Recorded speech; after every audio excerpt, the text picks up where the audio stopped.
Gropogre kendo osebedo gi paro mopogore opogore ka jaod bura moro wuok oko mar mondo mi ne okwa mondo mi kweth magarita oridi okanda IEBC mondo mi owere gi weche mag yiero go nikech koro ne ok nyis weche motenore kod kaka yiero onego bagi.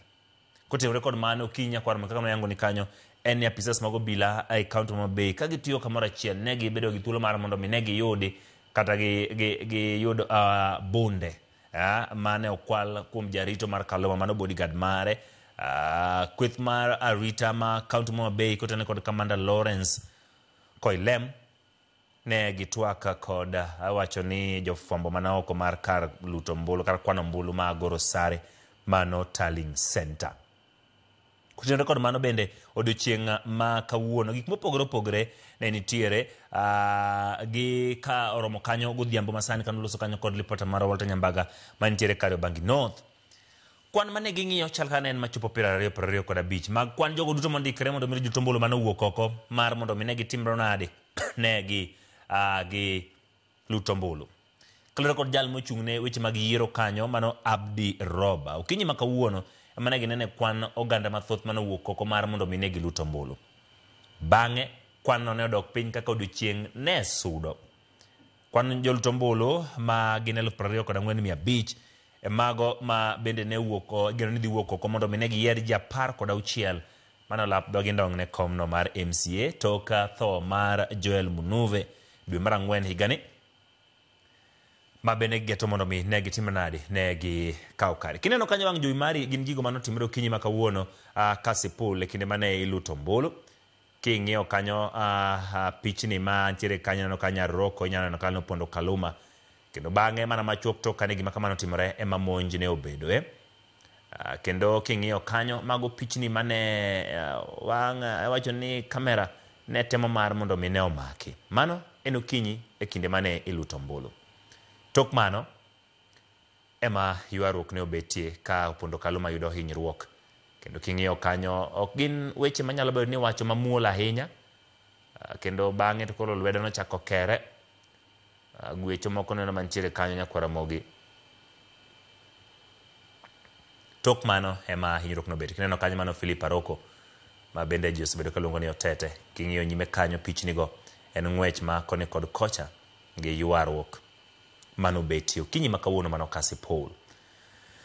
En gino ma ne osekwed malich mokalo. Nyamburko kit mane nitiere kuonde go aina ma Probox ne kanyo na pisas mag obila to kod gigo mano timore okinyi no. Mago gin moko gigo motimore yiero ma duno odiochieng' ma kawuono. King'iyo kanyo mano jaod bura ma Kasipul gi kinde ma jaod bura ma Homa Bay gi kinde no kendo no duogo mare king'iyo kanyo chal ma lawe opong' kod remo. Oyango kanyo ni en achiel kuom jogo motone duond bura mar ODM e kaunti ma Homa Bay. Kendo chopo mare kanyo ka Luto Mbulu no ne obiro kaka achiel kuom jogo mochung'ne duond bura mar ODM mondo bi ne obi oyangi kendo ne. Kata kamano tulo ne omuoch nyakwara mogi. Kendo bang'e ne en remo to kod twak kod jofwambo mane giwacho kotenore kod gigo mane otimore. Mana ka yangu ni kanyo ni kar chung' bura ma Kasipul ni tiere kod jo Luto Mbulu mok tin 76,000 mane geno mondo mi no wuog oko mar mondo mi ne gi Luto Mbulu dichieng' ma kawuono. Kuonde Luto Mbulu ne gin 142 mago polling stations maduto gie sani wageno ni gitimo kweno magi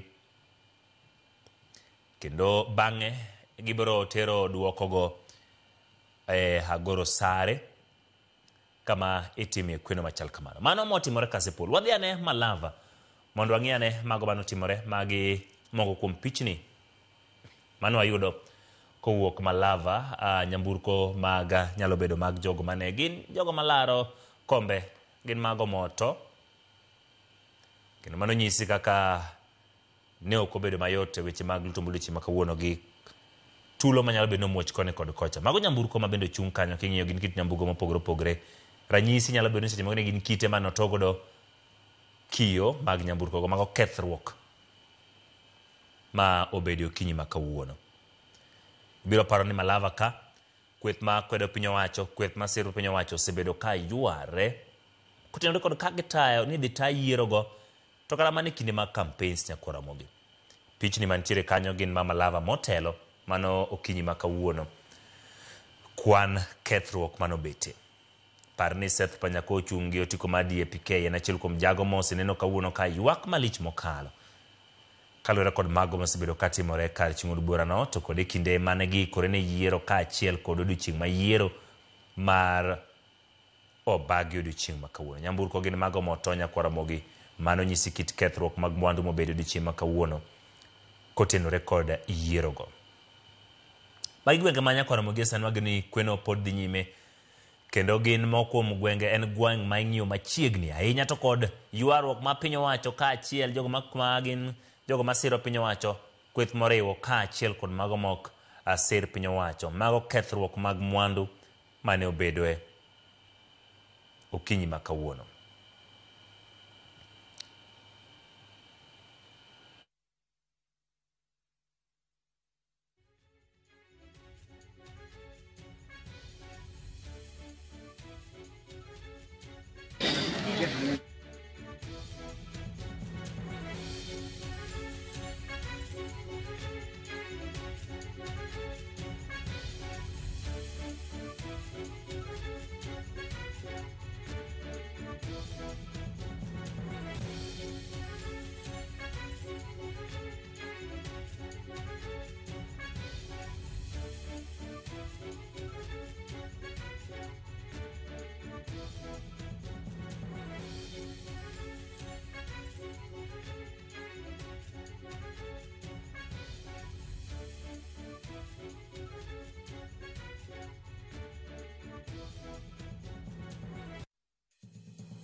Kwaramogi mano en picha motelo mane obedo Kariobangi North e kinde mane oganda luto ombulu odiochieng' ma kawuono. Wan gi thuolo mar mondo mikoro wabed kod rito kwan duoko ma biro betie kendo gima wadwaro en mar mondo mi wayud moko kuom gigo mosebedo ka timore odiochieng' ma kawuono bedo kwa keloni mana kuom kinde manok kende mana thok thuolo manok kende.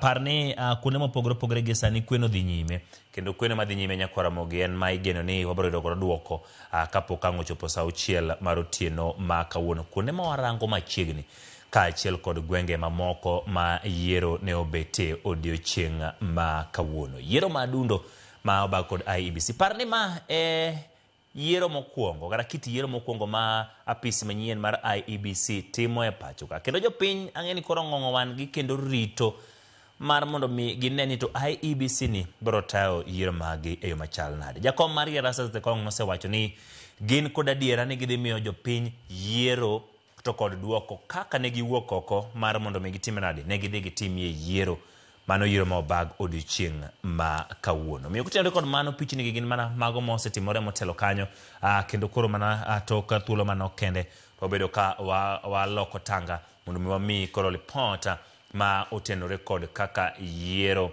ne obedo odiochieng' ma kawuono.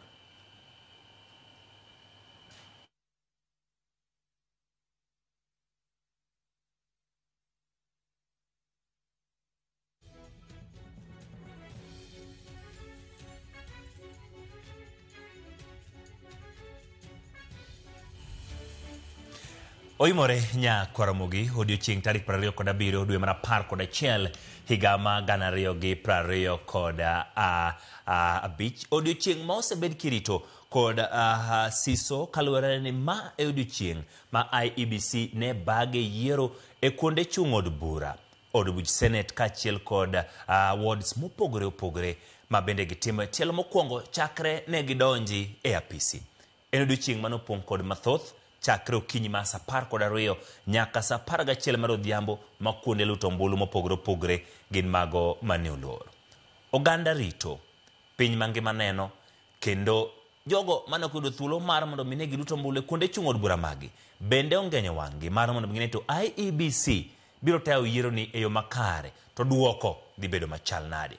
Piny owacho bende oket nyong'ong kuome ewi kaka osetiyo kod moko kuom tekre kuonde chung od bura mopogore opogore mano bagi yiero kaachiel kod kuonde ma MCS bende ne ochung'ie mar mondo mi ne gilar kombe mane odong' thuolo. Maduong' sani en rito ni kweno itimo duoko biro bedo machal nade mano ma ji duto rito odiochieng' ma kawuono. Magi to kod moko mathoth magi weche ma miyo pek e weche manyien odhiambo ma kawuono. Chenro mar kwano ombulu dhi nyime bang' jopiny luto ombulu e yiero madundo obagi Kasipul, Ugunja kod kuonde mamoko e pacho ka. And the thuggery they are bringing in Kasipul must end. Eugene Wamalwa walikuwa wamesimama kwa barabara. Hao walisuka tu na kuanza kupiga watu nini na tulo gi ywak wakomo kuom gwenge mobagi yiero madundo kawuono.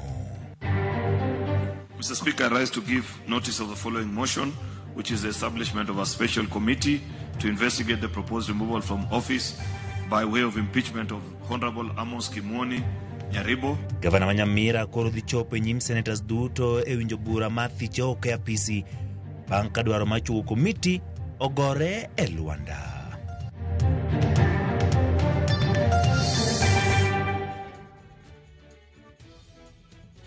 Nyakwaro mogi layo duto mag tudruok gin mago moyaw miya pachi ni to yiero ma chal kama kuom achiel kinda achiel nyaka par inyalo yango no time yo machal nadi to ginang'o momori tang'o moko mori kinde mane bago yiero madunde koro gwenge mopogore opogore ma isebedo ka ineno kokalo e wang' jowi mari mar Ramogi TV. Nyinga Ochieng' Emmanuel bed kode chakruok nyaka giko. Chenro mar kweno mar ombulu chakra yanga kuonde luto ombulu ma pacho ka mane bagi yiero madundo e kar chung' od bura ma Kasipul yangore ni kwan jogo ombulu mane wuok oko mar luto ombulu nenok. Gino ma IEBC wacho ni obiro kaluwore gi luoro e wi tulo kod koko ma osebedo Kasipul mane omiyo jogo ombulu luoro. Ripota mar Wali Abich babedo kamiyo lipot machal kamano kendo obiro miyo kinde mabiro ka obila bende ne omako rowere mathoth kod nyamburko mane gitiyogo e temo kelo koko Kasipul ka bunde mane majarit mar od bura wa Mabei mano Peter Kaluma bende obila ne oseyudo. Ali Abich lona lipot machal kamano kendo mana machiegni obiro bedo ka wago kod mbaka pono obiro yude ka achiel kod lipot motenore kod mano. Wadhi e gwenge mag Malava wariwore kanyo bende kod jaloko marwa Wilson Ochuka ma bende obedo godo kamoro achiel ka wadhi nyime. Chenro mar yiero e kar chung' od bura ma Malava obedo gi tulo tok jogo masiro Seth Panyako ma DAP-K rakore gi jogo masiro David Ndakwa mar ODM chal momiyo wang' nyamburko ma jatend od bura ma DAP-K Eugene Wamalwa.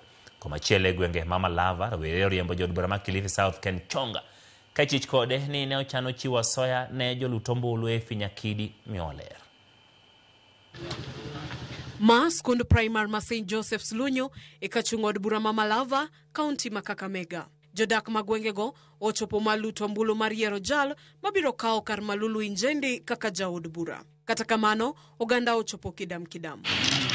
Seth Panyako, machungi duond bura ma DAP-K, ochopo kanyo maluto ombulu mare. Motelo ne chenro no, tulo no muoch e kind jogo masiro Seth Panyako kod mago masiro David Ndakwa ma UDA ka kweth njore moro no monjo magawa ma Panyako ne nitiere. Moko kuom nyamburko ma Panyako bende noto kiyo mekgi ka chiel moro ma jatend duond bura ma DAP-K Eugene Wamalwa no kethi mowang'. Bang'e arita no medredi e gwengego.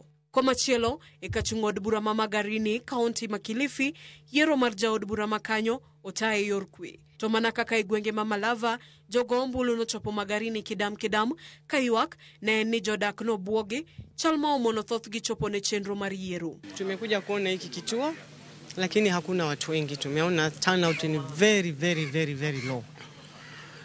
Kituo cha watu 600 kimepigwa kura ni 100, kituo cha watu 500 wamepiga less than 100. So masikitiko ni kwamba watu ni wametishiwa kiasi. Watu wengi hawajatoka kupiga kura. Asubuhi kulikuwa na vitisho na mapolisi na fujo.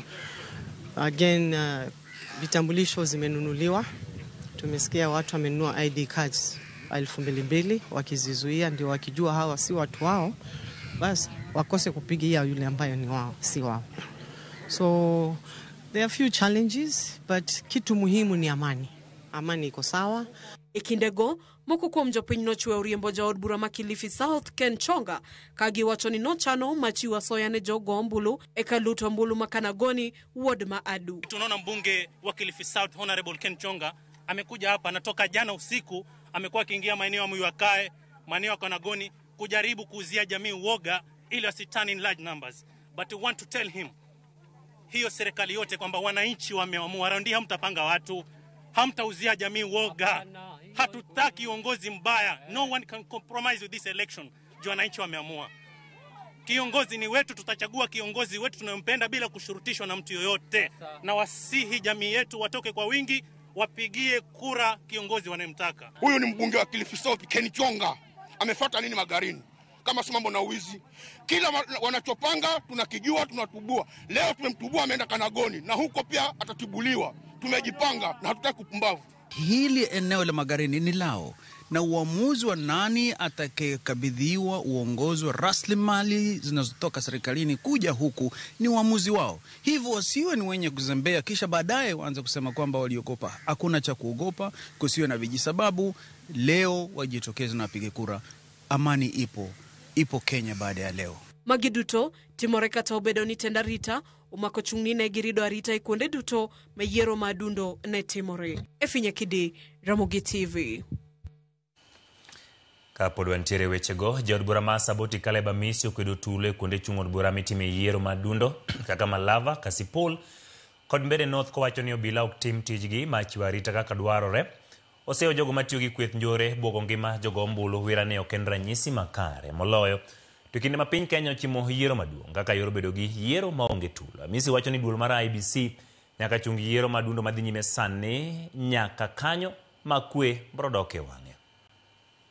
I urge the chairperson of the IBC to take this matter with utmost urgency to prioritize the protection of human life, adherence to the law, preservation of public peace in all areas that are conducting election today by postponing the ongoing by-elections up to a time when peace prevails.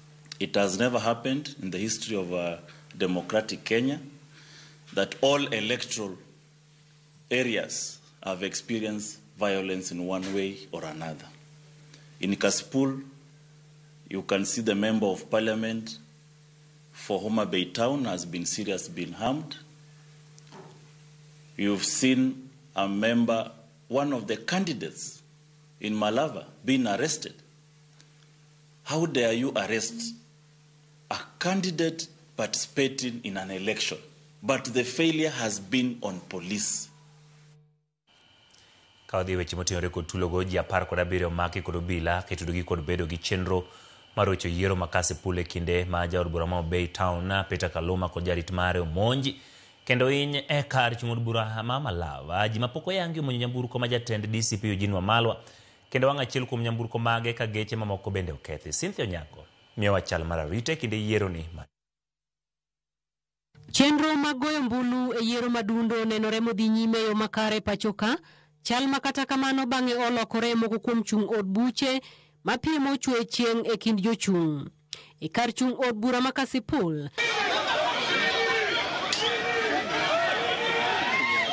jaod bura ma Homa Bay Town Peter Kaluma kod jarit mare omonji kendo we kod hinyruok maricho e sikund primar ma Goro Sare, chal ma okelo ma jarit mare bunde e kinde ywaruok makamano. Monjni okelo chochni mag arita e kar goyo mbulu no kendo chuno bila mag GSU donjre kendo duoko kwi. As you can see, Mheshimiwa Kaluma has been attacked and he's bleeding. So I want to urge everyone, all candidates, there's no point of bringing chaos. Let the people of Kasipul decide who they want as the member of parliament. I want to tell our people to stay, come out and vote. Don't worry about what is happening. Come out and vote. These people want to cause violence so that they scare people from voting. Because they know we won. So come out and vote. You see, they have attacked me, but I'm still here. There is no issue. Come out and vote.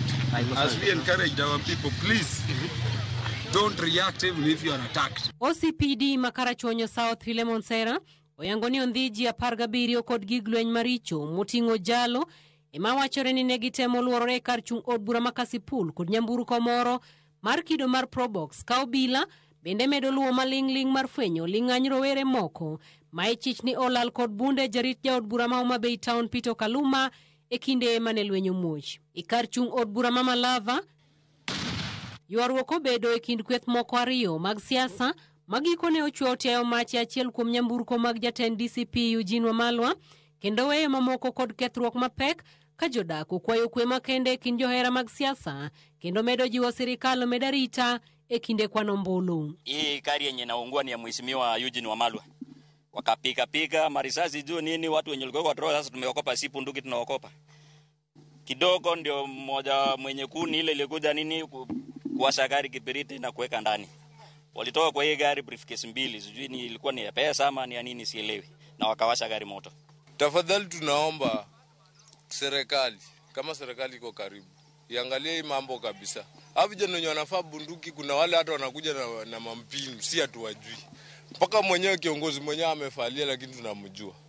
Awachane na hii kura ni ya Malava. Hii kura yuko mmia. Eugene Wamalwa kaloso kod jofwambo onyiso to e yiero modhi nyime kono kendo kwayo jopiny mondo med nyayo kwe kendo jiwa rita ne jochung'. We did realize yesterday that we had quite a number of ballots that are unaccounted for because the serialization of the over 800,000 ballots printed in Greece was tampered with. But I can assure you that a person who attacks your driver, your personal driver, injures him, is a person who is coming after your life. I have no drivers speaking today. My driver has been grievously injured. I have many of my employees who work at the hotel. 10 so far we have seen. One is still in theater as we talk.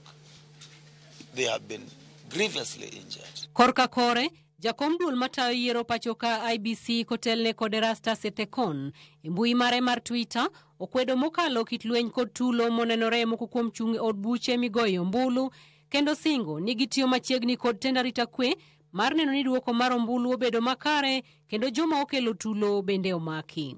Cynthia Onyango, Ramogi TV. Chenro ma kweno mar ombulu chakore yange kuonde luto ombulu ma pachoka manobagi yiero madundo. E kar chung' od bura ma Kasipul yangore ni kwan joluto ombulu manowuok oko mar luto ombulu ne nok. Gino ma IBC wacho ni biro kalure gi luore wi tulo kod koko mosebedo Kasipul manomiyo joluto ombulu luoro. Kaka ripota marwa ma Homa Bay Alley Beach lero bila bende mako thoth rowere kod nyamburko mane gitiyogo e temo kelo koko Kasipul kabunde ma omajarit jaod bura ma Homa Bay Town Peter Kaluma bende obila no yudo.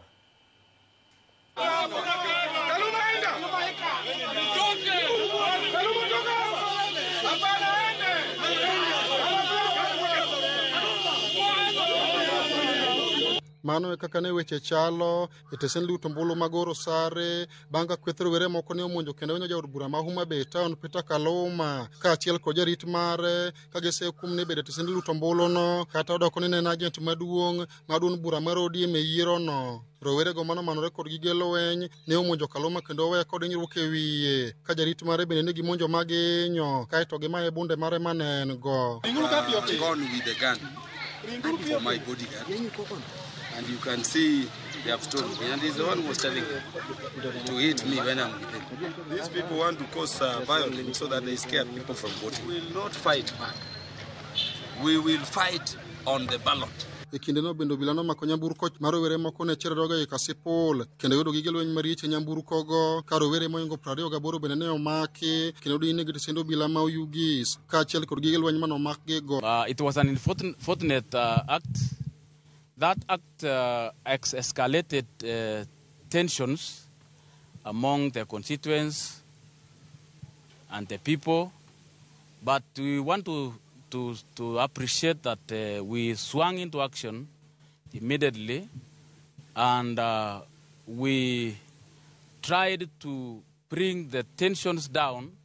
And during our operation of bringing the tension down, we were able to arrest some of the goons whom we believe were among those who assaulted the area MP for Homa Bay Town. And during our operation, we were able to arrest a total of 23 suspects. That's in quotes goons, and able to confiscate about 15 vehicles and 2 motorcycles. We have also been able to recover the firearm, which was snatched from the bodyguard of the area MP for Homa Bay Town. They dropped the gun somewhere, and we were informed by our informers through intelligence, and the gun is with us. Magitimore kama hukum jochung' ma Kasipul kaachiel kod jogombulu bende ogolo luoro margi wi kwan manok mag jogombulu mane owuok oko e chenrono. And I want to encourage other candidates. Let's maintain peace when we vote. Onge gimoro malich mwaneno marach mwanyalo wacho ni in this particular polling station nitiere gimoro marach ok aneno. Aneno ko sirikal boketo arit makende. Apisa mar IBC ma Kasipul Rebecca Buaku ne okone kwan manok mag jogombulu mane owuok oko obiro kaluwore kod luoro ma jopiny nigo e wi tulo kod koko mosebedo kadhi nyime Kasipul. Usually the turnout for by-elections from the history is usually below 40%. In fact, when we look at the 50% for the highest, they have really tried. But mainly it is because of intimidation, the voter intimidation by these militia groups. Alia Beach, Ramogi TV, Homa Bay. Ramogi mano en Alia Beach kama olipot kowuok Homa Bay kendo kalore kod man singsi kanyo ni onyisi maler ni kwan nyamburko mok tin chiko gin mago momaki rowere bende maki giduto gengnegi paro bila ma oyugis kweno ma itimo Kasipul ma bende war ng'iyo ma chiegni ahinya itimo Agoro Sare kendo polling stations gin mago mane oselor jogo mane bedo ni nyalo bene nie laye kinde go nosemi thuolo mar mondo mi negi timbre nade negi luto ombulu gi sani gidhi nyime kod kwano kendo Kasipul mowacho me wang'wa ahinya negi ji ma ok tin 67,000 mondikore kaka jiluto ombulu kendo kuonde luto ombulu gin 142 en kama wanyalo wacho ni tulo nowuoke ma pek ahinya gwenge mag Luo Nyanza kipimo kod kuonde mamoko kaka Ugunja maneno ka ne ji oluto ombulu mana kod kwe. Kawadhi Ugunja gi sani ne kinde ma jopiny e kar chieng' od bura ma Ugunja rito duoko mayiero ma jaod bura makono. Duol mar IBC yango kwan manok ma jopiny mane owuok oko maluto ombulu e yiero no. Kaka Steve Biko lero, sanduge mag yiero no oyaw kar sa 12 mar okinyi ma kawuono, kata kamano oganda ne mole kuonde luto ombulu kidam. Bang' rito kuom thuolo mohewi ga achiel, duol mar IBC nochiwo thuolo mar tieko riyo mar jopiny e kar chung' od bura ma Ugunja kokalo e yor debe. E lak sa 12 mar okinyi ma kawuono, sanduge mag luto ombulu noseyaw kendo chenro no nochakore ayanga. Bang' yaw sandugego, jopiny ne donjo kachiel achiel kendo keto lwetgi e masin mar IBC mar rango ka gintiere system motelo ne luto ombulu. Kamano, jogo mane masin mar IBC ong'udho lwetegi bende ne oyudo thuolo mar luto ombulu ni mar nitiyo kod lony mar goyo picha mar suchgi. Jogo ma hikgi oniang' bende ne ok owe chien ni mar apisas mag IBC ne okonyogi e chenro no. So, John, I want you first before... Excuse me. Boss, are you going to listen to me? E chuny odiechieng' tir, jalup jakom mar IBC, Fahima Arafat, nolimo skund primar Masiror mar chuoyo wang'e e chenro no. Mana kaka tendo obila nosingo odiechieng' manyoro, arita kwe noridi e kuonde luto ombulu duto 116 kendo jopiny noyudo kinde mar luto ombulu e lwasi makare. Kata kamano, Fahima noywago kwan manok mar jopiny manowuok mar luto ombulu e kar chung' od bura ma Ugunja. Hizi ni pesa za taxpayers. Tumearrange hili zoezi na kwa hivyo ingekuwa vyema kusiwe na voter apathy. Watu watoke na wapige kura. Ndio itakuwa ni the best thing to do kama wananchi. Kwa sababu sote tunafahamu ya kwamba uandalizi hunu haukufanywa tu hivi. Kwa hivyo itakuwa ni si raha tukiona pengine maandalizi yamefanywa na pengine voters ni kidogo. E kinde no, Moko kuom jolar kom od bura ma Ugunja bende noywak kwan manok mar jogo manowuok mar luto ombulu kendo puoyo duol mar IEBC kuom tayo chenrono e yo ma uyanga kata odok ne duoko to pok owuok. Processes are above board because the process of voting is a technical process. So basically it's above board. Yes. Apart from one case or two of two ladies who reported that they'd asked to vote for me, but the clerks basically ticked the point on the ballot paper, not where I am. So far, onge hich mora mosewinjo. En turnout. Emodo bedo mapiny ahinya. To kata kamano, mano is normal. En gima normal ahinya by elections as compared to general elections. Bang' chenro mar luto ombulu, rumo sa 11 mar odhiambo, kaka IEBC nyocha lando, apisas mag IEBC nochako kwano duoko mag ombulu molute kuonde luto ombulu 116 kendo bang'e to gidhi chwalogi e skul sekondar ma Mbira kama idhi riwe duoko duto mag yierono. Gikone to apisa mar IEBC makar chung od bura ma Ugunja Dennis Omar dhi lando jal moyombe yierono makawuono kendo miyo boke kaka jaloch mowal.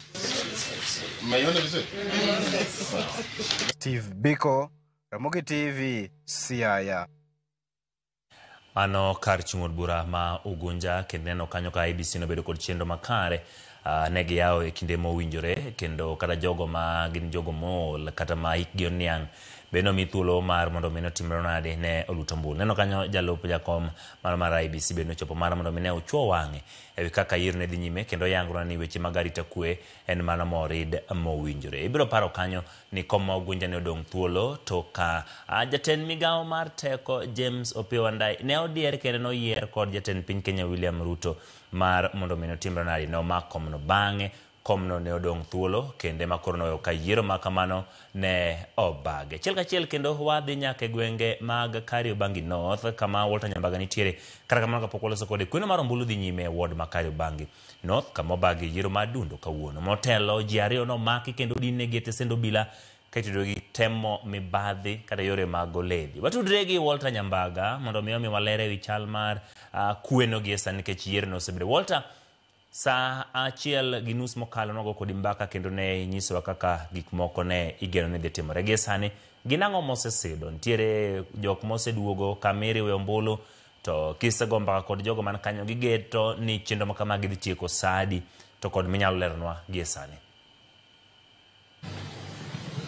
Erokamano Chieng' Manuel, yena munda dhumo swayo kidogo tu. Kwa hiyo sasa tumeanza shughuli ya kuona kwamba wale maajenti pamoja na maafisa wa tume ya uhuru ya uchaguzi na mipaka wameanza kukaribia hapa kwa shughuli ya kujumuisha na kupata takriban nani atakuwa mshindi kwenye kinyang'anyiro ya wodi ya Kariobangi. Na hapa niko na afisa wa IEBC ambayo nitamuuliza maswali mawili matatu hapa kwa tuelezee kinachoendelea hapa, na tunatarajia matokeo muda mchache ama tutaendelea kungoja kidogo. Ukianza na jina, ni nini sasa hivi kinaendelea?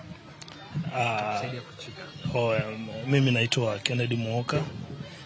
Mimi ni youth leader Wiper Patriotic Front Nairobi County, na tuko hapa na ni heka za kumaliza kuhesabu kura in polling stations.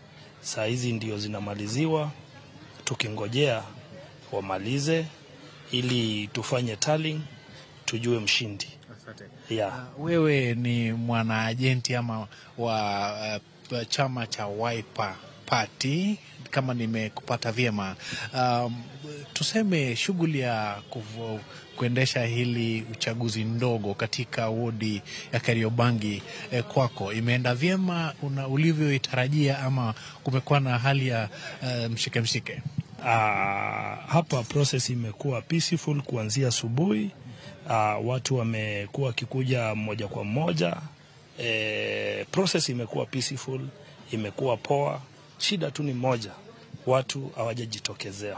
Watu wamekuja kidogo, lakini wale wamefika, wamefanya kazi safi, wakapiga kura zao kwa amani. Hatujashuhudia kisa chochote cha uhalifu, kisa chochote cha udanganyifu, na pia hatujashuhudia kisa chochote cha aina yoyote hapa. Labda ukituelezea ni nini huenda ikafanya watu wakakosa kufika na kupiga kura ulivyoitarajia, ndiposa ukasema kwamba kulikuwa na idadi ndogo kwenye uchaguzi huu? Kwa kawaida Wakenya leo ni siku ya Thursday, na Wakenya wengi hii kijiji cha Kariobangi venye nakielewa, wananchi wengi waliamka asubuhi kuenda kujitafutia lishe lao, na hawa wengi wao wanaishi kwa hiki kijiji ni wale watu ambao chenye wamepata leo ndio wanakula. Kwa hivyo wengi wangekuja kupiga kura, kwa sababu wakipiga kura leo wangekula nini? Kwa hivyo kwa maoni yangu, watu wengi hawajajitokeza kwa sababu walikuwa aidha makazini mwao, ama wengine pia wamechoka na maisha kwa sababu gharama ya maisha imepanda, na wengi wanasema sitaacha kazi yangu niende nikachaguane, ilali usiku sitapata kitu cha kukula. Labda la mwisho ili ni kuache upate kutoka uhusiano kati ya maajenti pamoja na maafisa wa tume ya IEBC limekuwaje mpaka sasa? Kumekuwa na ushirikiano mkubwa sana kati ya maajenti. Mimi nilikuwa chief agent na maafisa wa IEBC, ambapo tumeona walikuwa na consult, na before wafanye kitu chochote walikuwa wanauliza ili tukilifanya kila mtu wako sawa, na pia wameelimisha watu wale ambao wako wanajua, for example wakati wa tallying, wakati wa kuhesabu, wamekuwa wazuri, na pia wananchi nao maajenti wote walikuwa pia wametrainiwa vizuri. Hatuja kuwa na mambo yote ile. Asante. Thank you. Uchengi Manuel wa twakanyo kod we mathiringinya inyama miyo kaka chalo sebedo kabedo ngene giseche gene nitiere ita ma bende e konchiel kona nitiere jogo majoriemba piko mochopo kod mau gimor to kendo bende kinde no pisas magarita kwe owuok kama wantiere niendi ka gin gi yungni mathoth ka idwani mondo gitem dino rangach magidonjo gode kar riwo ombulu maduto mayudore kaendi, omiyo nyaka chop seche giendi ni nitiere kaka item ni dwani mondo kik gidonji, omiyo omed kwan mag obila moreto mondo dhi odinegi mano e gate mar donjo kar Our Lady of Fatima, ma bende chenro mar riwo ombulu duto dhi nyime. To kata kamano magi gin moko kuom geche ma donjo kaendi ma chopo kod ombulu ma winjo bed ni koro irwako e ot kanyakla, kendo bende itimo negi gimiluongo ni ripo makende. King'iyo mana kaka japicha mara ma bende osebedo kago picha Karuga bro koni ni kacha chanden kanyo ma bende kagisechopo kod otesego duto to nyaka koro riwgi kanyakla, kendo bende mi chiw kit kwan duto ma jachung' ka jachung' oyudo, to bende nyaka ketgi ayanga, nimar kama wantiere nie ma koro oting'o kiyiena abro mana simu ni mana mapiyo piyo. Magi gin sanduge ma iluto godo, mano lut godo ombulu emochopo kaendi mondo mi koro tem gogi kogno, kendo bende ranga gi malongo kopo ni ng'ikni nyalo betie, kopo ni nitiere kaka ne ogogi oketie kogno kata ogogi sei kod agent duto kanyakla kod jodito mane osebedo kuchung' ne chenro niendi mondo rangi e yono makare, nimar ma en chenro mosebedo ka ogweng'wech ariyo kiny nyaka chop seche giendi. Kasto bende nyakora magajongi biro bedo kod ng'eyo ni gi e iye kaendi en kanyono ma bende oket kanyo ma ang' ne tang'ie duoko ma kaka jochung' oyudo kwan ombulu duto ma gisebedo ka gi geto mar kawo kom no mar kar chung' kata kanyono kata ward mano ma Kariobangi North. Ibiro yiena mondo mi alerni ni seche mag okinyi ne wabedo kod jogo mane odi kendo so etesendo bila mana ka chieng' manilo sekono mane temo chocho chenro makwa kod ka chamo tende kod dhi ataro kod katiba kata kata chenro kata gigo ma wacho ni gin chike matayo yiero ma pacho kaendi, omiyo bila rito mapiyo piyo mondo mi ores ngimagi e lwet oganda mane ni kod mager malich mokalo mane temo mondo mi okaw chik e lwetgi. Gi sechegiendi chenro makoro dhi nyime ka en ni duoko chopo kendo ichak kwan gi moro ka moro. Ok wang'eyo jaloch nikech pok olandi, to warito ni jalno mochung' ne chenro makende mar lando duoko ayanga ma bende ne waseloso godo motelo biro timo mano e kinde mabiro. Koro gi sechegiendi kaka duoko gi medo donjo, bende kaka kwan obila medo dhi nyime, to gima oyudo en ni duoko niendi samoro wanyalo rito nyaka seche mag 3-4 kucho chonde mondo mi tiekre ombulu duto mowuok e kuonde mag luto ombulu 36 mane nitiere centers 5 duto te kanyakla. Omiyo ok ne wambal wang'wa kata matin, wabiro mana chiwo duoko mowuok kuom duol mar IBC nikech en ye duolno mano moyangi kendo puodhi ne chenro maket kod mani. Koro nyaka chop sechegi yie mondo mi an bende achaka go tiklo ni to koko mantiere gi tok ot kama kata e gate mar Our Lady of Fatma niendi koso bin ng'ato osenyon tiende koso ang'o mosetimore mondo mi achaka duogni kendo kayo Chieng' Manuel kod duoko makare mopogore kod lieko, nikech kaendi chal ni arita kwe medi to jochung' duto te mano chung' ma bende ne laro mondo mi okaw kom mane omak kod Joel Munuve niendi bende osechopo kamago mag ODM maena Michael Ouma kanyakla kod Wanyoike David mano mar DCP to kod jogo mamoko machalo kaka Njoki mano mar UDA e kinde mamoko bende oseket negi kanyono ma kagichopo to gibiro betie mondo mi giyud duoko maketo kod mane. Yiena mondo idhi nyime kod twak kod welo kod chiwo bende moko kuom weche manyien mosechokni kod tongwang' jowi mar Ramogi TV. Chieng' Manuel dhi nyime kamano. Walter Nyambaga kuom miyowa ler machal kamano. Walter Nyambaga mondo dhi nyime kod fwambo kendo ng'i mago matimore e alworano. Nyaka Ramogi pod wantiere kod mathoth, kik dhi mabor ka waduogo wadhi nyime kod weche manyien. Chenro en mar Ang'ich Welo.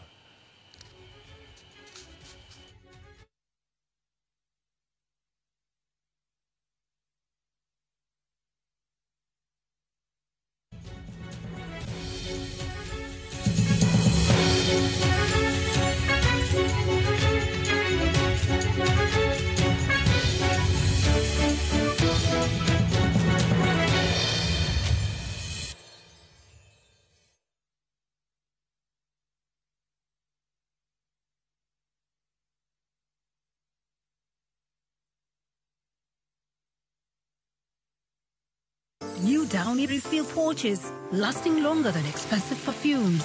Cut, store, and no need to add water. Serve with a Downy refill. E dwe mar Novemba, roho mar lokruok nika.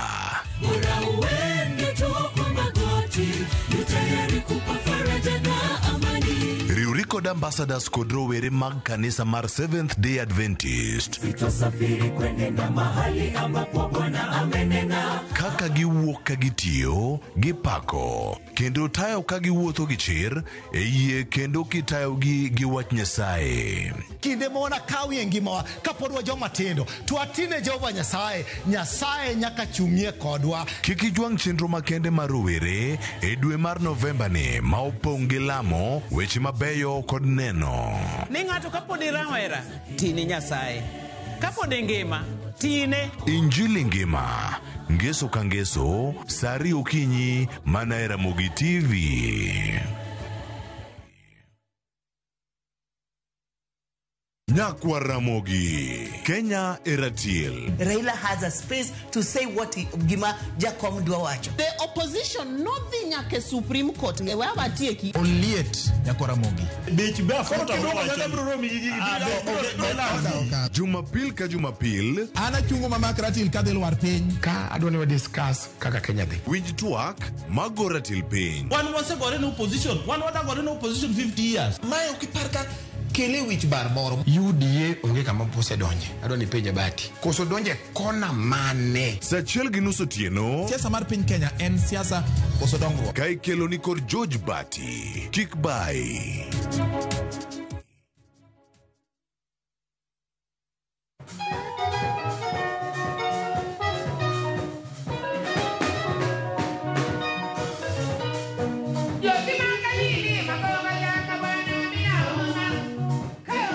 Bedo jaera mar thum ne omiyo romo gi jangolo marahuma mar Benga, Daniel Owino Misiani, kendo ngima ne nolokore kowuok e jalaw thum nyaka jathum ma jaod jathum. Donge na miel. Ma ano ke jedu luongani. Ka ko luongano. Shoko ga di bet pare kobri. Koro jiyosan, bisis. Ingi yawe. Owino luongi. Mae en sigand Queen Babito. Yani an kaka we awinjo ko odonjo na makata yimi bet kacha. Don koro kata kini pesa moro yake koro tigola gola. Mamiyo wa sigand jaode D.O. Misiani. Koko wino na awinjo ngama lokore kio ngama unono. Kaka ne wadongo wawinje. Tich abich ni eng'e jothumbewa kochakore saa 2 okinyi to wanue ngeso saa 5 onyango e Ramogi TV gi Solomon Atito Kafaya.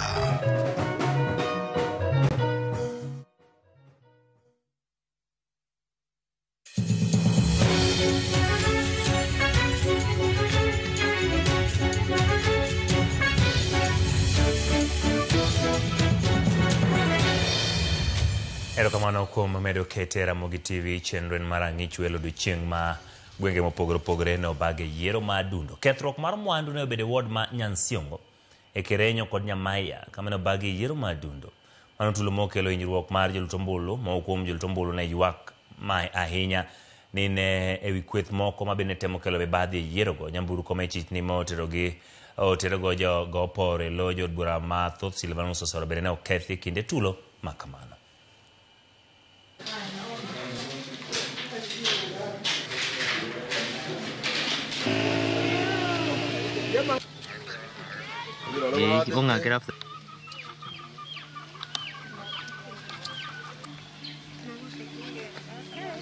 Those boys, they are wagoons, were armed with the pangas, rungus, and the stones. There were some people who was not in identity.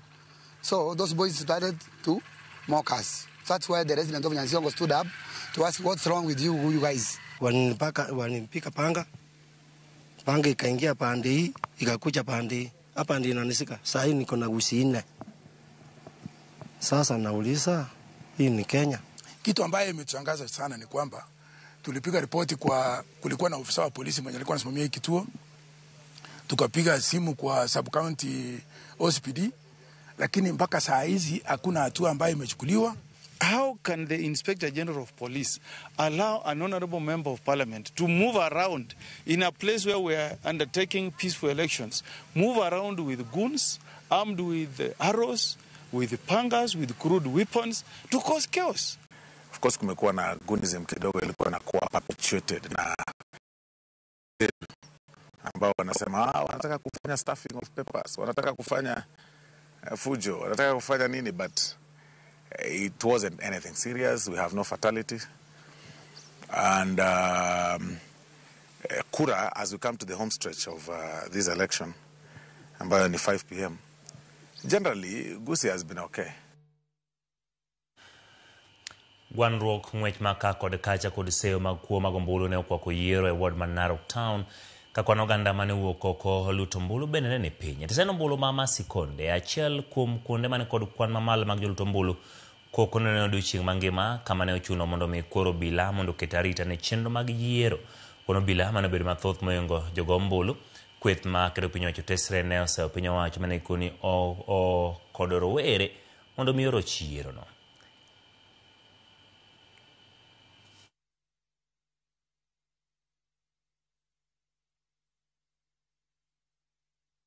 And they harassed me so badly, wakanitoa katika hii kituo.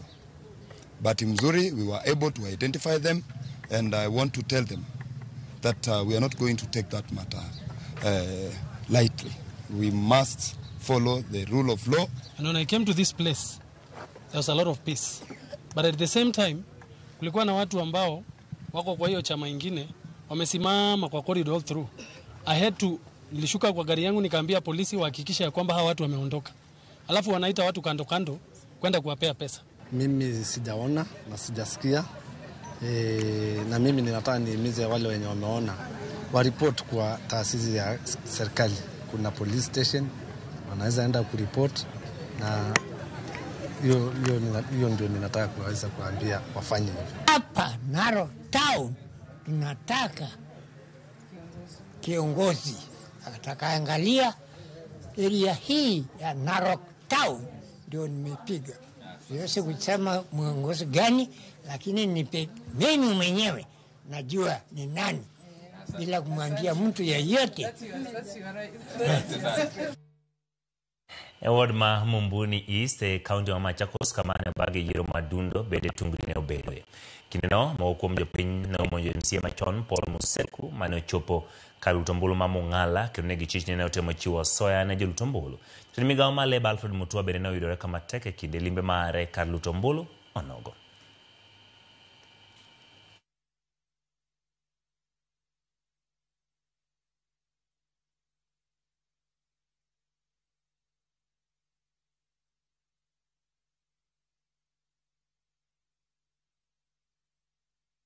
Kuna watu kadhaa wamejaribu kupeana pesa leo asubuhi. Kuna hata waheshimiwa wengine wanaofanya kazi kwa serikali ya Wiper hapa ya Governor Wavinya Ndeti, na hao wananchi wameweza kuwakamata kwa sababu wananchi wamechoka. So far hatujapata mtu akibribe wananchi, but kama kutakuwa naye, we need solid evidence, we need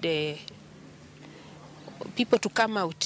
Lakini candidates pointing fingers at each other without proper evidence, hii yote ni rumors. Chendo malutombulu egwenge ma county ma Turkana bene odhinyime wards ma Nanam, Turkana West kod Lake Zone Turkana North. Mana kwan matin mag jolutombulu mano wuok oko malutombulu kata dok ni IEBC. Eni kod geno mayudo kwan jogombulu moromo.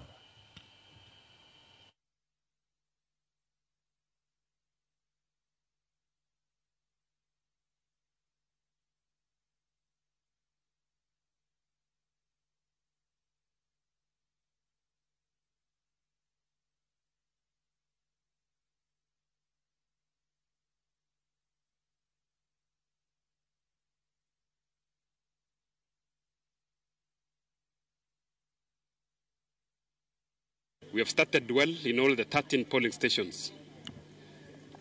We have 13 polling stations in this county assembly ward with 4,158 registered voters. So as I've said, I can confirm all the stations have opened, and we expect that the exercise will move and go on smoothly until the end of the day. We expect to close at 5. I can say there are no major challenges so far. The normal small hitches of fingerprints and only that. Wito wangu wapiga kura kwa amani bila shida yote. Watu wa Nanam ni watu wa amani kwa kawaida. Unless mtu mwingine kutoka nje akuje alete furugu. Lakini hawa wenyewe ni watu wa amani. Nimetoka kupiga kura yangu saa hizi, na namna ambavyo nimeona vile kura inaendelea kupigwa, kulingana na observation yangu nimeona kwamba kuna mambo ambayo hayaendi vizuri, sababu kuna stations zingine ambayo hata watu wakivote bado watu wengine wako hapo. Yero madundo modhi nyime pachoka county Manandi ward match Mundu Kapa Ngetony ilutumbulu oko wuok oko mathoth kaka ne ogen. Jochung' ang'wen Vincent Kiplim machungi otiko ma UDA, David To mar Equitable, Robert Kirwa ma New Democratic kod Shuffle Ting Korir machungi otiko mar KANU. Laro koma ne tok tho ma Julius Kipruto manotimore e chak higani.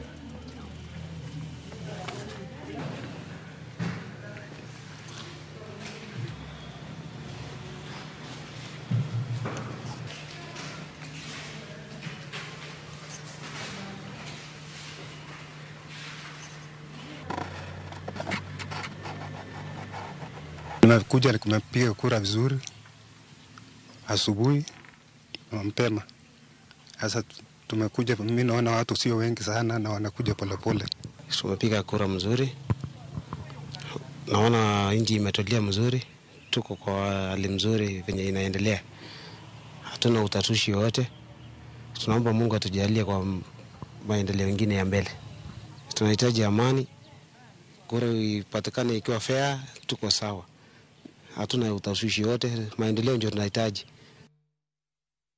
Ya kwaro mogine no kanyo ka odiochieng' ma kawuono kwan kuonde mathoth ne ibago e yiero madundo. Wantiere kod wards mopogore opogore. Wasedhi e ward ma Kariobangi kama nolose kanyo kod Walter Nyambaga.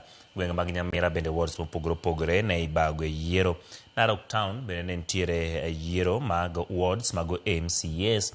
Turkana ne ntiere yiero wards chiegni 4 ma ne otimi yiero odiochieng' ma kawuono kaachiel kod gwenge mag Nandi ma bende watieko kanyo ma yiero ne obeti. Gin gigo ma abiro bedo ka waluwo, kendo maduong' ma koro dong' sani en mar mondo oyud kwan mag duoko mopogore opogore, nikech gie sani koro wan gi yie ni kendo geno ni kuonde luto ombulu mopogore opogore e wards go kata mana polling station, polling centers bende gisebedo ka gikwano ombulu kendo iterogi e kuonde riwo ombulu ma wangwa to kod itwa rito mar mondo mi gitimre nadi e giwinji. King'iyo kanyo weche motenore kod arita bende omulo kuonde mathoth, nikech ji mopogore opogore osemaki. Ji 17 ne omaki kod obila itirogi gibedo gi chenro mar rocho yiero ma Kasipul, kama bende waseyango kanyo ni magina mane ma jarit mar jaod bura ma Homa Bay Town Opondo Kaluma bende mano mane oseyudi. Gwenge mag Magarini, Malava, chenro mag yiero ma Malava nobedo gi tulo Nyakwaramogi, tok jogo masiro Seth Panyako ma DPK rakore gi jogo masiro David Ndakwa mar ODM. Chal ma bende wacho kanyo ne omiyo weyo kanyo ko wang' nyamburko mag jatend duond bura ma DPK Eugene Wamalwa kaka nwasinyisi kanyo. Komachielo bende gwenge mag Malava kuno Nyakwaramogi Jwang' were ma ne oriembo jood bura ma Kilifi South mano Ken Chonga mane gichich go ni chal ka gima ne nigi lwedo ma piny ma chiwo asoya ne jogo magin joluto ombulu ma bende wasedo report motenore kod mano. Bende kar chung'o bura ma Ugonja Nyakwaramogi en ni josebedo ka rito duoko mopogore opogore yiero mar jaod bura ma kono. Kendo duol mar IEBC ne yuago kwan manok ma jopiny manowuok maluto ombulu e yiero no. Kendo wabedo kwa tudre sani achiel kachiel kod Steve Biko. Steve, erokamano kuom yudo thuolo maloso kodwa chenro en mar ang'ich welo. Wenge wapod nitiere kod itwa mondo mi wawinj ni to yiero mano bag ma adundo kar chung'o bura ma Ugonja ne chal nade. Dwani mondo igono mbaka Steve kaka nobedo chakre okinyi nyaka odhiambo ma kawuono kar chung'o bura ma Ugonja. Jogo ma ochungi otiko mopogore opogore ne oluto ombulu saadi. Jotelo wachangu tenore kod yiero ma Ugonja. Turnout kata kwan jogo mowuok oko mar mondo mi orit oluto ombulu ne chal nade kaachiel kod weche mag arita. To gie sani intiere kanye gin ang'o monego wageni ahinya to tenore kod weche mag kweno mar ombulu e kar chung'o bura ma Ugonja.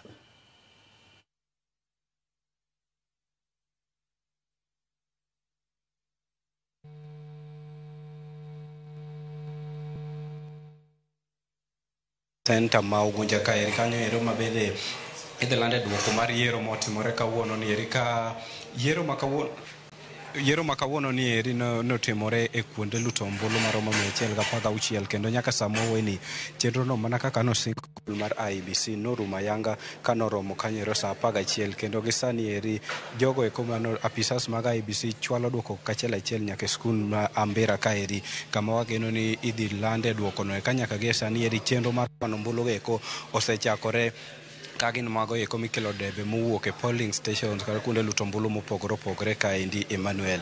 Chenro ma kama eri nochakore e saa 12 mana kaka nosingi kod apisas mag IEBC odiochieng' manyoro kendo kanoromo ero saa 12:4 nwayudo kinde mar limo kar tiegruok no ero ma Nyasanda kendo nwayudo ka chenro mar luto ombulu ochakore ayanga kanoromo saa 12:4. Bende kanoromo lak ka saa 3 okinyi nwadhi skul machielo miluongo ni Siror kanyo no bende ma jalup jakom mar aduol mar IEBC mano Fahima Arafat no bi chopo kanyo endo kendo Arafat no yuago mana kwan manok mar jopiny manowuok odiochieng' ma kawuono kano wacho ni mae ri ok en gino ero ma kawaida nikech mae mane gitiyo godo kaka yo mag dhi ng'eyo ni to yiero ma 2027 ka higa 2020 gabedo dhi chalo nade. Koro gisamo wuoyi ni eri chenro mar kwano ombulu osechakore e skund sekondar ma Ambira kaeri kendo arita ni kare kata mano odiochieng' e kinde mane jopiny luto ombulu kaendi Emmanuel arita ni nitie makare kendo onge wach moro amora ma sakoi manowuok e kinde mar yiero no. Ka yiero ma Ugonja kaeri noywayo jochung' 10 ka giduto ne gichung' kod buche mopogore opogore kendo king'iyo mbele ka nitiere mana kom no ero kombe moketi ne jochung'e ko kigeno ne gidhi chopo kaeri saa moro amora kowuok sani mondo mi gibende giwinj duoko go eko kaluwore kod kaka ne giwuok e kuonde luto ombulu mopogore opogore Emmanuel. Nyaka gi sani pod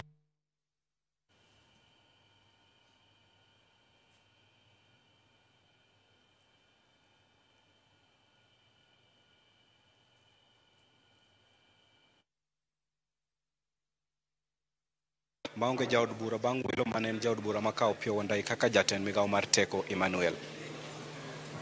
Biko erokamano kuom miwa duoko machal kamano. Kata kamano gi sani chal nadi kweno no dhi nyime jogo ma ochung' ne yiero no kapo noseloso kodgi giwacho nang'o gino ka kweno nyalo bedo rumo sadi to gin ka giloso gi kuom achiel kuom 10 giyango ni weche mag yiero e kar chung' od bura ma Ugunja no bedo machal nadi.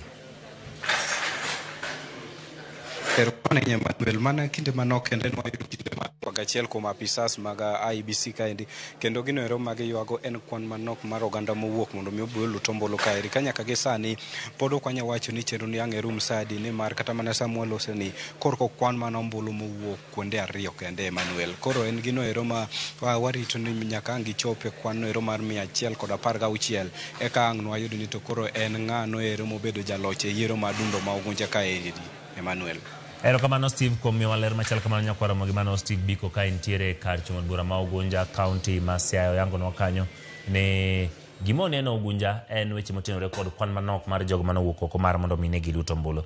Yango kanyo ni kuonde luto ombulu gin 116 kendo mana 2 kende mosekwan matiende ni kigolo 116 golo 2 wan gi 114 matiende ni chenro no en mano mabiro dhi nyime nyaka e kinde mag otieno kendo wan gi geno ni kapok ochopo kinyi to bedo ka waseyango jalno mabiro bedo koyombo e yiero mabende no bagi e kar chung' od bura ma Ugunja. Steve Biko yango na kanyo ni kwan ji 10 mag jochung' ne owuok oko mar mondo mine gi lar komno matiende gin jochung' 10 ma nyingi ne nitiere otas mar IEBC mane igwetho ka yiero jago ma bende iyiero mondo mi okaw kar jaod bura kata bed jaod bura ma Ugunja omiyo lipot motenore kod Ugunja obedo gi obomi e kinde ma biro. Ka wuok kanyo wadhi Kitale. Jodak ma Kitale no wuok e apaya bang' weche moko landore ni gavana margi ma Trans Nzoia George Natembeya no maki wach mano kelo dhungruok ma nyamburko e apaya makono ka jodak makono ne dwaro mondo giyud ler mathoth kowuok Irobila e wi wachno. Mokum jodak makono wacho ne gidwaro ng'eyo adieri e wi ang'o mane dhi nyime kotenore gi maling'ling mane giwinjo motelo nyaka sani obila kod tend kaunti no pok ogolo lipot moro amora e wi wachno.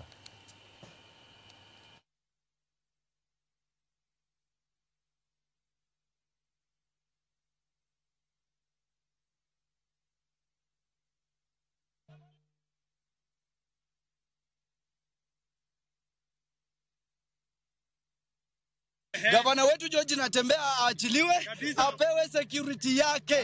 Sisi tunataka security yake, yeye pia hako na haki na ni sahi. Na kama si sasa, ni sasa hivi. Tunaomba ya kwamba hii by election uachilia tu iende vile wananchi watakavyosema, alafu wewe uone mahali ya kuweza kurekebisha mambo ambayo yanafanyika katika taifa. Ndio kwa maana wanabodaboda wamekuja hapa kutaka kujua kwa nini gavana hao ananyang'anya security na Niali paka ameshikwa na Niali anatafuta tu mambo mazuri yenye Wakenya wanataka, kwa sababu kama sisi Waluya, sasa sisi Waluya hatujakuwa na kiongozi mwenye anapigania sisi Waluya.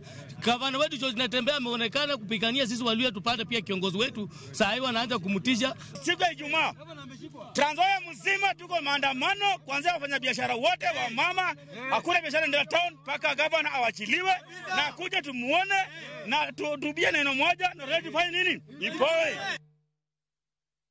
Eten migawo mar omenda John Mbadi nyiso riwruog Medusa ma pacho ka medero ni Institute of Engineers of Kenya IEK mondo chung' motegno maneno ni chenro mopogore opogore mag gedo ma itimo e pacho ka obedo rang'iny mowinjore. Noloso Mombasa romo 32 mokelo kanyakla injinia ma pacho ka Mbadi ojore riwruogno mondo osir lwedo piny owacho e keto chenro mopogore opogore e lwet ji giwegi. Kolero ni sir mag tayo chenro mathoth mosebedo kawuok e pinje maoko sani dok chien. Jatend riwruogno cholo ng'ur margi e piny owacho kaluwore gi gope tanda wuoya ma gikoni gisebedo ka gibandho piny owacho. Gino mokoni osebedo ka rocho chenro magitayo. The issue of pending bills is killing engineers, literally. We buried our colleague a few weeks ago who did his work as a contractor diligently. He raised invoices. He was not paid. KRF was behind his back, and he had no option. He was auctioned, and we don't have him today. This thing is literally killing engineers, and we request that the government finds a way to settle these pending bills. And therefore, we have as government come up with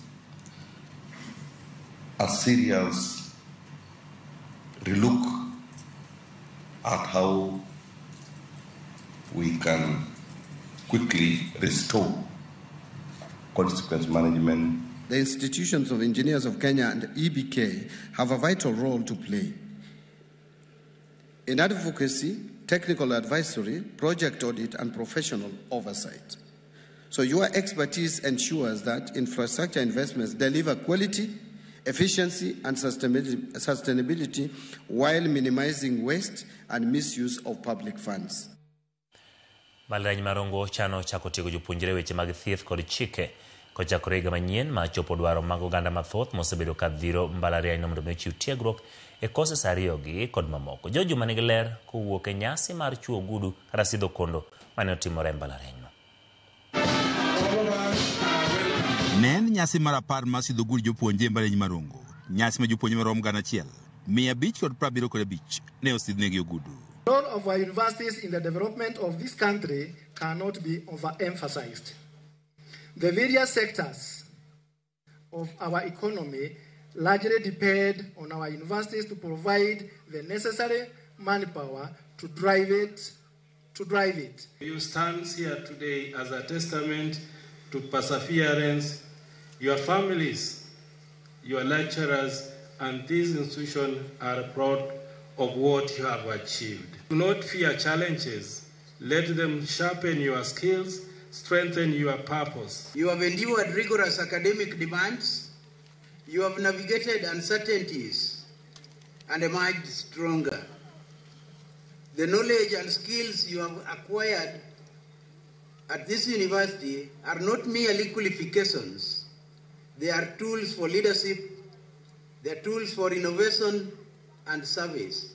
Ka opogore kod puoch kod pak ne jopuonje mane osidhnegi ogudu kaachiel kod singo mar piny owacho mar bedo somo e mbalariany duto e pacho kae. Jokanyo sekta mar somo moting'o jalup gavana ma Migori Dr. Joseph Mairi ne okonte mbalariany Marongo mondo koro chak tiego jopuonjre e somo mag thieth kaachiel kod chike. We want to challenge this institution as demonstrated in its vision, capacity, and excellence. With this in mind, I encourage the leadership and stakeholders to consider establishing a medical school and ultimately a full medical campus. And our region needs more healthcare professionals, more researchers, and more specialized training. Jalup Chancellor Marongo Ngire Samuel Gudu e duoko mare ne wane koses mag thieth kaachiel kod mago mag chike gidhi chako higa manyien mondo koro chiw thuolo ne kwan oganda mathoth ma osebedo kalimo mbalariany ne kapenjo kosesgi. We did discuss with the governor of Migori County in terms of starting health science faculty and also starting the School of Law. And Your Excellency, I promise that next year those two programs will be at Rongo University. Gudu wacho ne mbalariany ne dhi chako koses mathoth mantie kod chiro mabeyo.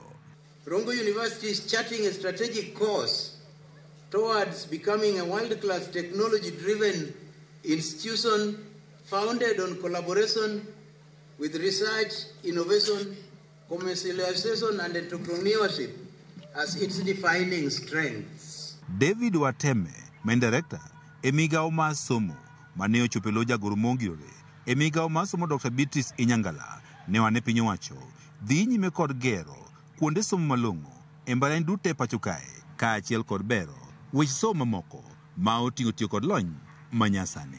Infrastructure development forms another cornerstone of our agenda.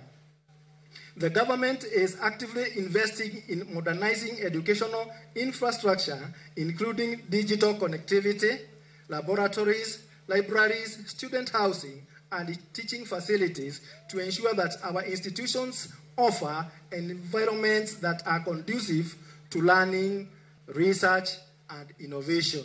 George Juma, Ramogi TV, Migori. Koro mogi mana mokelo giko mar miweche manyien chenro ne en mar ang'i chwelo mano ke giko mar yango ni mago matimore gwenge mopogore opogore ahinya to kotenore kod weche mag yiero mobagi gwenge mopogore opogore mar Senate mag kuonde chung' od bura kaachiel kod mag MCS. Kweno mag ombulu dhi nyime gwenge mopogore opogore, reporters mag pod nitiere gwenge mopogore opogore, kendo an ema tiko keyo mara mane kelno weche manyien kaachiel kod twak mana bedo godo kod welo. Kata kamano tok yo mana manok kende machuok George Bati nitiere ka kendo biro tai makare ka oyudo duoko koke kuonde mopogore opogore mobagi yiero odiochieng' ma kawuono. Nyinga Ochieng' Emmanuel, jaloko marwa nen Wilson Ochuka.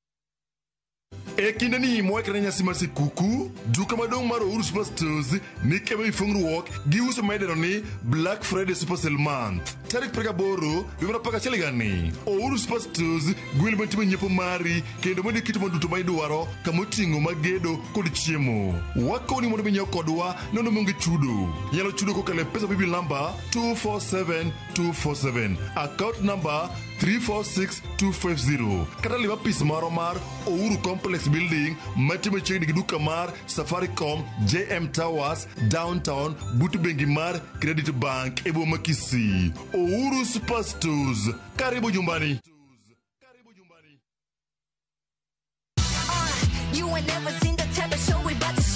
Nyithindo, wachopo ikinde nyasi.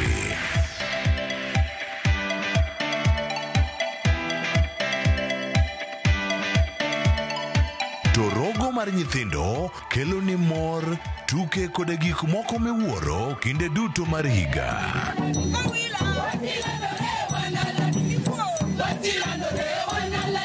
Wan gi sigendni mabeyo. Jo sigana ganwe. Tuke mamit kod welo makende. Tablets checks. The internet checks. Kikibari ne chenro mora mora mar rogo mar nyithindo. Chakre wuok tich nyaka tich abich, saa 5 onyango. Mana e Ramogi TV.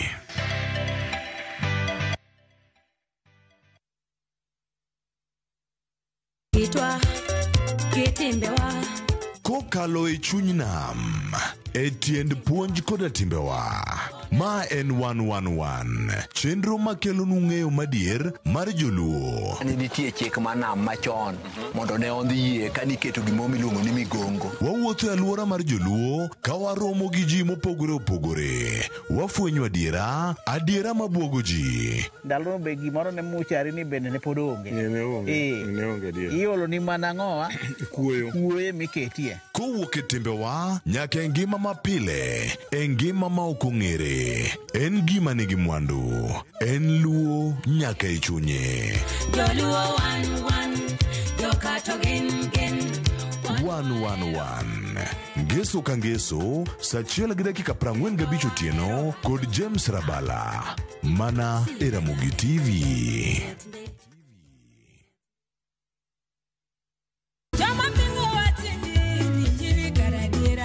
Kar chakruok, wach ne nitie.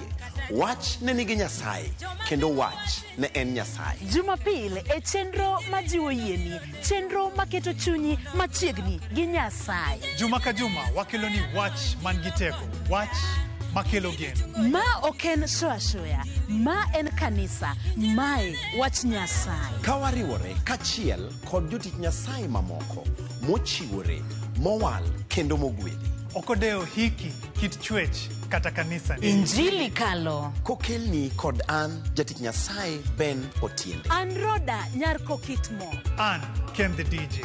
Wan kae nikech injili mitnwa. Wan ka nikech herane mosiko. Wan ka nikech in. Injili kalo, mana e Ramogi TV.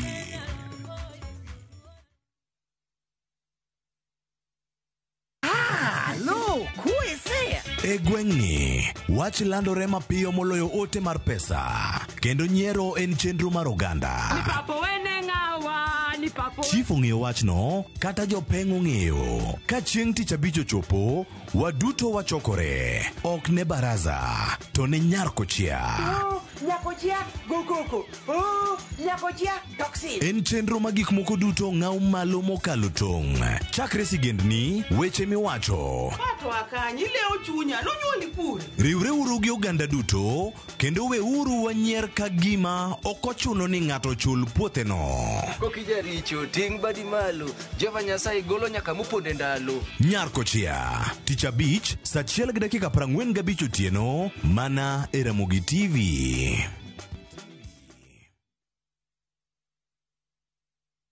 E kinde ni moekre nyasi mar sikuku, duka maduong' mar Uhuru Superstores ni kebe ifungruok gi uso maidero ni Black Friday Super Sale Month. Tarik 8 dwe mar 11 gani. Uhuru Superstores gwel matimo nyiepo mari kendo mondo kit duto ma idwaro kamoting'o magedo kod chiemo. Wakoni mondo minyiew kodwa nono monge chudo. Nyalo chudo kokalo pesa bibi number 247247. Account number 346250. Kata liba pis maro mar Uhuru Complex Building matimo chiegni gi duka mar Safaricom JM Towers downtown but bengi mar Credit Bank e boma Kisii. Uhuru Superstores, karibu nyumbani. Geso kangeso, saa 11 mamidhiambo. Mbamba toko, koma ye. Tudri koda ngeso kangeso saa 11 mamidhiambo e chenro mar tiedero. Oka kamwabro budho manyanga kowa kelo ni ngolo motimo cathedral. See you there. Tiedero, ngeso kangeso, saa 11 mamidhiambo, mana e Ramogi TV.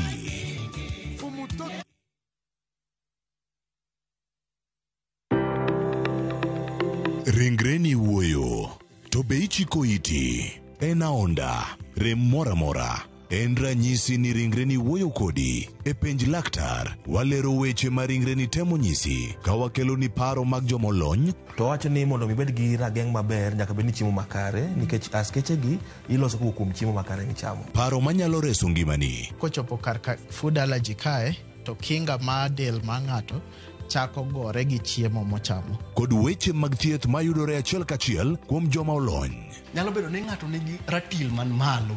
Koro konyono to choke cartilage ka toyore konyono nikech ratil mare man malo. Mano nyalo miyo bende ng'ato nyalo yudo arthritis no. E penj laktar gi Ruth Otieno, wuok tich nyaka tich abich, saa 12 odhiambo, mana e Ramogi TV.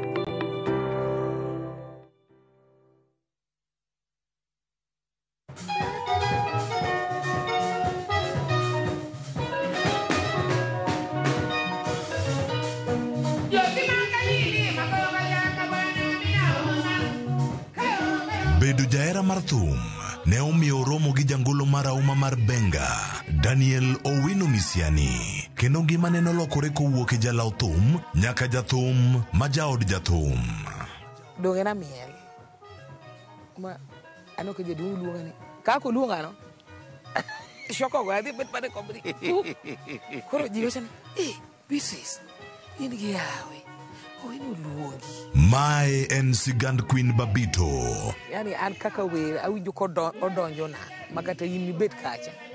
Don koro kata kini pesa morenga koro tigola gola. Mamiyo wa sigand jaode D.O. Misiani. Koko wino na awinjo ngama lokore kio ngama ono kaka ne wadongo wawinje. Tich abich ni eng'e jothumbewa kochakore saa 2 okinyi to wanwe ngeso saa 5 onyango e Ramogi TV gi Solomon Atito Kafaya.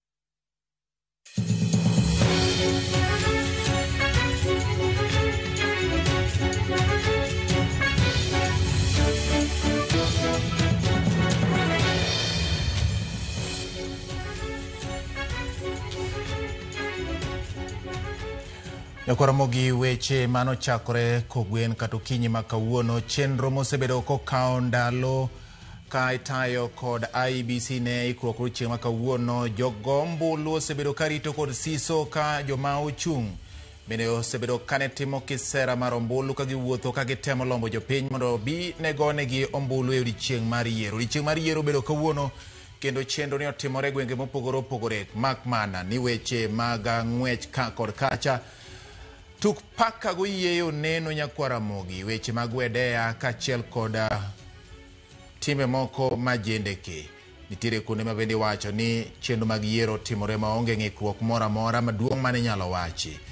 Nyakwaramogi weche nitie mathoth ahinya kaseyo bende pod bedo kowuok kuom jotelo kaachiel kod jopiny ni mae kweth motimo kama mae motimo kama jomomaki ma bende ondhi kod obila bende ondhi obila omedo keto arita e konde duto mopogore opogore mag gwenge ma itime yiero e kinde masani to koro kweno mar ombulu dhi nyime. Ma e tielo mogik ma yango jaloch tielo mar kwano ombulu timore e kar chung' od bura ma Ugunja, timore e kar chung' od bura ma Kasipul, timore Malava, timore e gwenge ma Mbeere North, timore Magarini, timore e kaunti ma Baringo bende Nyakwaramogi kaachiel kod ward bura mane itime yiero adundo odiechieng' ma kawuono. Kamoro amora ma intie kisebedo kod jowetena mamoko mane ochako kodi e chakruok mar goyo ombulu nyaka koro chopo sani ma kweno dhi nyime. Wabro medo tudore kod jofwambo magwa mantiere kuonde mopogore opogore ma chenro ma kamae dhiye nyime. Ka ok kamano arwakini machiegni ahinya e twak marwa machakore sani, twak mar oimore ka wang'iyo yiero ma adundo ma obagi kod duol mar IEBC. Oganda manok kaluwore kod lipode ma waseyudo ema nowuok tinendeni mar dhi chopo dwaro margi mar demokrasia momigi kod katiba mar piny Kenya mar yiero jotelo. Kata bed ni kwan manok ema nowuok, katiba oyie ni duoko mar ombulu no duto kang' okwane ng'ama oyombo ibiro land jaloch pogore kod yiero maduong' mar jatend piny midwaro ni nyaka bed gombulu 50% komedi ombulu achiel.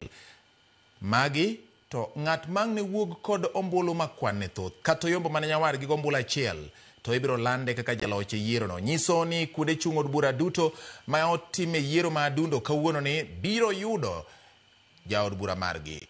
Kuonde wards duto ma otime yiero ma adundo kawuono bende biro yudo MCS magi. Ka kaunti ma Baringo ma bende itime yiero e kom mar Senate bende ang' ne yud senator margi ka kweno rumo. Ting' duto Nyakwaramogi nitiere elduon kata lwet duol mochung' ne weche mag yiero kod kiewe pacho ka IEBC.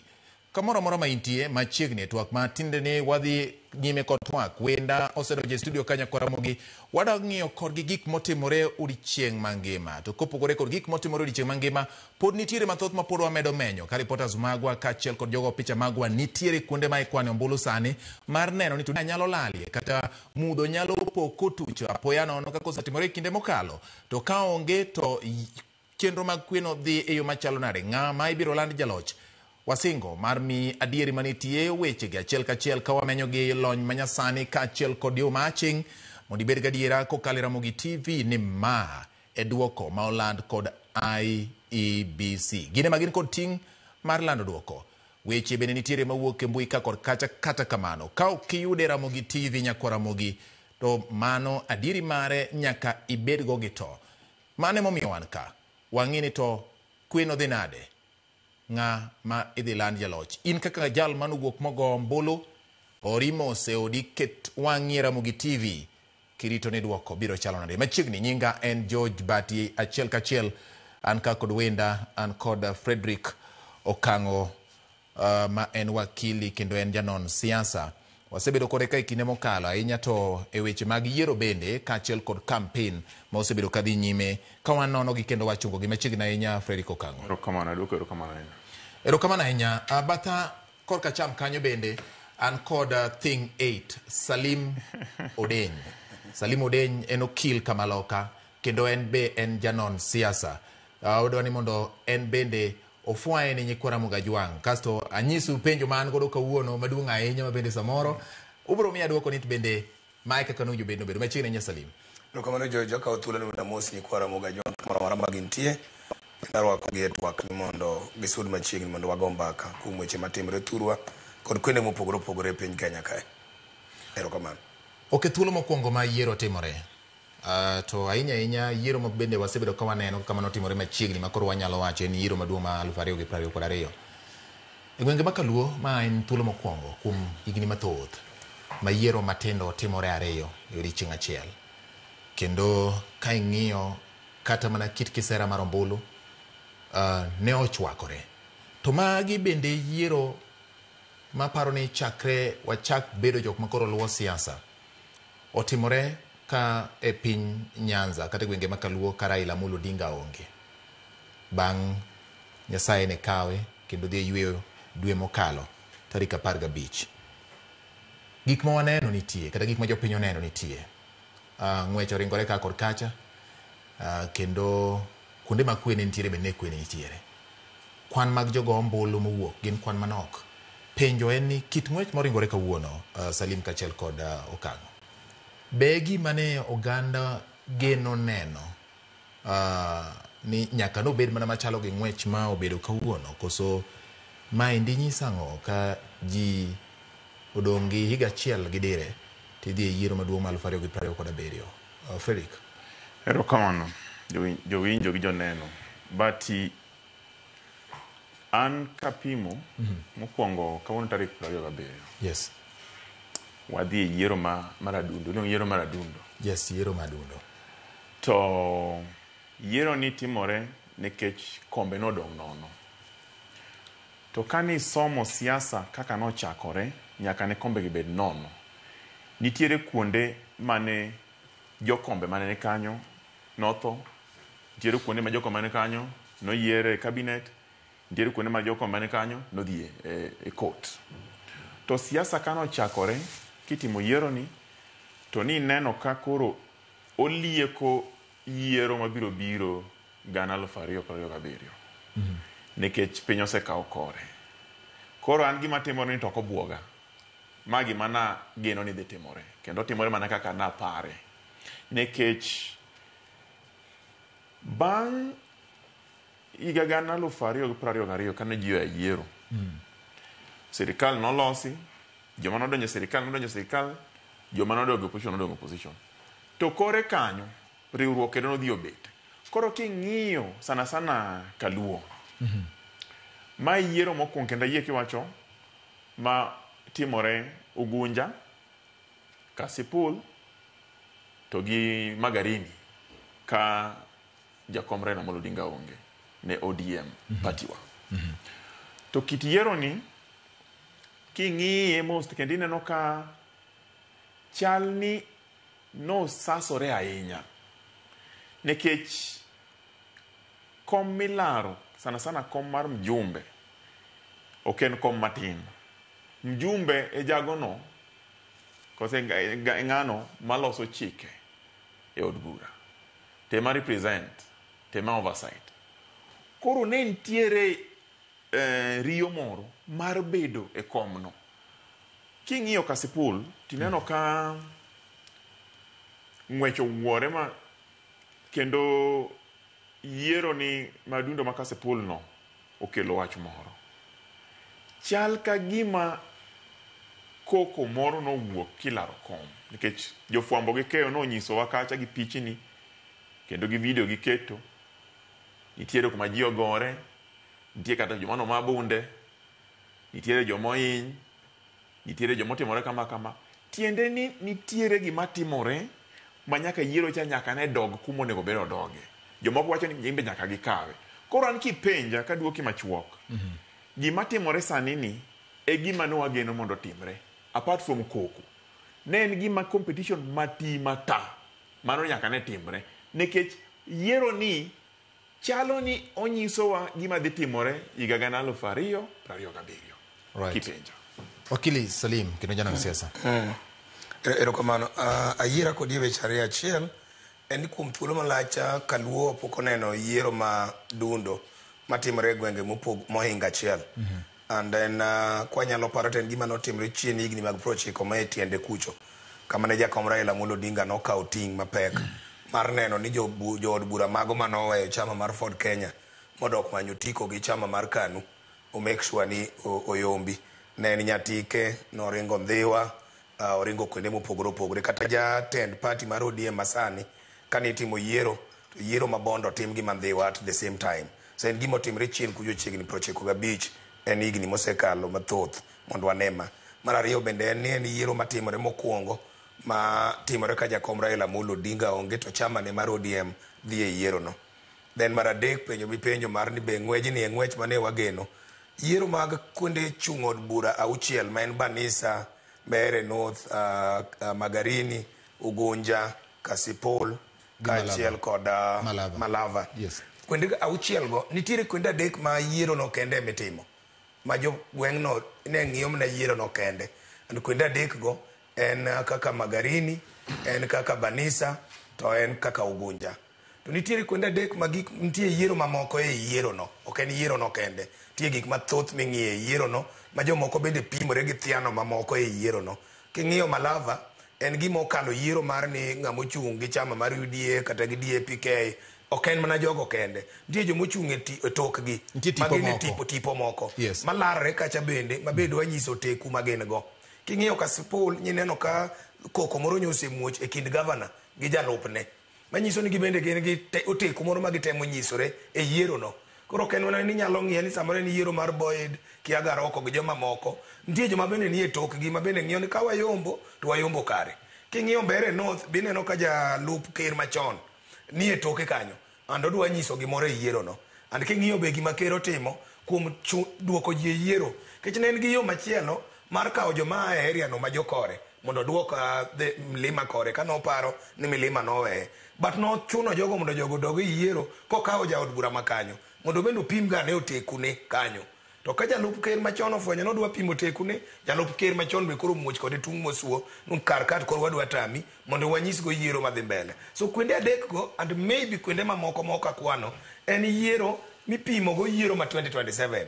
Aeto be en yiero ma jomoko bende larore e yiero no beyond yiero no wuon. So en yiero moting'o yiero mamoko e iye ma jomoko larore beyond candidates and therefore stakes nyen malo and ji ne nyalo lawre kaka mineno ma Kasipul no ji ne nyalo lawre kabisa kata Mbeere no kata Malava. Kuonde adek no ka lawruok obede motegno moingo constituencies mamoko adek moko akwanogo kata moingo Baringo kama ne yiere senator. So kuonde go yiero mamoko ne nitie. No chuno ni nyaka koko bedie nikech oteku kata joma nie tok ng'ato tipogi ne nyalo bedo abeda gi tipo mar manyo kisera mar ombulu nikech kwa ng'iyo kuom ranyisi Mbeere North mane en jalup jatend piny Rigathi Gachagua nogo taj kendo wacho ni ok obi wuok Mbeere North nyaka chieng' ma igo ombulu kata kamano odiechieng' ma nyoro nyoringo dhi Narok Town kama ne itime yiero adundo e ward ma Narok Town matin ma bende ng'wech nyo betie nyocha chieng' ma ne itimo ombulu mogik ng'wech nyocha betie nyaka ne ng'wech bedie ng'wech mar gorruok dhaw gi barruok gi gik ma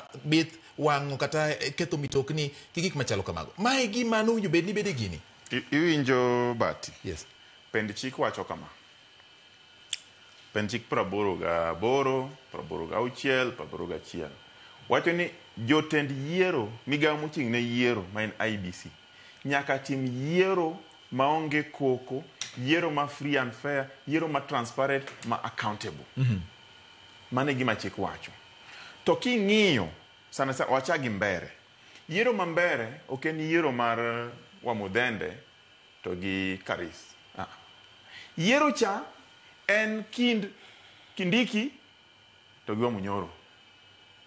Omino kaka koro en mana fire si fire, noma si noma. To jogi be oraro ni gini ok ukaw. Tiende ni ji pimore ratil Bati. Ratil ji pimore. Ji ariyo ka pimore ni to kogik higa 2027 en ng'a mabiro telo ka manyalo kelo jogi ka nyakla mondo ter yiero mar rais 2027. Mane gima timore. To koko mawuok ni en koko mar pimruok nikech koko ni to chik ok oyie e yiero moro amora. Kendo an awuore gumia IBC nyaka ne gichak neno ranyisi mag koko to giling' aling'a. Kawuono ko giwuok ok gindiko statement go kony jomoko sei IBC nochiwo kum ne jotelo moko mano ni Kasipul. Yes. Magi go gi fine. Yes. Milion achiel. Yes. To no mono koko kawuono. No ko mono koko. sama ne koko osewuok ma ji oseneno ni ranyisi mar koko biro wuok Kasipul kata Mbeere kata Malava, to gima IEBC timo king'iyo Election Act, Election Offences Act, Election Regulation 6872 wacho ni gin gi ratiro mar golo joma kelo koko mondo kik odhi ochung'. Ne ok gitimo mano. Koro an kipenja taduoki niya, ka ng'iyo kaka yiero gi dhi, en yiero mana kaka Odenyo nosewacho, nitiere jomoko e ng'egi kacha ma pimore ngufu, to gin ging'iyo ni kogik higa mar yiero mabiro 2027 to ng'ama ngufu ne ni malo, koro ratil dhi mana ni fire si fire mineno cha. Koro aneno mana ni kumwachomono to ok en ranyisi maber kwachomo 2027, nikech ka gima kama nyalo timore e yiero ma adundo, pare ni 2027 makoro constituency 290, counties 47, wards 2,500 ineno 1,450 parane. En gima dhi timore ma ka ok watang' sani. Koro nyaka wang'i yiero gi yo makare. Wang'i gi niya, ang'o momiyo tulo wuok e yiero ma adundo makama? Ang'o milaro malich ma nyaka ng'ato thoe? Ang'o milaro malich ma nyaka koro ji gore? Ni neno Speaker Muturi ka jofwambo ogolo gore gi ja-UDA moro yware ni irwako party colours ok onego ibed gi ka. Ineno Roko gi Boyd kalarore Kasipul. Mjumbe Homa Bay Opondo Kaluma ogo kidi wiye ka ni neno. Tineno gimotimore Malava Panyako koro ywak makata Mirimo Ingo. Mano ke yiero ma jo Kenya dwa neno. Sama wachomo yiero ma 2027 onego be ni IEBC mae temruok momigi ka gitimo yiero ni eyo malong'o moluwore gi pend chik, to onge ng'ama biro winjore kod ng'ama biro bedo gi confidence kodgi ni jogi nyalo timo yiero e constituency 290, wards 1,450 to gi counties 47. Koro aneno ni nitiere gimilaro, tilaro telo to ken telo masani. Ng'ata manie tok ng'ato ok odhir ng'ano nikech ng'ane modwano yombi, ong'iyo ni to pango kwano mane 2027 ng'ama nolo to ng'ama ni koni mane giming'iyo ka. Ok en yiero masani. Ma iluongo ni dress rehearsal. Ma dress rehearsal jokisungu wacho ni gine metimo cha warm up kapok wachopo mbele. To en warm up mager nikech nitie joma thoe, nitie joma hinyore, kendo nitie joma dhi ywak. Kobiro gik saa 5 ka results biro chako donjo. Jomoko dhi ywak nikech jayombo nyaka yombi, jalo nyaka lo. Mane gima wacho. Okay, Salim, ma Indian akiani ingi ya nyalo medo ni ayiera gi Fred ni nitiere weche modhuro e yiero no kaka siwacho ni motelo, and especially kwenda dego mineno ka otegno no, because ngima mar jomoko kisiasa otegemea duoko madhi wuok e yiero ni. Ka wani kuom ranyisi Kasipul, ka duoko wuok otieno ma kawuono ne Boyd Were oyombo kuom ranyisi yiero ma Kasipul, mae dhi weyo jalup gavana ma Homa Bay kama nade dhi kelo mutni kod tungni mathoth bang' yiero ni. Ando anyalo wecho ni moriere chuth ni biro neno ka bang' mano nitiere kata paro mar temo thicho oko jalup gavana ma Homa Bay. To biro bedo nade kowuok na Roko e jaloch e yiero ma Kasipul kata ng'ato mopogore gi ji ariyogo. But gima kelo tulo ko kwa wuondre ok adwa wuondi en kwende ji ariyogo. Joma moko mochunga nyonge problem. Gavana gi jalupne mae makelo tulo modhuro kanyo. What if na Roko landi ni yombo? Mae dhi nyisang'o ni gavana matiyo sani. So already neno ka ngima jomoko politically mbele ka, especially yiero ma 2027 orenjore e wach mar duoko mar yiero ni. Emomiyo ng'ato nyalo yie thoe to thoe gima ok en owuon. Candidates themselves ok nyal bedo gi problem malach ahinya. To jomochung' e tok gigi ging'eyo what that means to them. Mano timore Mbeere, mano timore kata mana Malava. What if oyomb candidate ma senator kendo majority whip Boni Alwale siro mi Malava ko yombe dhi chalo ne nadi to gi tudruok mare gi ker to kod chama manie loch dhi chalo ne nadi so ging'iyo gino natembe gini dhi neno nadi kacha so ng'ato ng'iyo political lifeline mare ni ok dhi wuok maber koyom candidate ne koro ok nosiro candidate ni mane ng'ama dwaro osiro ma kong'iyo go dwache moro mane toke and especially yiero mabiro ma 2027 keto IBC kama chalo nade nikech okang' olieko kaendi ni IBC nunjo bed ni osechako nokawo kata ondamo ne kuonde mane giseneno ka samoro nitiere kod ranyisi mar ywaruok manobedo nikech ok gin gik ma otuch dichiel kawuono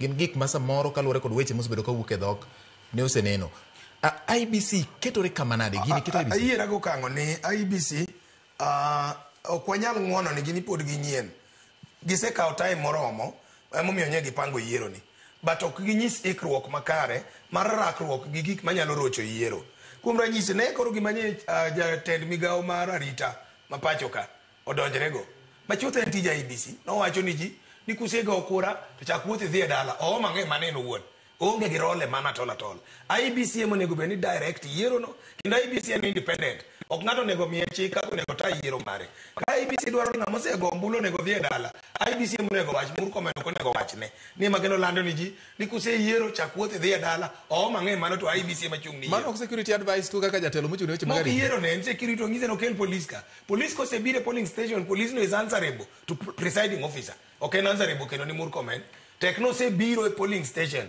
ng'ama miye direction ng'ama miye chik kata kaka otayo weche mag arita kwe ka en presiding officer maka presiding officer mar IBC ofwenyo ni ng'ani dhi rocho yiero en emo direct police ni goluru ng'ani oko ng'ama kama onego gol kata ka uro kang' makama so kendo wach mar migawo mar arita koro onge gi duol e wachno nikech IBC en duol ma ok oyiengore kamoro amora koro kanya neno ka nitie ng'ikruok moro gitiyo mang'oyo ma ok ane ka gichiek motegno kaka kwen manyie giseneno e tulogo nyonego gikawo kang' nitie okange mathoth ma ginyalo ka achiel kuom gin mokang'o wach mar ni ginyalo golo oko jogo ma gineno ka nyayo tulo e kwende yiero mar ariyo ginyalo kata bayo yiero no ma giwach ni yiero ni kaka waneno kaka piny dhi ni gihinyruok dhi betie thoe biro betie wakansol yiero ma Kasipul wakansol yiero ma Malava wabiro chike kendo chieng' machielo mondo wachake kendo manyien onge gimochuno gi nyaka giyier ginyalo kansele kata gokinyi or anytime tek ni duoko pok olandi mondo giwach ni yiero maka waketho wabiro yiero manyien to pod ok wanene ka en IBC man gi koke maber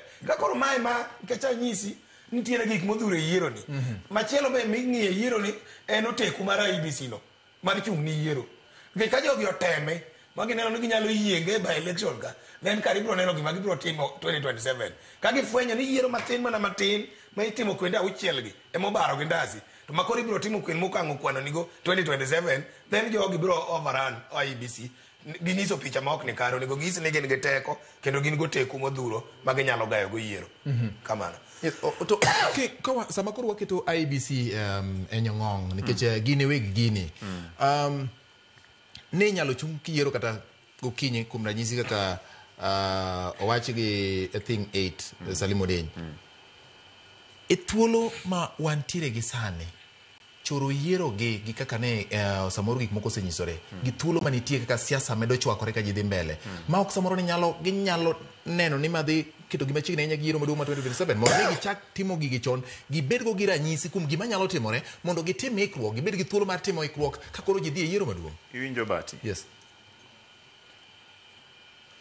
Kata higa manyien ka nafas moro amora wuok e position moro amora mar jomoyier IBC nyaka tim yiero no within time kado bed mana ni odong' higa achiel to election koro onge gima mono IBC nono IBC onego gi facilitate gi monitor gi observe gi ng'iyo ni to e gwenge ma yiero dhi timoreni jogo apisa mag jo IBC matimo yiero ni security gi chal nade jopiny ma jogo ombulu gin gi ikore machal nade to be nitiere gimoro ma dimon yiero ni dhi mbele mondo wuok e yo ma transparent accountable and simple ka dipo nitie gima kamano to IBC chik oyiene gi kawo okang' moro amora manyalo konyo yiero no mondo jokisungu wacho ni General Principle of Electoral System Article 81 mano ratiro ma gin go koro to en gima ber ni yiero ni ne gikete nikech nitiere jomoko mane osebedo ka onge wajumbe chiegni higni madhi madek Banisa. Ratiro mar bedo gi mjumbe no gin go. Koro IBC nopango yiero gi kaluwore gi ndalo mosebet ma jogi onge. Koro oriwo kanyakla. To gima yiero ni omiyo onyiso IBC ni pok giikore.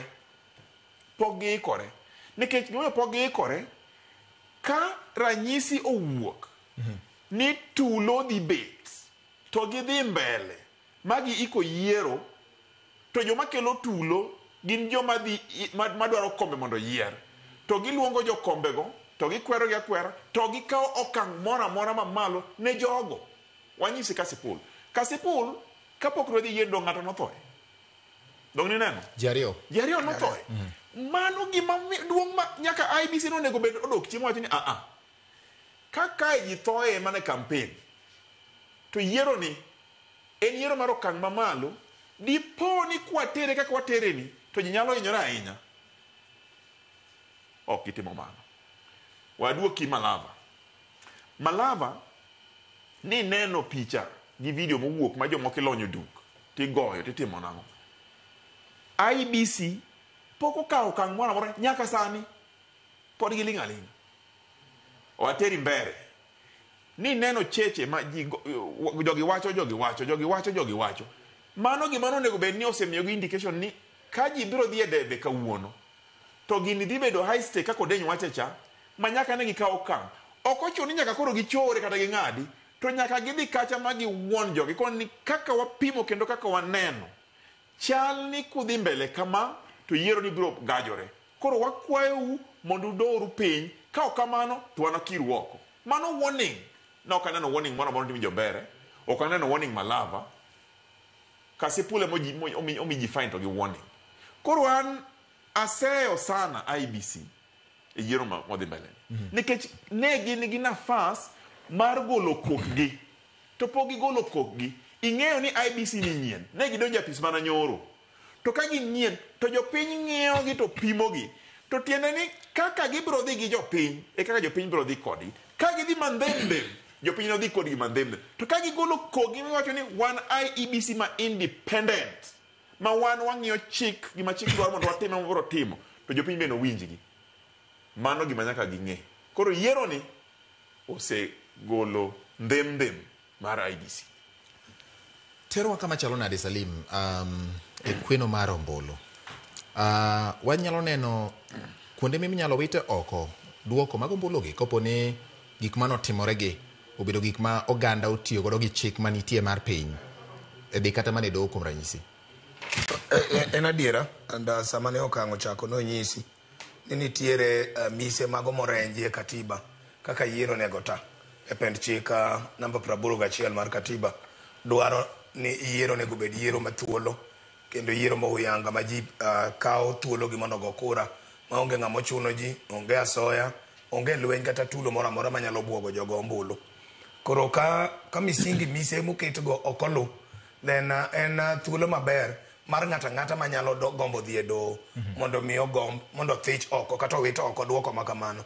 Gin gi paro makare kendo gin gi ranyisi makare ma ginyalo chopogo e doho. Nikech ka yiero timore kama ji gore ma ng'ato go lero kar yiero, lero mang'o kama igoye kura. Kech wan mawuok e dala wadhi go kura, to kochopo ineno ka ng'ate mosego lero, mara ng'ato sema bundere, japiny maonge bundere ang' bi kama go kura nade. Koro ang' bang'e tibiro ywak ni oni turn out nen piny. Japiny kosewinje dala gimodwa wuok e cha, ni ng'ato sema bunde kama idhieno, to ng'ato sego lero.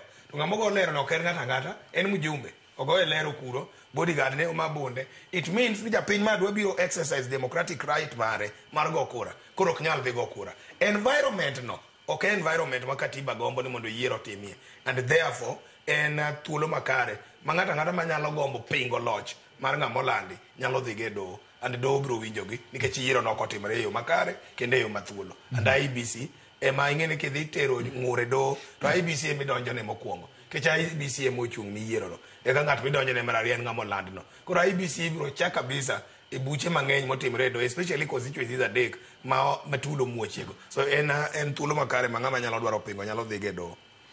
Ayie gi gima denyo wachono kabisa. Ing'eyo? Yes. IBC e pend chik namba 88 gin gi tich mar facilitate observers. Observer gin joneno, gin gidhi kacha to ginono ni yiero ni otimore yo makare, oyaw polling station sama idware, ji ogocho ko sa 11 giloro, joma ni line otieko, okwan kura, otim kama, oland ng'a oyombo. Donge. To report mar observer cha en report malong'o ahinya nikech report cha ng'ama nigi pingo moro amora nyalo tiyo gi report cha mondo odhi odo. To be ng'acha be nigi agents. Ng'ato joma laro kombe ng'ato ka ng'ato nigi agents ge mang'iyo ni to yiero ni time yo manade. Boluore gi pen chika kod enyi wacho cha. To ka nitiere gimoro amora makosa moro ma gineno to ginyalo ting'o bari wacho ni ka waneno gima timore kama. To ken koko mani ka gimoro timore marach to ji osechako betore lero dhi Koro ananeno ni sama wadhi e yiero gi to IEBC ji ng'iyo IEBC e okang' mamalo ahinya nikech ne gin gi nafas mar wacho ni waikore to waikore kama, wandhem kama, wakwayo mondo jopiny be okonywa e yo makama nikech ma jokisungu wacho ni stakeholder engagement. IEBC nyaka koro riw kanyakla te, josiasa, jogo ombulu, jo observer, jokiang'o, jidu nyaka jo media maun mondo koro ging'e ni to ikruok wa mar by election ni chal nade. An nok aneno stakeholder engagement moro amora mane gitimo manyisore ni ne nyalo nyiswa ni gisenono Magarini, ginono Kasipul, ginono Mbeere North, ginono Baringo, to ging'iyo ni stakeholder engagement motim kanyo yiero koro giikore ne makadipo ni giluoko nyaka polis kanyo makoro Murkomen ne bire gi joge to wacho ni yiero ni kawapimo to waneno ka nitiere tulo moro nyalo wuok, watimuru kama. Emomiyo gino mako gi apoya. Koro ineno ka koro tulo to osetimore pi osebukore. Koro wan gi mwang'iyo sani kadipo ni nitiere joma ok bi yie gi duoko mar yiero ni, gin gi ratiro mar dhi e kot. To kadipo nitiere joma oyiego, gin gi ratiro mar celebrate. Koro gin weche gin ariyo, joma dhi ywak gi joma dhi nyiero. Mane gima warito ka Bati. Uwe ahinya kata umulo motegno ahinya tudruok mar IEBC kaachiel kod apisa mag arita, kendo iseyo IEBC ahinya kaluwore kod twak maru ni ndhem ginyiso yiero adundo ahinya ma kuonde chung' od bura 6 ma itime yiero matin ma kawuono ne. Apisa mag arita ne nitie to kamane tung'negi owuoke. Samoro apisa mag arita odwa yware gi chien. Nitiere kuonde mano medie arita mondo jiwre ahinya. Ma kuom ranyisi kiwacho kaka Narok Town Ward, jofwambo mago wacho nitiere thuolo mane obila ne thoth moingo jogo ombulu achiel kuom kar go ombulu. Nyiso ni nitiere gima ne nyalo betie kata ng'wech nobet kamano to obila notemo kweyo piny. Obila otemo dikore ahinya mondo kik gidonjre e wach machiel kachiel minyalo dhinegi kata mana kuom IPOA gi bede migepe mamoko mondo nyisi ni gitiyo kod teko mathoth mokalo kiewo. Maendi nyiso nang'o? Obila oweyo yiero e lwet IEBC koso giweyo jopiny e lwet nono? Kaka nawacho, chik ok dwar kata bende ni mondo IEBC odeploy obila mathoth kaka nyaneno ka commissioner moro wacho Magarini kaachiel gi joma ochung' ni yiero. No obila wan go wabiro keto kama ng'eny kabisa, pan nyen jatend obila. Nyanyo obila wabiro keto kama thoth mogundho. To mano kema chik dwar. Chik dwaro ni obila onego bed kacha mana mondo protect integrity mar yiero no. Obila ok onego bed mathoth ahinya mabuogo kata jago kura nikech jogo kura duto ok gin joma beyo ruok. To obila ok en ng'ama ing'iyogo. Emomiyo ok ng'ama dwa romo kodi, onge ng'ama chiko romo kobila. To kata kidhi kobila ng'ama biro maki onge, obila nigi bench kanyo mibetie. To onge ng'ama chikre gi wargi ni bwana rombo makiny kwa dwa rom kobila ok romie. En kama japiny oluoro mok dwa dhiye. Koro kiolo obila no mang'eny bende kende process te interfere gi process nikech intimidate jago kura moro. Wuoro mana ni kara nitie chich moro, mano kela wach moko ang'a wacho ni ka gise chich magiolo obila mang'eny ng'ama mono gichungo yiero no. Ka gin gi chich kar mondo giolo obila mang'eny yiero ne mondo gichungi kata ng'ama ketho yiero madwa rocho yiero no ema mondo gigol oko mondo kik bed achiel kuom jomochung'. IEBC will gi duoko mar Supreme Court ma 2017. Aparo ni pod giparo duoko ma 2013 to maybe gi ma 2022.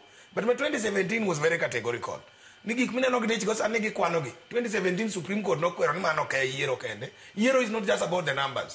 Yiero is also about the process. Ere kaka nambe gi uchope. Koro sanda ngini gilungo wigi polling station go gikwano nambe go. Nambe ma gikwano go to gikwano nambe moyudre process morochore. Gikwano nambe mogo eji lero, gikwano nambe ma jomoko komi thuolo mondo go kura. So sama gidich gi numbers and not the process, wigi will gi duoko mar Supreme Court, and therefore mano pod chiwo fertile ground. Ma ng'ato bro wacho ni no problem, Rolandi ni miyudo kura gi. Te yudo gi e yo mane? Kura mi yudo gi yudo kibuogo joga ma jogo kobiro. Uono bile mathoth ma koro joga uluor, ok ochopo ka mondo go kura mondo thegwa yo makare. So ging'i the process bende, not just the outcome. Ere kaka ne wachopo ka? Ochopo gi gima gidhi landonwa saa 5 Kasipul neno ka returning officer owacho ni bai gimoro saa 6 to duoko bosiem na ng'ere ma jo Kasipul ong'eyo.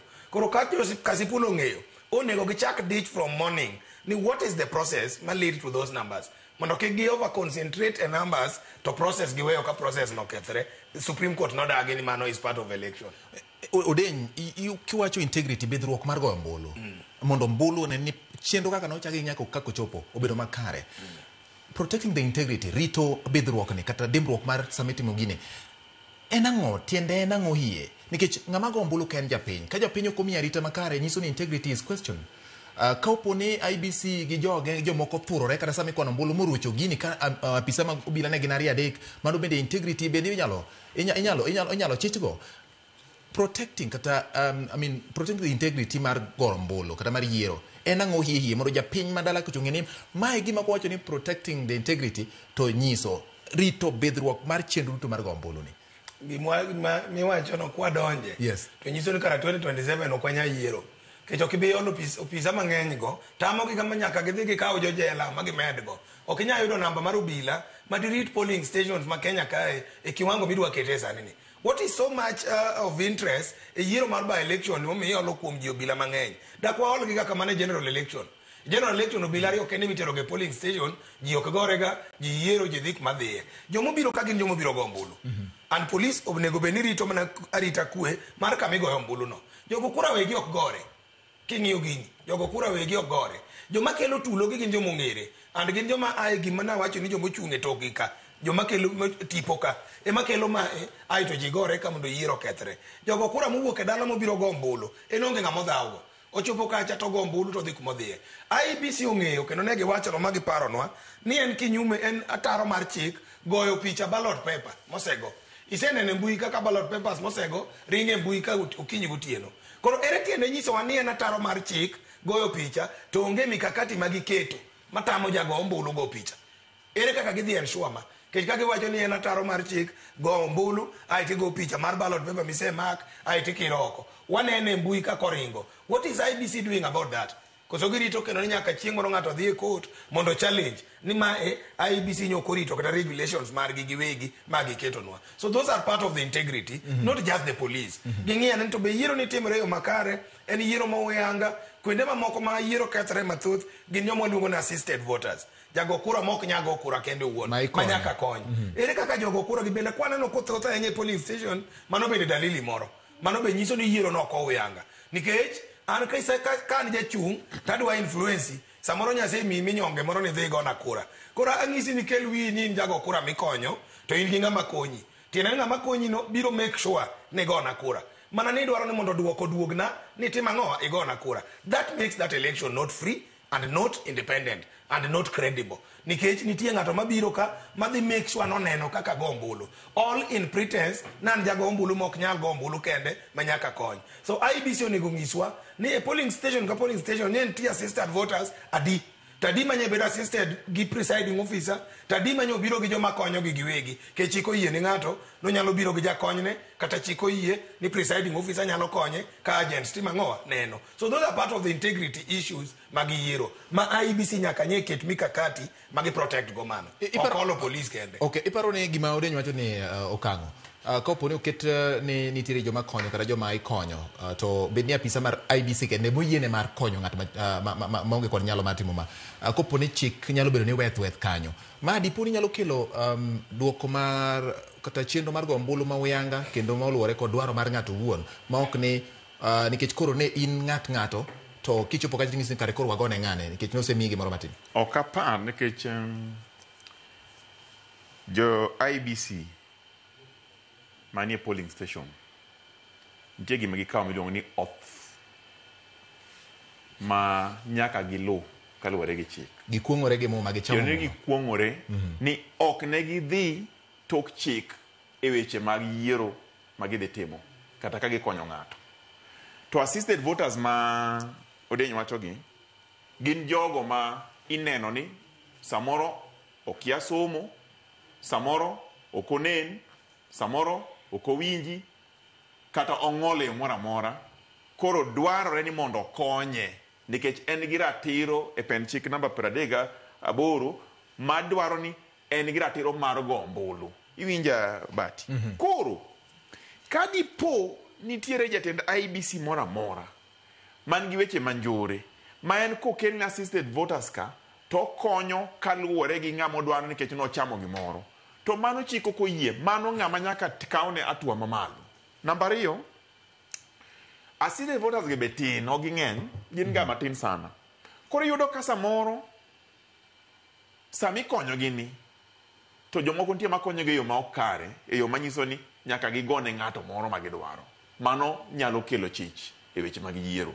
To ni penjo moro ni to integrity mar voter ni te en ang'o? Adwa medo matin gima Odenyo wacho. Integrity mar voter tiende chak mar voting tiende niya, polling station nyaka yaw e sama idwaro, sa 12 gokinyi. Polling station nyaka lor sa 11 godhiambo. To kolore ka nitie joma nie line, jogo nyaka tie go ombulu. Namba 2, ng'ata madhi go kura, chik wacho ni voting is by secret ballot. Tiende ni en gima ling ma Odenyo kong'ego ng'a gochone, in ok ding'e. Adhi e booth, taumora, tagoyo, tadumbo kacha. Koro goyo kalatas cha picha, mano ok secret ballot. IBC nonego bed ni oseng'eyo, ka gineno gik e mbui cha, ne gisekawo okang' mamalo. Pok gikawo, gin gikwedo. Namba 3, integrity mar voter tiende niya, ng'ata madhi go kura, kichopo e polling station kacha, tik dhi kacha bedo identified, tikawo kalatas, tidumbo, tiketo ni ink, tiwuok idhi. Ok ibede e alwora mar polling station ni rito ni idwa land ng'ano sano to ji pod go kura. Mano ok en integrity. To mogik, integrity mar voter mar voting dwaro niya, nitiere observers moyienegi mobedo accredited, gin gi badge, gin ei polling station kacha, moko be wuotho luorore, to ging'iyo ni yiero ni be otime okang' ma chik dwaro, to gin ok giwacho ni wan ng'ane ng'atwa, gin gindiko mana ripodgi to gidhi golo ripodgi. Ang'eyo nitiere observers mang'eny, nitiere ilog, nitiere VR, nitiere ging'eny, ne gidhi kacha, wabiro rito ripodno. Koro an wacho mana ni integrity mar election e gima duong' ahinya ma IBC nyaka ng'i. To ok en IBC kende, jo arita kwe bende ok di ol dabal ikele polling station ma koro buogo ji kendo mono ji. Ing'e ni japiny gi polis to ok winjre nyaka nene. In kidhie e polling station to yudo polise 600 girwako combat, gichalo jolweny, in digo ombulu dong' ne makar dhaw idok adoka dala. To kidhie polling station to yudo ka ng'ato osego wiye gine lero, dibed kanyo. Mano ok integrity. Integrity mar voting dwaro gik malando ka. To ahinya nitiere kuonde mang'eny ma bende yiero dhi maber. King'iyo Ugunja ok aneno ka yiero dhi marach. Baringo voter turnout ema ni piny. Kasipul apart from koko mane waneno ma ji go lero ja, to chal ni yiero nitie kuonde moko mano dhi makare. King'iyo Mbeere apart from gik moko matino mane chakore ka, to yiero dhi mbele. Koro wan gima wageno ni yiero ni nyako reflect dwaro mar japiny, ma ng'amo yombo oyombo aching', ng'amo yombi be oyombo aching'. To kineno ni ok oyombi yo makare, to in gi ratiro mar dhi odo mondo iwach ni ne agent na otimo kama, to report en kama, to wan waneno ni no mawa, to duon dobro winji. Mane kaka waneno. Tipo ma ni e tok ji ma kelo gik ma waneno ma koro iseyo godo IBC gi. Does it mean ni nitiere jomoko ma gin ongoke ma giminyalo tim gi onge ma hijack kata ng'wano gi thuon ma mit chunyie dwaro gi ratiro momi oganda gi katiba ma dho ngere penjo ni oluongo ni hijacking. Nitiere joma hijack to ang'o momiyo ok nyal kawne gi ondamo e sama owinjore jogi kopogore gi josiasa ma samoro waneno ka gin jochung' minyalo siem wang'gi kata inyalo mi fai kata kum. Ang'o matimore? Kata in ka yudi e puotha ma njugu gikwalo njugu kata to godiechieng' tiponi be nitie. Dang'a mak tiponi. Okine marakra kodi. To ngin ma yudi ni marakra kodi. To ne un kanyo gi tiponi. Koro tiponi no bro luwi aluwa to kokao okang' moro amora, ok okao zigo. Kech ok ne ka jomi wacho gi ok gin candidate. Ok inya punish gi unless nitie gima gitimo punishable offense ma clear minyalo ne mokikore gi yiero. Machalo kaka ballot stuffing, machalo kaka bribing, gango gini. But ka en bende en tipo to ber gi joge moko moketo mabiro. Like ok ne ka mbere, ok ne ja loop ken machon karakre kanyo. Ok ne ne yiero no. Kata mana Homa Bay ibo neno ka jo ma Kasipul no. Ibo neno ka jo mikwano ka tipo. Ok bi neno gi kuro kogo gi lero ni gionge kata kuro. Kuro kata kidwa ka okang' to chuni ni biro chopo mane okang' omiya yiero wach mar okang' mochako go ni ng'ama inyalo kawo ne okang' en candidate ne mopiachre oko ni. Kech candidate ne nie mogolonwa. To candidate ne nie ma tipo no ponde toke, candidate ne nie ma otimo go gigi. So disqualify that candidate, then tipo no la. Ke candidate ni onge tipo ne be onge. Kech ng'ato wuotho gi tipo ni. Ka in kae santa en kae, ka ngiwuok to bodhi, oluwi kamoro amora. Koro kigolo candidate ni tipo no be onge, wach ne orumo gi kanyo. But for as long as ni podi dwa lawi gi tipo candidate ni nitie, ok ibi fwenyo kata tipo no en owuon. Ok ne ka sani wamanyo mana interest eka mondo wang'e ni ng'ama nie tok ng'ani dibed ng'ane. Kaluwore kod cheche weche manyie giwacho chien kaja. Ni mae noma si noma ka ok wawenu kiango. Koro iwinjo kaka nye giwuoyo ming'en ng'ane ne odwa dich gi yiero no moingo kata candidate. Adier kiwinjo kata candidate go to jomochung' e tok gigi odich gi yiero no maingo kata candidate go wegi. Nikech ineno ka ng'ato kia kidhi Malaba ma ng'ato jorit jomimayo jorit ok a kata Malaba kanyo. Ok ia kata Malaba kanyo to mae jorit kia ng'ato tim nade jago chung' mondo gionge go problem. Koro tipo gimno ka a lot of ginene vested interest mag joma oko. Kata kawuono ng'amine ni go gilero Kasipul no. Ok a kata Kasipul. So you realize ni nitie a lot of things matimore mopogore kata gi yiero madhi nyime ni. And therefore kidwa kao okang' ni tipo gi, the best way would have been deal with the candidate. And kaka ne IBC o deal gi candidate ne ok decisive and firm moromo. Dine gi deal kod gi ma firm moromo. Kaka an gi kora ang'e maber yiero pod nyalo timre Kenya ko kang'o ng'isi kata ka kiny ng'ato o resign kata ng'ato to God forbid to pod yiero pod biro timre atima nyaka 2027 around dwe mar 2 e ka koro IBC ok nyal luongo yiero. But any time between sani nyaka sechego gima mono gi wacho no okay yiero ma Kasipul, yiero ma Malava, yiero ma Mbere wachungo nyaka January. Sama watimo mae makoro wachako gine manyien in oseyudi gi ketho mar yiero kichung'. Koro wadwaro wachako nomination manyien. Ino kichung. Ibro kita a few station mang'eny gi makama nye ji osegude pach gi cha koro onge. So IBC did not move decisively and firmly mondo gidil gi joge. To kichako ni manyo tipo sana ni manye ni yude kure. Okoa kata Kasipul, okoa Malava, Mbere kanyo bor gi dala ni malich. Be okogo kata kura kuro. But iyudo ka en ema duonde iwinjo bende en ema ji gore ne. Joma gore mago ji gi kitegi gore e loe. To gigore e loe samoro okoa kata kanyo. Odeny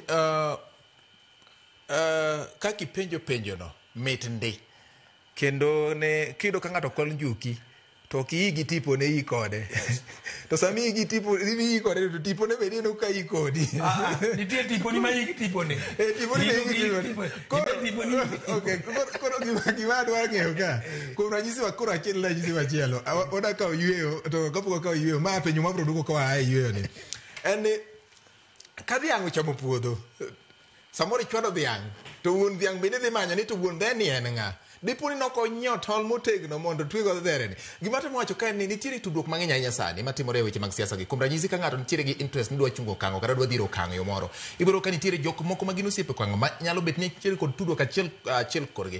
Nyalo bedo matek mondo yangi mondo kawnegi okang' kendo nyalo bedo mayot mondo deal gi jachung' wuon. To donge nitiere kama koro kawadhi mbele chik koro chak bedo ma koro luwo jok mantiere gi vested interests mondo gin bende chiwnegi kata mana siem moro mager. Maendi wabro timo bang' ka wasedhi e yweyo ma wadhiye ni. Nyakwara Mogiro kamana nyakumedo ketera mogi TV twak kotenore kod weche mag ombulu motimore kawuono e kuonde chung' od bura mar auchiel e piny Kenya. Yiero ma adundo an ka kod Fredrick Okango ma en janon siasa kaachiel kod Odeny Salim ma bende en janon siasa. Gi thuolo ni wakaw ywe manok kende kata machuok to wabiro duogo kaendi kod weche mamoko ma en Ramogi TV achiel kachiel kowuok ni studio ka. Twak medo dhi nyime, wamedo ng'iyo kendo watudore kod jofwambo magwa ma kolonwa kaka chenro mag kweno dhi nyime e kuonde mopogore opogore e pacho ka. Kik idhi mabor nyakwa Ramogi, twagni biro teri kanyisi adier gik mowinjo bed ne timo, gik manyalo timore e kinde mabede kwano ombulu ka waduogo ka wabiro kawo mano kod gik manyalo timore e kinde mikwano ombulu. Nyinga en George Bati nyakwa Ramogi, kik idhi mabor, pod uduogo mana ka e twak madhi nyime.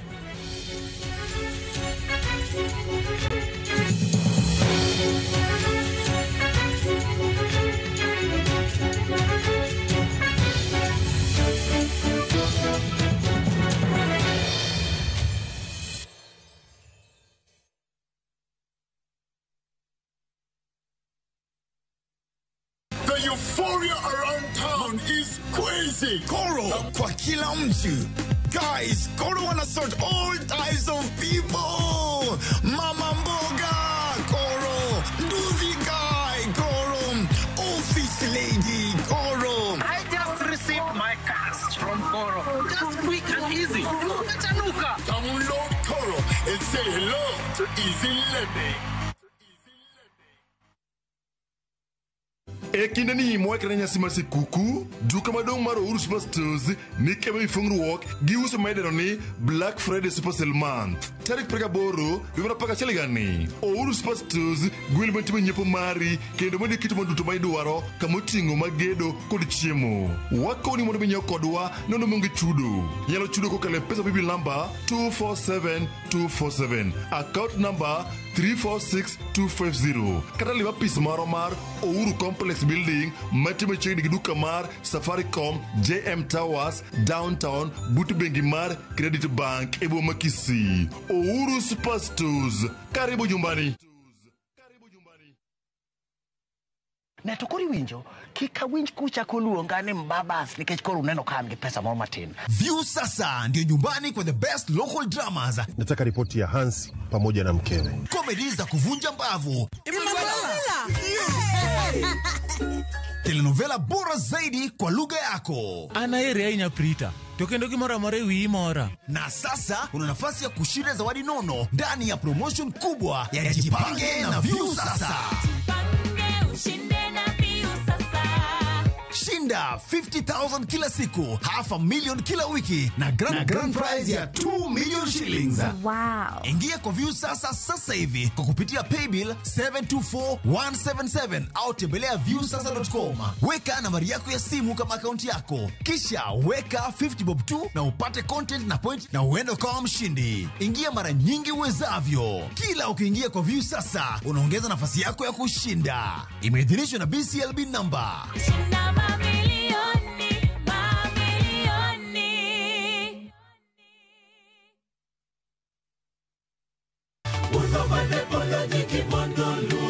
E dwe mar Novemba, roho mar lokruok ni ka.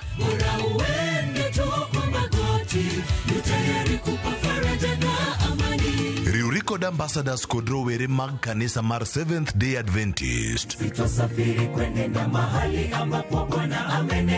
Kaka giwuok ka gitiyo, gipako, kendo tayo ka giwuotho gi chir, e yie kendo kitayo gi wach Nyasaye. Kinde mona kawi ngimawa kapodwa joma tindo to atine Jehova Nyasaye nyaka chung'ie kodwa. Kiki jwang chenro makende mar rowere e dwe mar Novemba ni ma opong' gi lamo, weche mabeyo kod neno. Ne ng'ato kapod irawera tine Nyasaye, kapod ngima tine. Injili ngima, ngeso ka ngeso, sari okinyi mana e Ramogi TV.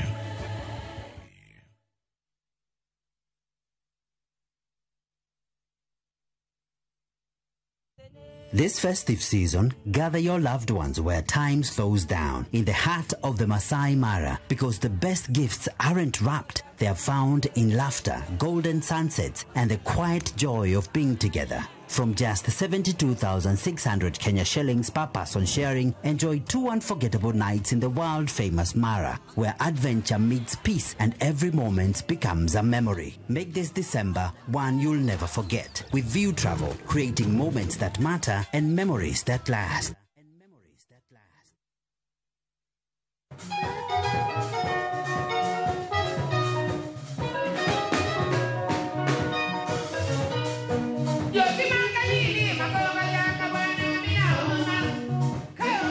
Bedo jaera mar thum ne omiyo romo gi jangolo marahuma mar Benga, Daniel Owino Misiani, kendo ngima ne nolokore kowuok e jalaw thum nyaka jathum ma jaod jathum.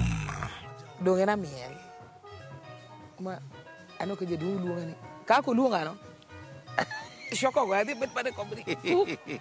Koro jiyo sana. Bisis. In giawe. Owino luongi. Mae en sigand Queen Babito. Yani an kaka we awinjo ko odonjo na makata yimi bet kacha. Don koro kata kini pesa moro nga koro tigola gola. Mamiyo wa sigand jaode D.O. Misiani. Koko wino na wino nga malokore kyo nga mauno kaka ne wadongo wawinje.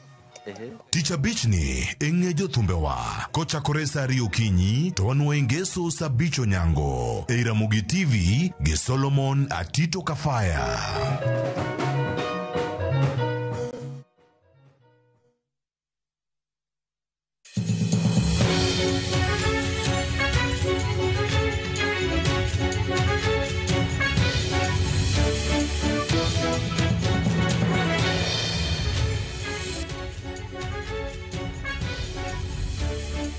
Erokamano nyakwara mogi kamoro moro ma intie kinde ni adani mi weche manyien ma osetimore nyaka odiechieng' chakre nyakwara mogi saa 3 mar otieno kalo dakika 3 weche manyien mago imore biro ni achiel kachiel odiechieng' mar 27 e dwe mar 11 2020 kod 5 odiechieng' ma oganda e kuonde chung' od bura maro mauchiel e pacho ka wuok oko mar goyo ombulu kuonde chung' od bura 5 kachiel kod kaunti achiel ma en kaunti ma Baringo en achiel kuom kuondego ma weche mag ombulu dhi nyime nyakwara mogi ka bende achiel kuom kamineno e tipo mari en Mbere kweno dhi nyime nyakwara mogi wan kod magi kowuok e konde duto mag kuonde ma kweno dhi nyime gi sani ka bende wabiro medo tudre kod reporters magwa mondo mi waler nyakwara mogi mokwongo ino ne thund weche madito motelo ma wami gi thuolo ni ka wachako weche manyien mago imore.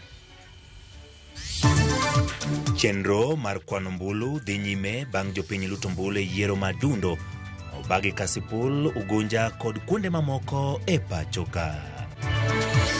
And the thuggery they are bringing in Kasipul must end. Eugene Wamalwa walikuwa wamesimama kwa barabara. Hao walisuka tu na kuanza kupiga watu nini na tulo gi ywak. Wakomo kuom gwenge mobagi yiero madundo kawuono. Mr. Speaker, I rise to give notice of the following motion, which is the establishment of a special committee to investigate the proposed removal from office by way of impeachment of Honorable Amos Kimwoni Nyaribo. Gavana Wanyamira koro dhi chopo nyim senators duto e winjo bura ma thiche oko e apisi bang' ka dwaro machuo komiti ogore e Luanda.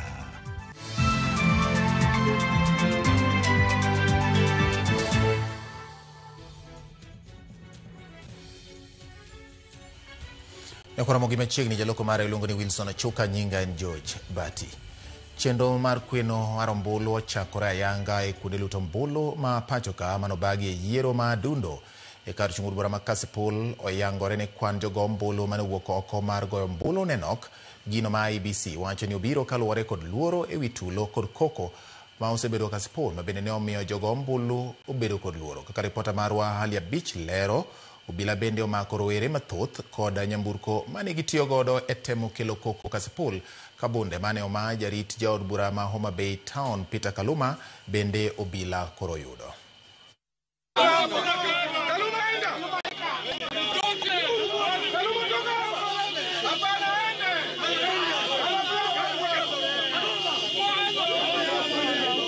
Mano e kaka ne weche chalo e tesend luto mbulu magoro sare banga kwethro were moko ne omonjo kendo onyo jaod bura ma Homa Bay Town Peter Kaluma ka achiel ko jarit mare ka gise kumne bede tesend luto mbulu no kata odoko ni ne agent maduong' madun bura mar ODM e yiero no. Rowere go mano manore kod gige lweny ne omonjo Kaluma kendo weyo kod nyruok e wiye ka jarit mare bende ne gimonjo maginyo kaeto gimaye bunde mare manen go. Gone with the gun for my bodyguard, and you can see they have stolen me, and he's the one who was telling them to hit me when I'm with them. These people want to cause violence so that they scare people from voting. We will not fight back. We will fight on the ballot. E kinde no bendo bilano mako nyamburko mar rowere moko ne chero doga e Kasipul kendo yudo gige lweny mariche nyamburko go ka rowere moingo 28 bende ne omaki kendo dine gite sendo bila ma Ugis ka achiel kod gige lweny mano makgi go. It was an unfortunate act.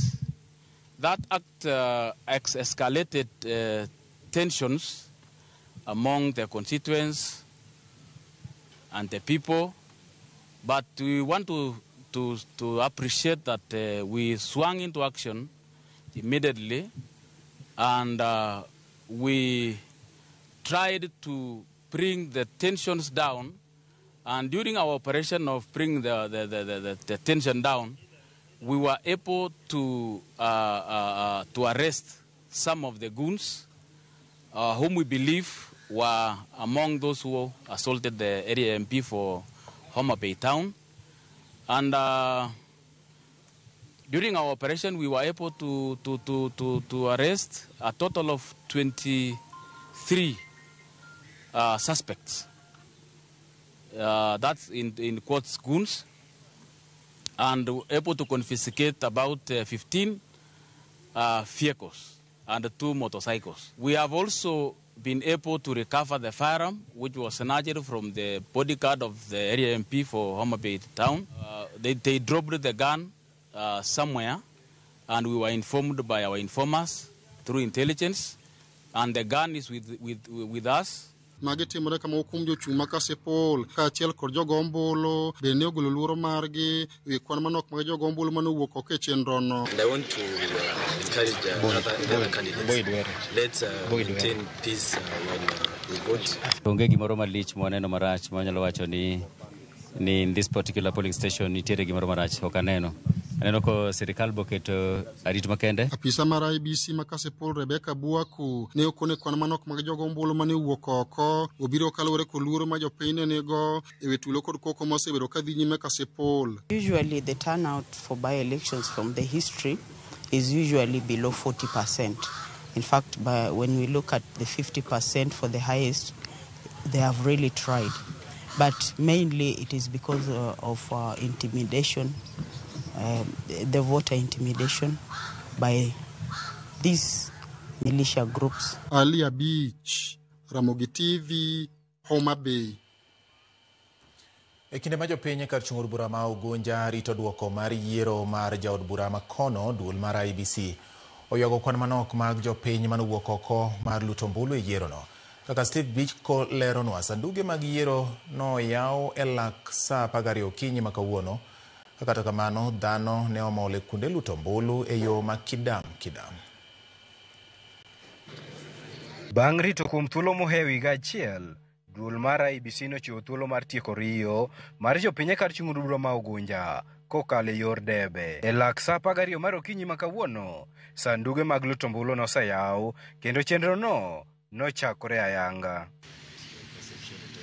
Bang' yaw sanduge go, jopiny ne donjo kachiel achiel kendo keto lith lwetgi e masin mar IBC mar rango ka gintiere system motelo ne luto ombulu. Kamano, jogo mane masin mar IBC ong'udho lwetegi bende ne oyudo thuolo mar luto ombulu nimar nitiyo kod lony mar goyo picha mar suchgi. Jogo ma hikgi oniang' bende ne ok owe chien nimar apisas mag IBC ne okonyogi e chenro no. So, no, I want you first before. Excuse me. Boss, are you going to listen to me? E chuny odiechieng' tir, jalup jakom mar IBC, Fahima Arafat, nolimo skund primar ma Siror mar chwoyo wang'e e chenro no. Mana kaka tendo bila nosingo odiochieng' manyoro, arita kwe noridi e kuonde luto ombulu duto 116 kendo jopiny noyudo kinde mar luto ombulu e lwasi makare. Kata kamano, Fahima noywago kwan manok mar jopiny manowuok mar luto ombulu e kar chung' od bura ma Ugunja. Hizi ni pesa za taxpayers. Tumearrange hili zoezi na kwa hivyo ingekuwa vyema kusiwe na voter apathy. Watu watoke na wapige kura. Ndio itakuwa ni the best thing to do kama wananchi. Kwa sababu sote tunafahamu ya kwamba uandalizi hunu haukufanywa tu hivi. Kwa hivyo itakuwa ni si raha tukiona pengine maandalizi yamefanywa na pengine voters ni kidogo. E kinde no, moko kuom jolar kom od bura ma Ugunja bende noywago kwan manok mar jogo manowuok mar luto ombulu kendo puoyo duol mar IEBC kuom tayo chenro no e yo ma uyanga kata odok ne duoko to pok owuok. Processes are above board because the process of voting is a technical process. So basically it's above board. Yes. Apart from one case or two of two ladies who reported that they'd asked to vote for me, but the clerks basically ticked the point on the ballot paper, not where I am. So far, onge hich mora mosewinjo. En turnout, demodo bedo mapiny ahinya. To kata kamano, mano is normal. En gima normal ahinya by elections as compared to general elections. Bang' chenro mar luto ombulu, rumo sa 11 mar odhiambo, kaka IEBC nyocha olando, apisas mag IEBC nochako kwano duoko mag ombulu moluto e kuonde luto ombulu 116 kendo bang'e to gidhi chwalogi e skul sekondar ma Ambira kama idhi riwe duoko duto mag yiero no. Gikone to apisa mar IEBC makar chung' od bura ma Ugunja, Dennis Omar dhi lando jal moyombe yiero no makawuono kendo miyo boke kaka jaloch mowal. Steve Biko, Ramogi TV, Siaya. Koromogi mano motelo kaka ne weche chalo Ugunja. Kata kamano gie sani adwani mondo watudre achiel kachiel kod jafwambo marwa Steve Biko ma nyaka gie sani nitiere kama ikwane ombulu Ugunja mondo nyiswa ne gie thuolo makoro wawueni lokruok mage manitie gin kuonde luto ombulu adi ma ombulu magi osechopo e kare ombulu ne kar chung' od bura ma Ugunja. To ang'o gini madhi mbele? Neno kama kuom apisa mag arita nitiere toki kanyo Biko kendo nyiso ni arita bende omed keti ne chenro ni mar kweno. Biko, ang'o gini madhi nyime gie sani kinyalo lero ne nyikwara mogi? Erokamano Nyabati, abiro pod wan achiel kachiel ka wantiere e skund yawuoyi ma Ambira ka ere ma bende en Tallying Center ma ka chung' od bura ni ma Ugunja kanyo no ero makweno mar ombulu mar ka yiero madundo motimore kar chung' od bura Ugunja ka endi odiochieng' ma kawuono dhi e nyime ka nyaka gie sama waweyo ni bati moheu polling stations kata kuonde luto ombulu 12 osekwan ka erika en chenro no ero madhi nyime ka jogo eko ma gin jogo apisas mag IEBC manotele kuonde mag luto ombulu gi eki gibiro ka endi ka gin kod arita motegno kabisa. Ibiro paro kanyo ni Mogi ng'ikruok ma obedo e kindwa kod Steve Biko wabiro dokane kuome mondo med nyiso waler gik matimore e kar chung' od bura ma Ugunja. Inyato e sikundi yawuoyi ma Ambira ma chenro mar kweno dhi e nyime ma bende ne kare ombulu maduong' e kar chung' od bura ma Ugunja kaluwore kod kaka noyangi kod duol mochung' ne weche mag yiero kod keyo pacho ka IEBC. Steve Biko wabotudre kode bang'e ng'ikruok obedo matin mar tudruok e kindwa kode. Kata kamano nyakwara mogi winjo kowacho ni mana kuonde manok kende ema osekwan ombulu margi. Ka ibende nyalo paro ni kar chung' od bura ma Ugunja nitiere kod wards kama oting'o Sidindi, nitiere ward ma Sigomre, nitiere kod ward ma Ugunja Township ma bende gin moko kuom kuondego ma ombulu magi nyaka kwan kaluwore kod kaka ne oganda wuok mar mondo chiw ler e yor duoko ma ibiro gol kod IEBC. Orano mondo watudane kod Steve Biko e yor simo mondo nyiswa ne kaluwore kod ng'ikruok mobedo e yo mar nyong'ong mar tipo mabiro achiel kachiel. Biko, inyalo mana dhi nyime kama ni nyisowa kwan mag kuonde luto ombulu kata polling stations ma nyaka gie sani ombulu magi osekwan. Biko. Pero kama na nya basi bana sasa na shika kwa watu moko ka ono nje kulia wema ambia kairika nyakatani kwa mbele kwa kapaka usiel kama wale lirimo paga rio kwa mara paga rio otemka ndo kama mwalo kwa polisi katia kairika because no ID na ndio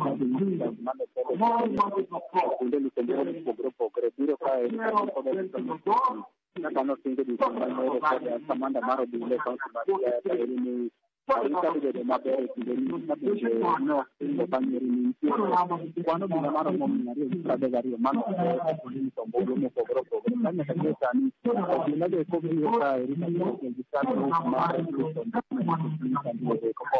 Africa Smart IBC que local de poca erita ka de mole hall ka erima ile ni unity hall ka erito isi ko vi ndika unondo vi motelo ne kwano vi kachela kiel ka bende nyaka sani eri mana dakika manok kende nako waneno ka jarkom kata jalop jakom madul mar IBC mano kwa hima Arafat ochopoka eri mar nene ni otowange kendo ni eri ka kabini ne ka ndika bende edi chen laksa de kwa hima Arafat molimo kunye rema iyo ni terror kanyo ne rema bende yero ni eri ne dio nyine ende kane en kanyere ywak ne maduong' mane chiwo gi seche be ne mana kwan manok mar oganda mowuok mondo mi olute mbolo odiochieng' ma kawuono basi to kamano gi nyaka sani kweno pod dhi nyime ka kuomo mbolo kata kweno lute mbolo weko 116 mana kaka wacho kanyo mana kwan mokrom 20 kende moses kwan nyaka sani mano nyiso ni pod biro chuno mondo mi kendo ni adhi nyime kapod wageyo tach kaeri mondo mi kaka gimedo timore kaeri wanyis janeno kata jawinjo marwa ka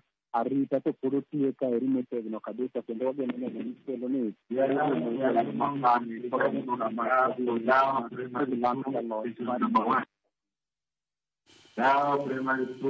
Erokamano nya Steve Biko nyakora mogi kimedo winjo chien kanyo gin kaka ikwano mbulu kod apisa mag IBC mano nwatemo mana keto ni machiegni mondi winji ni adieri chenro mag kweno dhi nyime kata bed ni samoro tipo mar machiel kachiel ne ok obedo makare ahinya kendo obedo kod ng'ikruok duol mane wuogi chien kendo kiwinjo ke iwacho kwan moko nyisa adieri ni kweno dhi nyime kendo jafuma marwa Steve Biko nitiere kanyo kama ikwane ombulu ka wawuok kanyo kwa ramogi wadhi nyime kamaro ni chenro mar yiero e kar chung'or bura ma Malava obedo gi tulo tok jogo masiro Seth Panyako kata jogo masiro Seth Panyako mar DAPK rakore kod jogo masiro David Ndakwa mar ODM chalma omiyo wang nyamburko mar jatend duond bura mar DAPK Eugene Wamalwa kama chielo e gwenge mag Malava rowere oriembo jaod bura ma Kilifi South Ken Chonga kaichich kode nine ochano mar chiwa soya ne jogo mbulu mondo odogne jachung' moro Efinya Kidini giler ewi wachni. Ma skund primar ma St. Joseph's Lunyo e kachung'od bura ma Malava, kaunti ma Kakamega. Jodak magwengego ochopo maluto mbulu mar yiero jal mabiro kao kar Malulu Injendi kaka jaod bura. Kata kamano, oganda ochopo kidam. Seth Panyako, machungi duond bura ma DAPK, ochopo kanyo maluto mbulu mare. Motelo ne chenro no, tulo no muoch e kind jogo masiro Seth Panyako kod mago masiro David Ndakwa ma UDA ka kweth njore moro no monjo magawa ma Panyako ne nitiere. Moko kuom nyamburko ma Panyako bende noto kiyo mekgi ka chiel moro ma jatend duond bura ma DAPK Eugene Wamalwa no kethi mowang'. Bang'e arita no medredi e gwengego. Koma chielo e kachung'od bura ma Magarini kaunti ma Kilifi yiero mar jaod bura ma kanyo otae yor kwe. To mana kaka igwenge ma Malava, jogo ombulu no chopo Magarini kidam ka ywak na ni jodak no buogi chalma omono thoth gi chopo ne chenro mar yiero. Tumekuja kuona hiki kituo lakini hakuna watu wengi. Tumeona turnout ni very low. Kituo cha watu 600 kimepigwa kura ni 100, kituo cha watu 500 wamepiga less than 100. So masikitiko ni kwamba watu ni wametishiwa kiasi. Watu wengi hawajatoka kupiga kura. Asubuhi kulikuwa na vitisho na mapolisi na fujo. Again, vitambulisho zimenunuliwa. Tumesikia watu wamenunua ID cards 2,200 wakizizuia, ndio wakijua hawa si watu wao, basi wakose kupigia yule ambaye ni wao, si wao. So there are few challenges, but kitu muhimu ni amani. amani iko sawa. Ikindego moko kuom jopiny nochwe uriembo jaod bura ma Kilifi South Ken Chonga kagi wacho ni nochano machiwa soya ne jogo ombulu ekaluto ombulu makanagoni ward ma Adu. Tunaona mbunge wa Kilifi South Honorable Ken Chonga amekuja hapa, anatoka jana usiku, amekuwa akiingia maeneo ya Muyakae, maeneo ya Kanagoni kujaribu kuuzia jamii uoga ili wasitani in large numbers. But we want to tell him, hiyo serikali yote kwamba wananchi wameamua, raundi hamtapanga watu, hamtauzia jamii uoga. Hatutaki uongozi mbaya. No one can compromise with this election. Juu wananchi wameamua. Kiongozi ni wetu, tutachagua kiongozi wetu tunayompenda bila kushurutishwa na mtu yoyote. Na wasihi jamii yetu watoke kwa wingi, wapigie kura kiongozi wanayemtaka. Huyu ni mbunge wa Kilifi South Ken Chonga. Amefuata nini Magarini?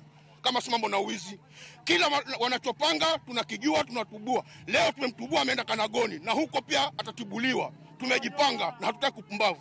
Hili eneo la Magarini ni lao, na uamuzi wa nani atakayekabidhiwa uongozi wa rasilimali zinazotoka serikalini kuja huku ni uamuzi wao. Hivyo wasiwe ni wenye kuzembea kisha baadaye waanze kusema kwamba waliogopa. Hakuna cha kuogopa, kusiwe na vijisababu. Leo wajitokeze na wapige kura.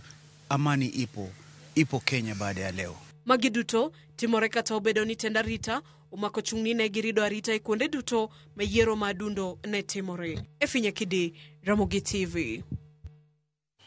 Nakora mogi maromo ji 17 ma kod obila ka itudo gi kod bedo gi chenro mag rocho yiero makase pole kinde ma jaod bura ma Homa Bay Town Peter Kaluma kod jarit mare no monji kendo hiny kakar chungod bura Mama Lava ji mapoko yangi bende omonyo nyamburko mag jatend DCP Eugene, jatend DAPK Eugene Wamalwa kendo wang'o achiel kuom nyamburko mage ka geche mamoko bende ne okethi. Cynthia Onyango miyowa chal mararita e kinde mag yiero madundo makawuono.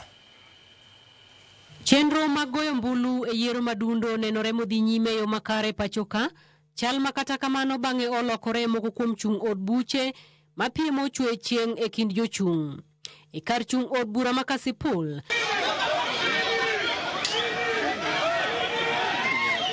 jaod bura ma Homa Bay Town Peter Kaluma kod jarit mare omonji kendo we kod hinyruok maricho e sikund primar ma Goro Sare, chal ma okelo ma jarit mare bunde e kinde ywaruok makamano.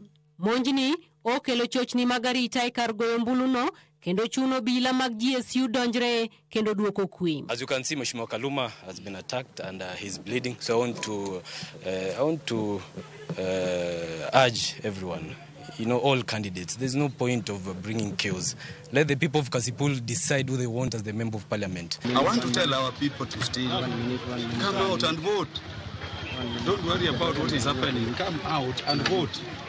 These people want to cause violence so that they scare people from voting. Because they know we won. So come out and vote. You see, they have attacked me, but I'm still here. There is no issue. Come out and vote.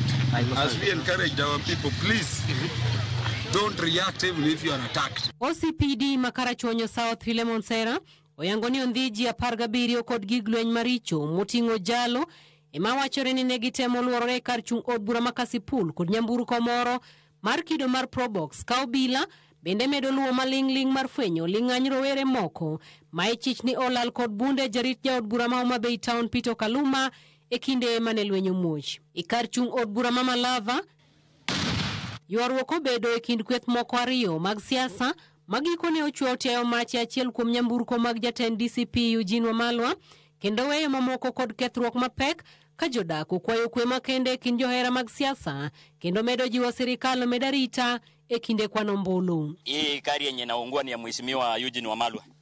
Wakapika marisasi juu nini, watu wenye walikuwa kwa sasa tumeokopa, si punduki tunaokopa. Kidogo ndio mmoja mwenye kuni ile ilikuja nini kuwasha gari kibiriti na kuweka ndani. Walitoka kwa hii gari briefcase 2, sijui ni ilikuwa ni ya pesa ama ni ya nini sielewi, na wakawasha gari moto. Tafadhali tunaomba serikali, kama serikali iko karibu, iangalie mambo kabisa. Hapo vijana wenye wanafaa bunduki, kuna wale hata wanakuja na mampini, si hatuwajui. Mpaka mwenyewe kiongozi mwenyewe amefalia lakini tunamjua. Awachane na hii kura ni ya Malava. Hii kura yuko mmia. Eugene Wamalwa kaloso kod jofwambo onyiso to e yiero modhi nyime kono kendo kwayo jopiny mondo med nyayo kwe kendo jiwarita ne jochung'. We did realize yesterday that we had quite a number of ballots that are unaccounted for because the serialization of the over 800,000 ballots printed in Greece was tampered with. But I can assure you that a person who attacks your driver, your personal driver, and injures him, is a person who is coming after your life. I have no drivers speaking today. My driver has been grievously injured. I have many of my employees who work at the hotel. 10 so far we have seen. One is still in theater as we talk.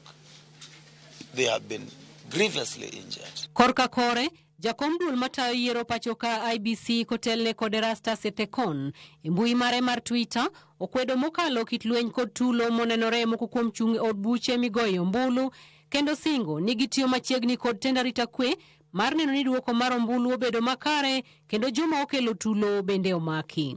Cynthia Onyango, Ramogi TV. Yakoromogi wadani mondo wadhiane kaunti ma Homa Bay kar chung' od bura ma Kasipul kama otimie yiero dichieng' ma kawuono chenro mag kweno mag ombulu osechopo kama chalo nade. Aonge kod duoko ka nikech Alia Beach oseikore yo makare mondo mi wane ni to chal mar kweno mar ombulu osechopo ma chalo nade. Alia Beach kiwinja isebedo dichieng' mangima ka iluo weche mag yiero chakre ne gi chakre nyaka sani. Ang'o minyalo nyiso nyikwa Ramogi kama koro weche gike?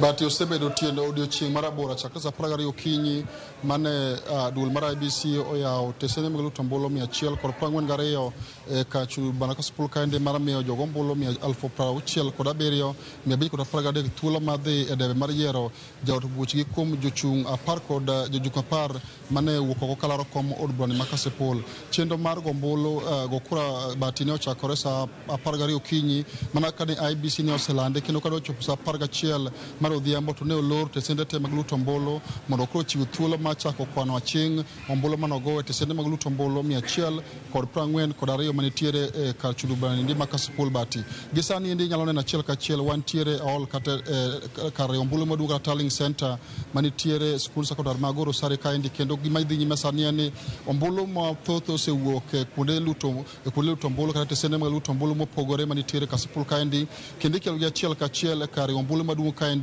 mondo mi koro apisa mar IBC mabende ne ochung' ne tayo yiero ni endi oroyo kendo chak somo gi achiel kachiel ka giwuoke tesende mag luto ombulu 142 mantiere Kasipul kaendi. Gisani endi oko kaendi waneno ka pod nitiere ritani jogo eko mane ochung' ne yiero tesende mag luto ombulu mopogore ma pod oriedo gi laini mabor yani koro nyiso ni thoth e kuonde tesende mag luto ombulu margi osedonjo e kar riwo ombulu ma tie kaendi kendo gima dhi nyime sani en afisa mar IBC Rebecca Bwaku dhi nyime kod kolo ombulu manogo tesende mopogore opogore kendo somo gi achiel kachiel ma otelo e chenro mar riwo gi achiel kachiel bati. Gima nyalo wacho ka nitiere jochung' ma bende osemolo achiel kachiel kaendi kaneno ka nitie jochung' mar ODM mano Boyd Were ma osemolo e kar ombulu kaendi otene kod jo siasa mag ODM mathoth mokalo kamoting'o gavana ma Homa Bay kandi mabende ni jakom duond bura mar ODM osemolo kandi kachiel kod jod bura mawuok e kaunti ma Homa Bay kandi magin jokanyo mag ODM kamoting'o jod bura ma Kabondo Kasipul Dr. Ivo Bara, jod bura ma Rangwe Lilian Gogo, nyawadgi ma Homa Bay Town Peter Kaloma osemolo kandi kendo giteno jachung' mar ODM Boyd Were mabende osemolo kare ombulu ma Goro Sare kandi.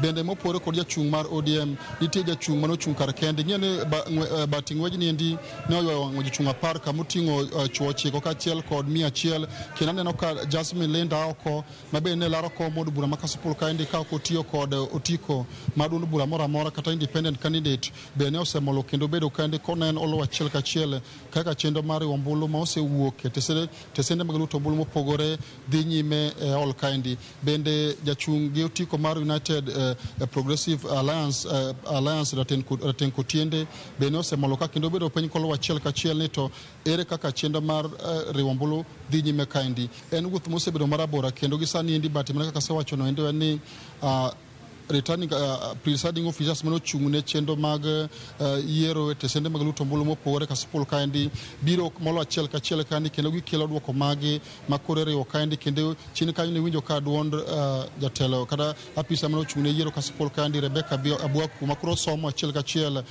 kaka oseyudo ombulu mowuok e tesende mag ombulu mopogore bati kama wantie agoro sare kaendi arita kwe ojew mapek mokalo nikech ing'eyo ni kasipul kaendi ni kod weche anyato weche mag tulo ma osebiro kadhi nyime mione migawo mar arita ne okelo obila moromo kaachiel kod obila mag majodi manane chung' mar rito kelo neno ne arita kwe bedo makare e kinde mag yiero kendo gi sani endi thoth obila go eko mantie tesende mag luto ombulu osebiro e Tallying Center kaendi kendo gichiwo arita mapek mokalo ma onge ng'ata ma iyiene donjo e center kaendi ka onge kod gimo chuno no nyalo timo kaendi waneno ka nitie kata gate kacha nitie joma ni tamo donjo kaendi nikech ok oyiene ng'ata donjo e Tallying Center kaendi ka ionge kod gino endo ma ochuno minyalo timo e Tallying Center kaendi kendo aneno ka kata ok kambi na rita peke mokalo maneno ni chenro masani kodhi nyime kaendi odhi makare maonge ng'ikruok moro amora parni bati maendi e chenro mogik maka wang' ombulu mawuok e tesende mag luto ombulu 142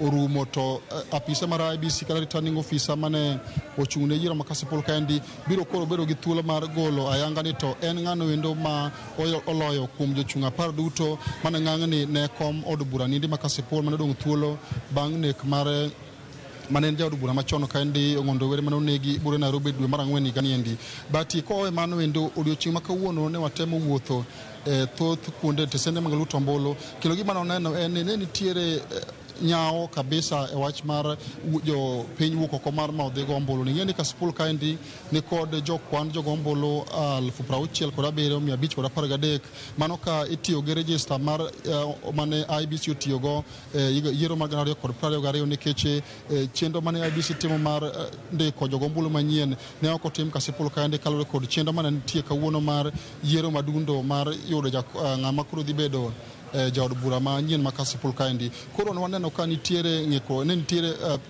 jogo ombulu mane wuok matin ahinya e tesende mag luto ombulu mane wawuothe kendo thuolo kacha ne wabedo kotwa kod apisa mar IBC ma ochung'ne chenro niendi mano wacho ni achiel kuom gigo eko manomiyo jopiny ma kasipul kaendi ne ok owuok karomgi kaka ne paro mondo mi ogo ombulu en ni kalore kod luoro kod kiondko mane nego kalore kod weche mag tulo ma samoro negi chech ni ne nyalo bedo ma endi biro kalore ni kasipul osebedo kod chenro osebedo gi weche mag tulo kod koko e kinde mag yiero ma IBC wacho ni emomiyo kwand jogo ombulu matin owuok oko Abuoku ni okoni kalore gi gik mane giseneno en ni tesend luto ombulu mane oyudo kwand atamalo maduong' ne en mana atamalo 50 kende ka tesend ombulu mane oyudo kwand atamalo matin en 32 ka okoni kwano tin mane okonego bed kamano to mano biro kalore kod luoro ma jogo ombulu ne nigo e weche mag tulo kata koko ma samoro ne nyalo wuok e kinde mane timo yiero ma kamano bende odiochieng' mangima no ka obila ne timo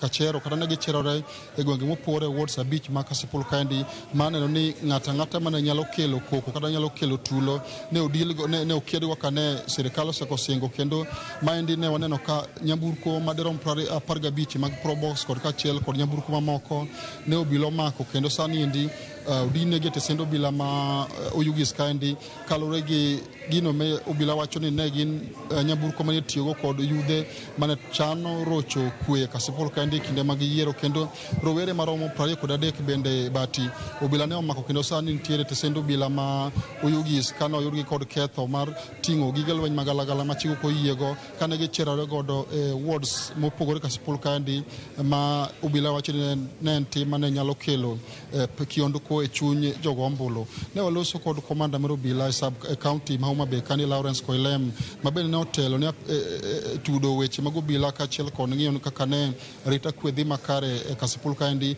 mane okone ne gikawo okang' mar neno ni onge rowere mane nyalo rocho chenro mane dhi nyime niendi kendo kaka ne jatend migawo mar arita Murkomen ochingo nyoro ni ne ok ginyal yie mondo mi rowere makode rochi chenro ma kasipul kaendi mane omiyo ne obila ol kaendi maneno ni onge ng'ata mane nyalo rocho chenro mar yiero mane dhi nyime kaendi chakre sa 12 okinyi mane oyaw tesende mag luto ombulu nyaka sa 11 ma koro ne olore kaeto chenro mar kwano ombulu bende dhi nyime. But be kik wiwil ni ne waneno ka nitie muti moro mano bedo kane omonji jaod bura ma Homa Bay Town Peter Kaloma bende nitiere aol kama wantie sani ni endi ka luwore gi gima notimore ka luto ombulu ma Goro Sare, kendo mana kane wasewacho chien e Ramogi TV ni bunde kata bunde mar jarit mare mane omaye kod kweth rowere mane omonje ne obila mago kwach kich ne osetimo kenda ma oyudo bunde no endo gi lisasi 16 mane nitie bunde no, kendo sani endi okane kar kano gige lweny mantiere tesendo obila ma Oyugis ka obila dhi nyime kotimo nonro to gen jomage mane omulo bunde no endo mondo lukor gi dwaro mar duond chik, nikech giwacho ni nyaka ne obila wacho ni nyaka ne giwuok motegno mar manyo kendo yudo bunde no, nikech samoro ne joma ne bunde no ne lwetgi ne nyalo tiyo godo e nyayo maundu ka skul ka achiel kod gwenge mamoko. Koro nyaka sani batia ni chendo te mag gombulu ni osetieki sa 11 mana kaka wacho no endo, kendo gima dhi nyime sani en koro returning officer kata pisa mar IBC ma biro golo duoko ayanga mar kar chung burani ma Kasipul dhi nyime kod somo duoko achiel kachiel kaka giwuok e tesende mag luto ombulu, kendo pod gidhi nyime kod yudo duoko kaka gimedo donjo e tesende mag luto ombulu kaendi. No wapenje ni to oneno ka thuolo mane ma Kasipul nyalo bedo go mar ng'iyo ni to en ng'ano endo ma oyier kaka jaod buchgi manyien kuom jochung' 10 gi eki, to ne okone ma biro luwore gi kaka sanduge mag luto ombulu ochopo kande kawuok e tesende mag luto ombulu mopogore, kawacho ni kar sa 6 ma Kugwen ma piny loko godo odiochieng' ma kawuono nyalo biro yudo ka gisetieko chenro mar kolo kendo riwo ombulu te ma owuok e tesende mag luto ombulu 142 e wards ma 5 ma Kasipul kae, mondo koro bed gi thuolo mar lando ayanga ni to kuom ji 10 mane ochung' kalaro kom od bura ma Kasipul endi en ng'ano endo mowuok jaloch bang' ka Kasipul osewuok oko mar koro yiero jaod buchgi manyien ma koro bro telo ne kar chung bura ni endi bati. Mano erokamano nyali abicha penjo mara mogik kali samoro sama ikweno kama siso mako joma nogo ombulu kata bed ni chik to dwaro ni ka ng'ato osego ombulu to dok pacho, dipo ni nitiere jomoko ma pod iwinjo ka duondgi nyalo lidho oko mar kar kweno ka gichiko mana itgi mondo giwinje ni to ng'ama inyalo land jaloch kaka siso jaidh ga oganda inye to mago mogo ombulu. Dipo ni ma nyalo timore Goro Sare kama ikwane ombulu ma Kasipul gie sani?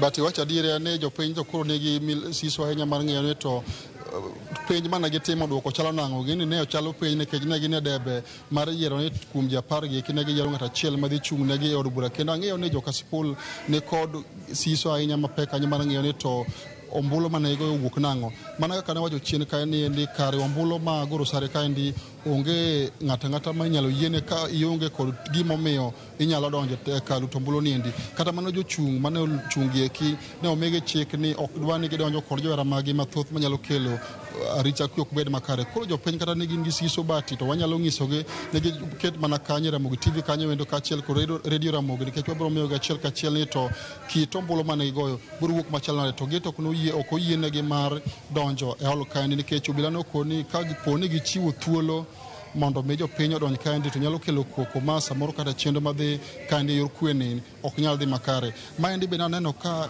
obila mathoth no oketi obedo akicha kor chiel kata e skul oloro skul tema onge ng'ata manyalo tujo kata kor chiel ni pa odonjo go kaendi mar winjo kata neno gi wang'e gino ero madhi nyime. Kor penjo no nyalo wacho ni japiny ok oyiene mar donjo kaendi, kendo gibiro yudo gigi ka walando gi achiel kachiel ka IBC biro koro golo duoko ayanga ni to en ng'ano wendo ma koro wuok jaloch yiero ma Kasipul ma bang' kawuono ni endi bati.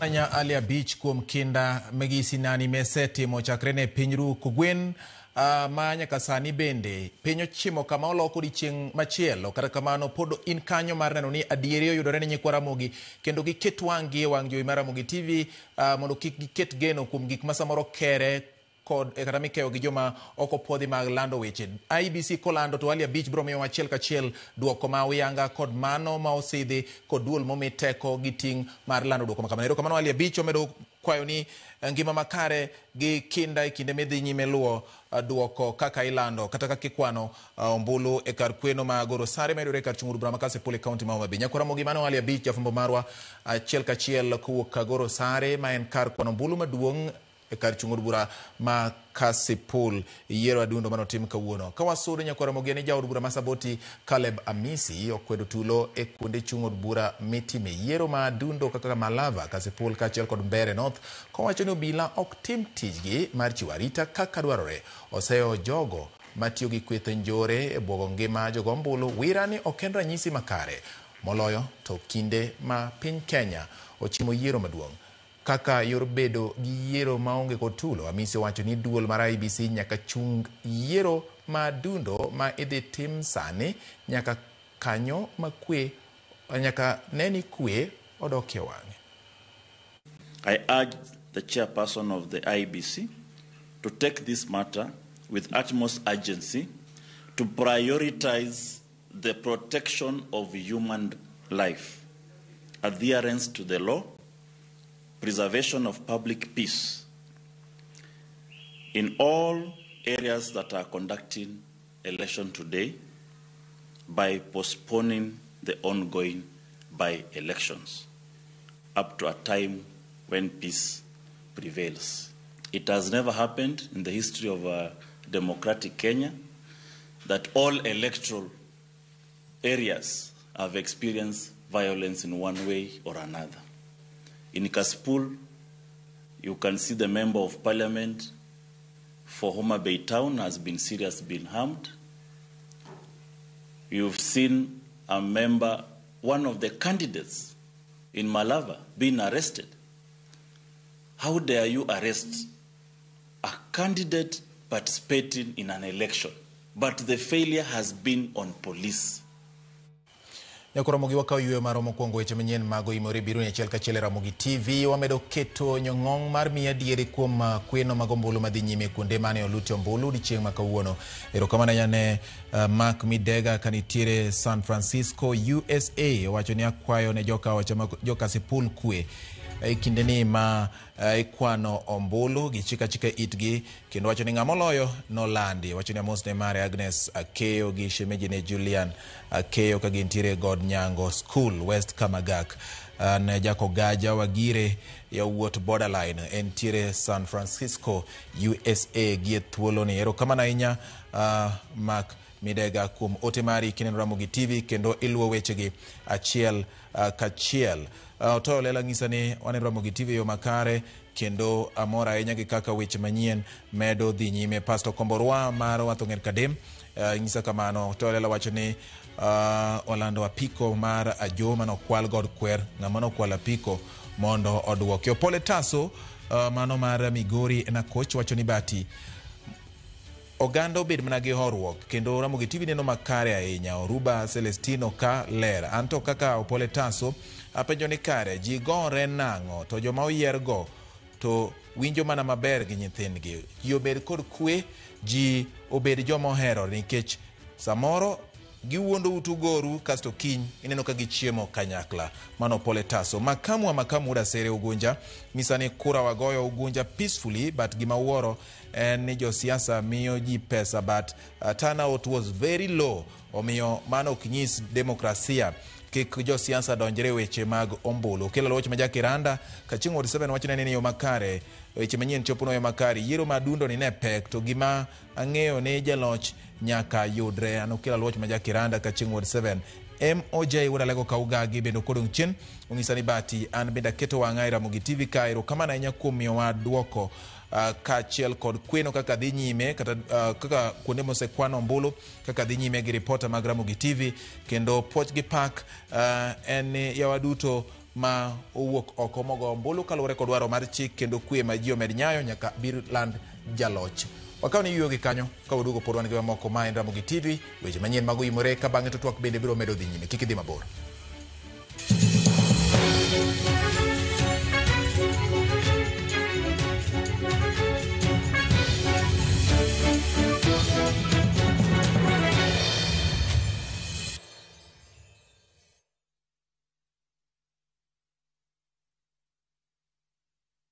Ekinde ni mwekre nyasi mar sikuku, duka madong mar Uhuru Superstores ni kebe ifungruok gi uso medero ni Black Friday Super Sale Month. Tarik 8 dwe mar 11 gani. Uhuru Superstores gwel matimo nyiepo mari kendo modi kit moduto ma idwaro kamoting'o magedo kod chiemo. Wakoni mondo minyiew kodwa nono monge chudo. Nyalo chudo kokale pesa bibil number 247247, account number 346250. Kata liba pis maro mar Uhuru Complex Building matimo chiegni gi duka mar Safaricom JM Towers downtown but bengi mar Credit Bank e boma Kisii. Uhuru Superstores, karibu jumbani.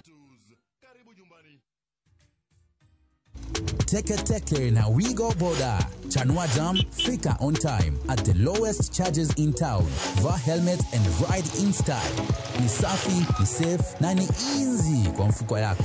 Wigo, your trusted ride. Download the app now. Ama SMS Wigo to 20425. You'll fike right on time. Wigo, your trusted ride.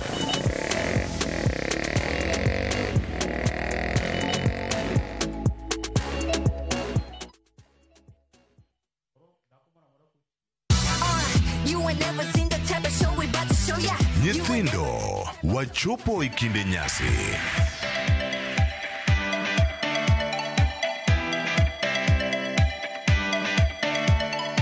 Torogo mar nyithindo kelo ni mor, tuke kod gik moko miwuoro kinde duto mar higa.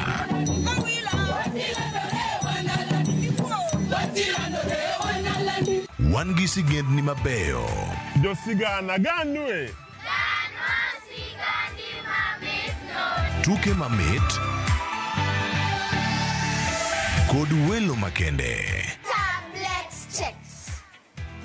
The internet checks. Kikibari ne chenro mora mora mar rogo mar nyithindo. Chakre wuok tich nyaka tich abich, saa 5 onyango. Mana e Ramogi TV.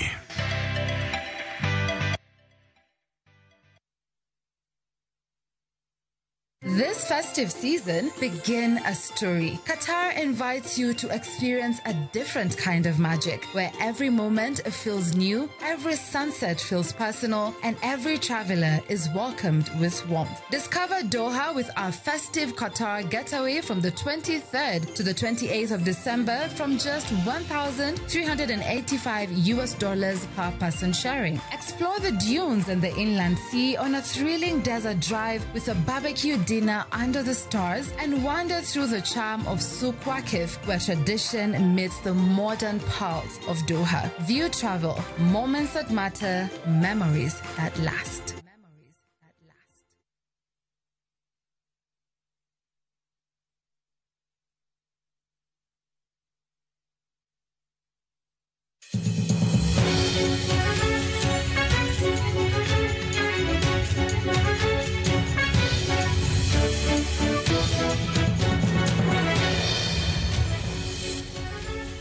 Koromogi machiegni kendo wadhi nyime gi weche manyien. Koro wadhi ane nyaka e kaunti ma Nyamira. Kethruok mar mwandu ne obedo e ward ma Nyansiongo e Kerenyo kod Nyamaia kama ne obagie yiero ma Dundo.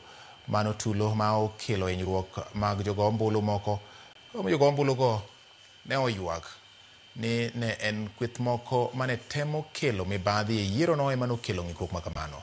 Nyamburko ma ichich ni ne otenore kata otigodo gi jago oporo ilo jod bura mathoth Silvanus Osoro bende ne okethi e kinde tulo makamano.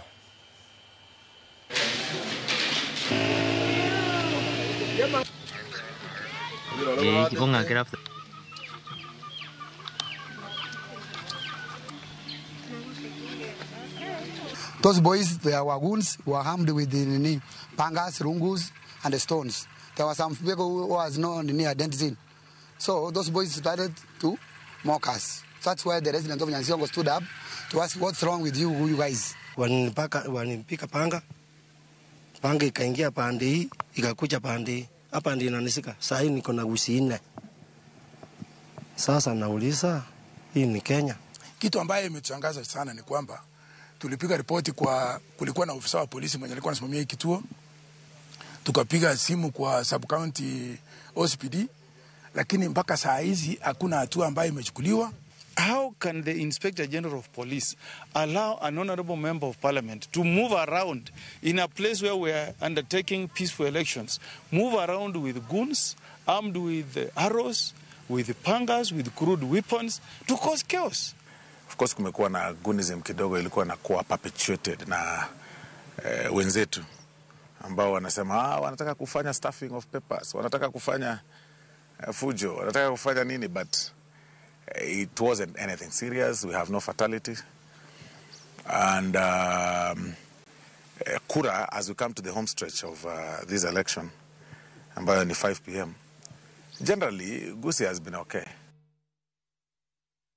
Nyakoromogi ward Narok Town en gwandruok ng'wech maka kod kacha kod seyo mag kuom bulu no kwako yiero ward Narok Town ka kwan oganda mane wuok oko mar goyo mbulu bende neni piny.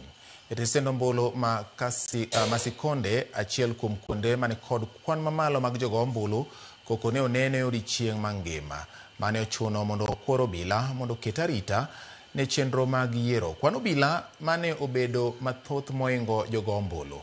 Kweth maketo serikal tesre oseyo serikal magikoni ne okodo rowere moko mondo rochiero no. And they harassed me so badly, wakanitoa katika hii kituo. But mzuri, we were able to identify them, and I want to tell them that we are not going to take that matter lightly. We must follow the rule of law. And when I came to this place, there was a lot of peace. But at the same time, kulikuwa na watu ambao wako kwa hiyo chama ingine wamesimama kwa corridor all through. I had to nilishuka kwa gari yangu nikaambia polisi wahakikisha kwamba hawa watu wameondoka. Alafu wanaita watu kando kando kwenda kuwapea pesa. Mimi sijaona na sijasikia. Na mimi ninataka nihimize wale wenye wameona wa report kwa taasisi ya serikali. Kuna police station wanaweza enda kuripoti, na hiyo ndio ninataka kuweza kuambia wafanye hivyo. Hapa Narok Town tunataka kiongozi atakaangalia area hii ya Narok Town, ndio nimepiga. Siwezi kusema mwongozi gani, lakini mimi mwenyewe najua ni nani bila kumwambia mtu yeyote. Ward ma Mumboni East County Machakos kamano bagi yiero ma dundo mede tungni ne obedwe. Kinde no moko kuom jopiny no mojo MCA machon Paul Museku kane ochopo kar luto mbulu ma Mungala kendo ne gichichni ne otemo chiwo soya ne jogo mbulu. Jatend migawo mar Labour Alfred Mutua bende ne oyudore kama tek kinde limbe mare kar luto mbulu onogo.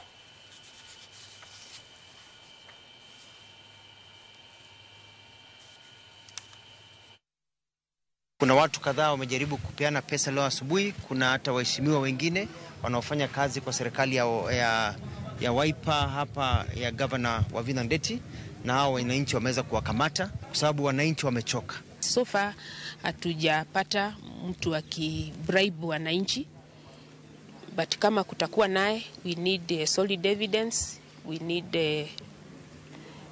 people to come out. Lakini candidates pointing fingers at each other without proper evidence, hii yote ni rumors.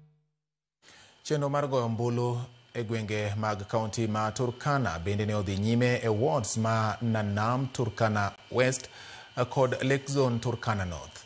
Mana kwan matin mag jogo mbulu emano wuok oko mar goyo mbulu kata odoko ni IBC to ne kod geno mar yudo kwan jogo mbulu moromo.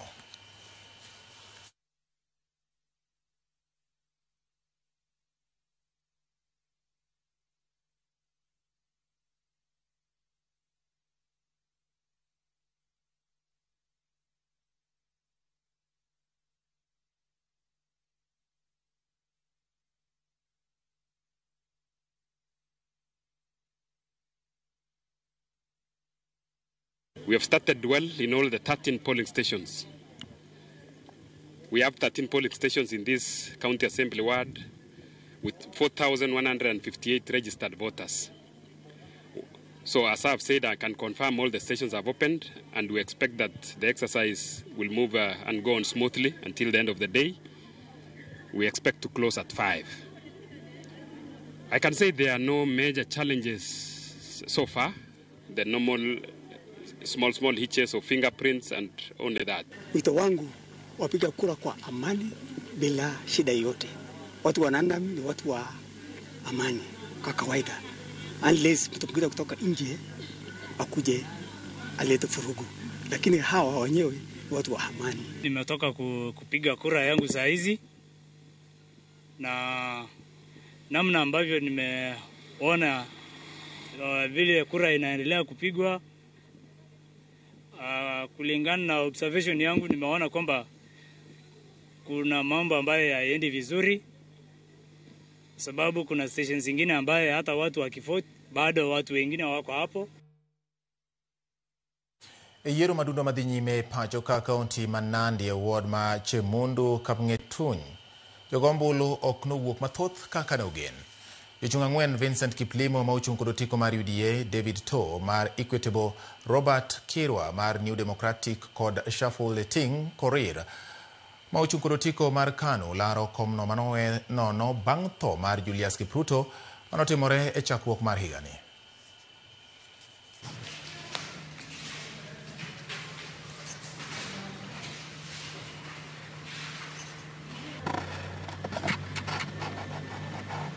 Tumekuja ni kumepiga kura vizuri asubuhi mapema. Sasa tumekuja, mimi naona watu sio wengi sana na wanakuja polepole. Tumepiga kura mzuri. Naona nchi imetulia mzuri. Tuko kwa hali mzuri venye inaendelea. Hatuna utatushi wote. Tunaomba Mungu atujalie kwa maendeleo mengine ya mbele. Tunahitaji amani. Kura ipatikane ikiwa fair, tuko sawa. Hatuna utasushi wote, maendeleo ndio tunahitaji. Erokamano Nyakwamogi, giko mar weche manyien bende mathoth gi otenore kod weche mag yiero ma otimore kuonde mopogore opogore. Yiero ma adundo nyaka sani kweno mag ombulu dhi nyime Nyakwamogi e kuonde chung' od bura, ka wabro medo nyisi kaka duoko bet poni oland duoko mora motenore kod ombulu duto moriw kod duol mochung'ne yiero kod kiewe pacho ka IEBC. To kamano pok otimore Nyakwamogi, wabro medo mi mawiye awiye chenro kaka dhi nyime, omiyo kik kete kama chielo. Ramogi TV kawaikore mar timoni gima idwaro, to mana kokalo adieri mar ng'eyo ni ang'o matimore samane kanye to jomage matime. Odhiamboni en kweno mar ombulu e kar chung' od bura ma Kasipul, kweno mar ombulu e kar chung' od bura ma Ugunja, kweno mar ombulu e kar chung' od bura ma Malava, kweno mar ombulu Magarini, kweno mar ombulu Mbeere North, kweno mar ombulu Nyakwamogi kaunti ma Baringo, kaachiel kod kweno mar ombulu e gwenge ma Banisa. Kamoro amora ma intie, med mana kete Ramogi TV ka wakawo ywe machuok ka waduogo to wadhi nyime kod twak. Wenda Salimo Deny, wakili kendo janon siasa, kaachiel kod Fredrick Okango, wakili kendo janon siasa, pod nitiere ka Nyakwamogi. Wabro medo dhi nyime mar ng'iyo to gin ang'o gini ma samoro nyalo timore manyalo miyo weche bedo mogajore. Jalaloko mara obedo Wilson Ochuka, kik idhi mabor, waduogo ka mana bang' yweyo ni kod twak mane wawe kore.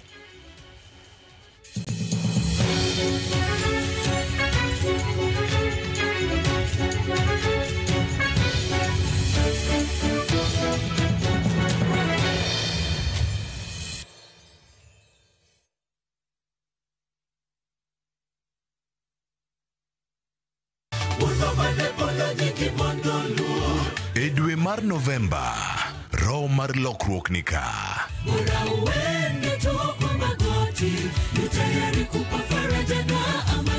Riwri kod ambassadors kod rowere mag kanisa mar Seventh Day Adventist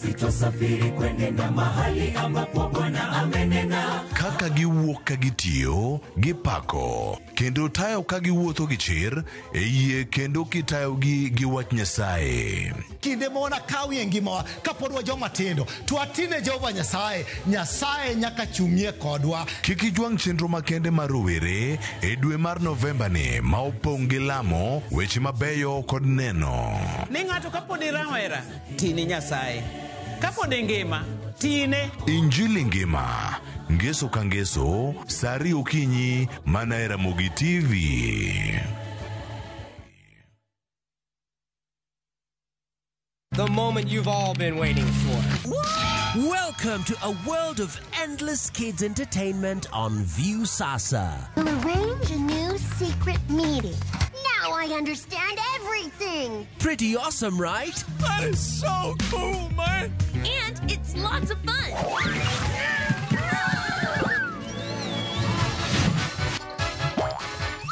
This is the ultimate destination for your kids' learning, fun, and enjoyment. The greatest meal ever is ready for oven time. That's right. Let your kids enjoy unlimited entertainment only on viewsasa.com.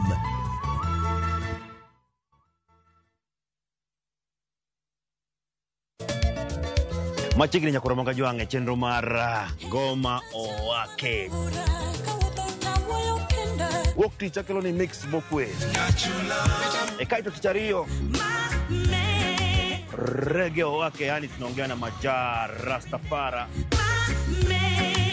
Lafu tichadek nyakoromoka juange. Akelo ni mana yani ngeni bakagi wasani. Tichangwena is kama nene, yani kitambo zama za kale. Alafu Friday, si unajua tu Friday tunafanya namna hii, nyakora magojong Friday supuzo wake. Sapara kina kapaga big nyaka sapaga rio kod an PDG Papa Vic, yani ukipenda mzee kijana.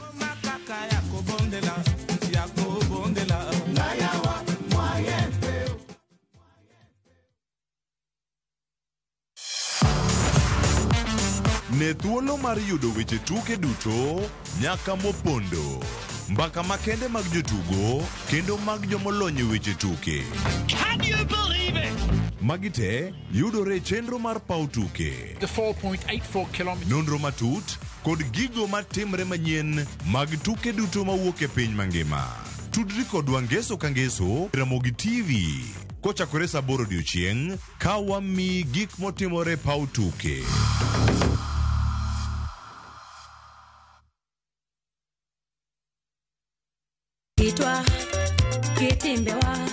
Kokalo e chuny nam, e tiend puonj koda timbewa.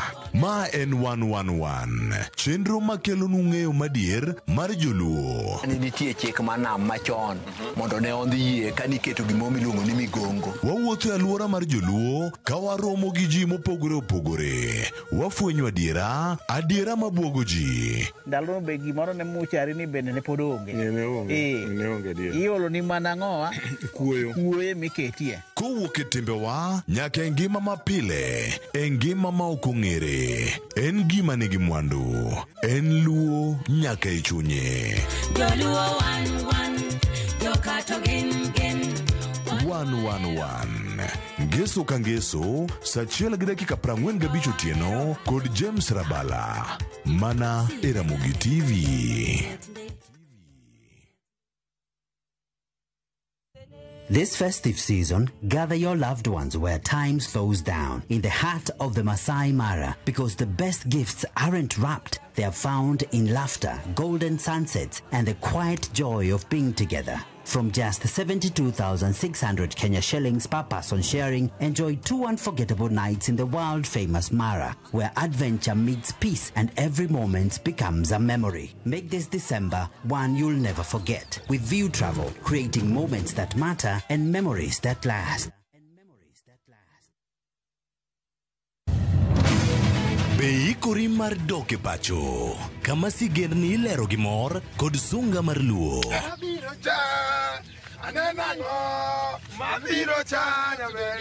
Chakre weche hera mamulo chuny, anyuola, timbe machon, nyaka sigendni madongo mag kit anyuolawa mapakowa. Magi ok gin mana sinema, magi gin sigendni magwa. Ka ok mana chikni, emomiyo koro sani wabedo kaka familia, kar nyamerwa Dhok ma wawacho, koko mag nyierowa, kit luo kod sigendniwa nenore ayanga.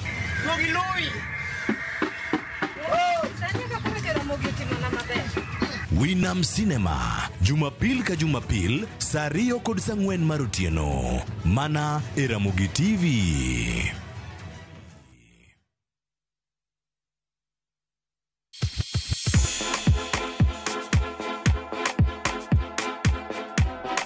Be iseikori ne miel? To bendi iseikori ne thumbe mamit manyien manyasani?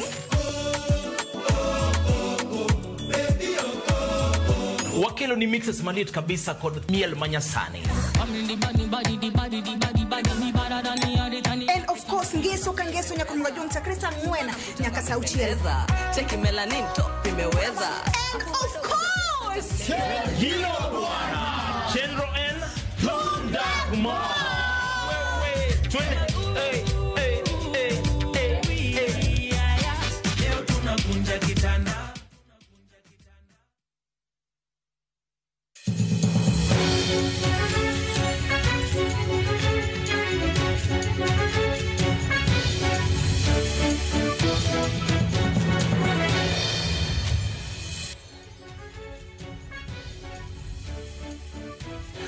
Bang' weche manyien nyakwaromogi wadok twak mane wang'ado gie kore ka wanono godo kendo wakolo mago majatimre kinde mag yiero.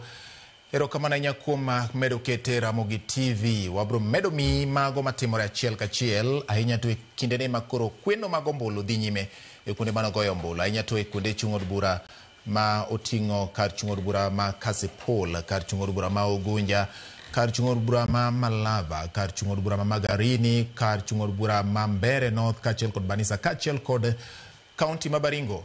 Kama yiero e kom mar Senate bende otim odiochieng' ma kawuono nyakwaromogi. Wards bende otime yiero wards bura.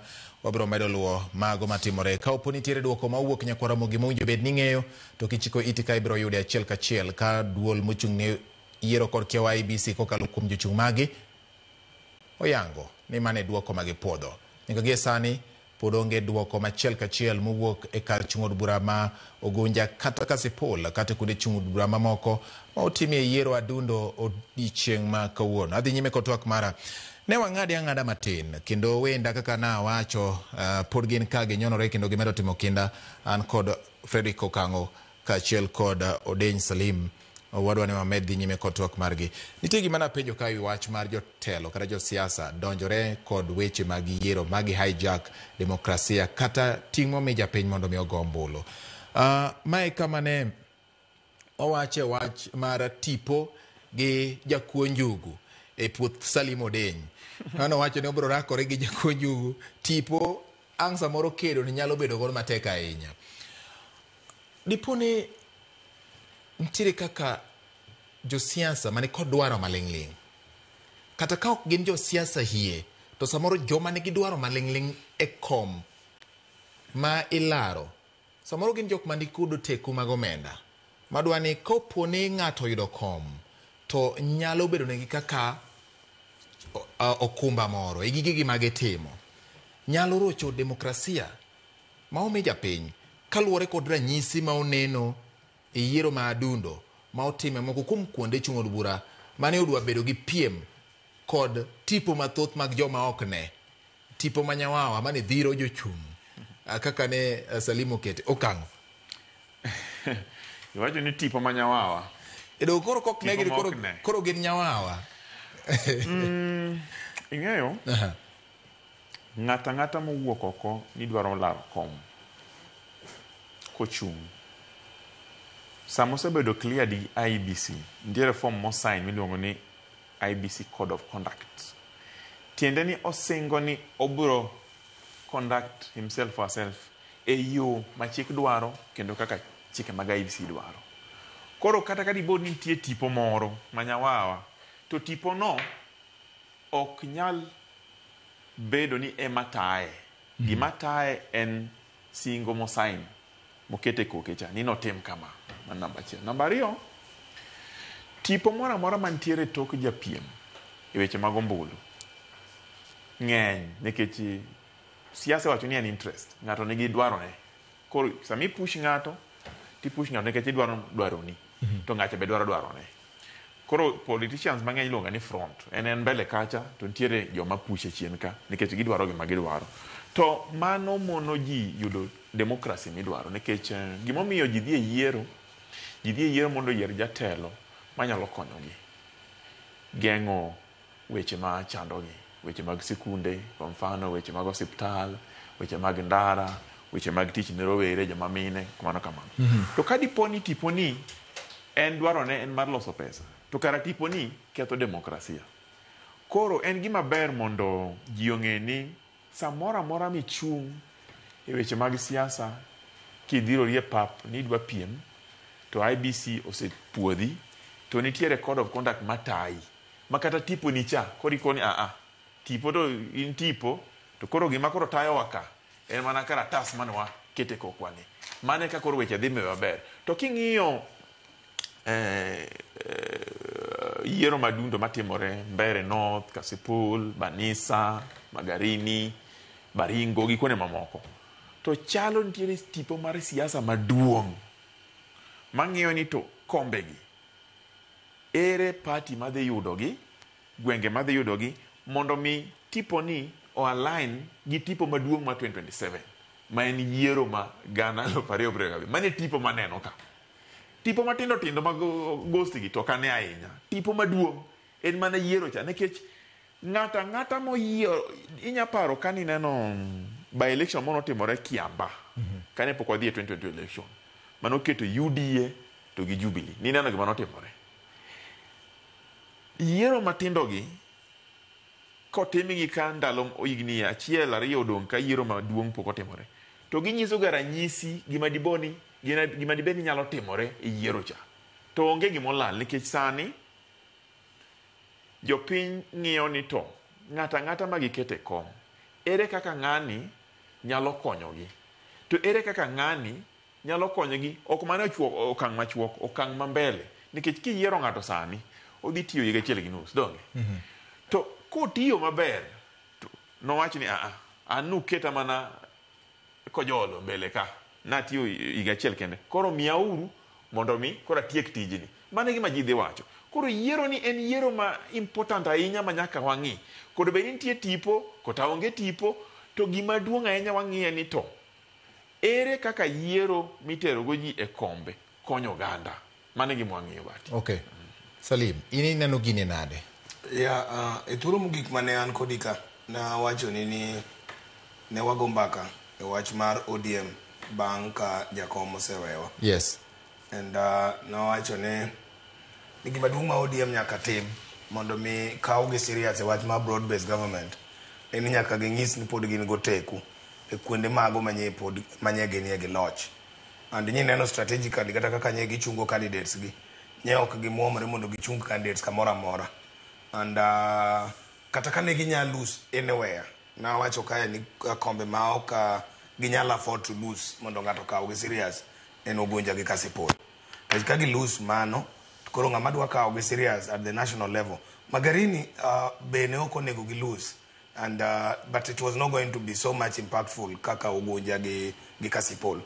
So mano could be another broader tipo ma ODM as a party be ng'iyo ni ka wadhi nyime gi engagement gi UDA a broad based government bo kawo mana serious kapo ni pod wan go teku mane wan go ka jakom Raila Amolo Odinga nitie ni wan gi kwendewa and kombewa ka pod odong' ka walalo kombegi then it will tell William Ruto ni gima dotim kodwa kaka chama onge and therefore chama ni nyaka tho mondo mi odil kodwa ng'ato ka ng'ato kien kata odil go oganda luo kaka oganda rather than approaching them through chama mar ODM.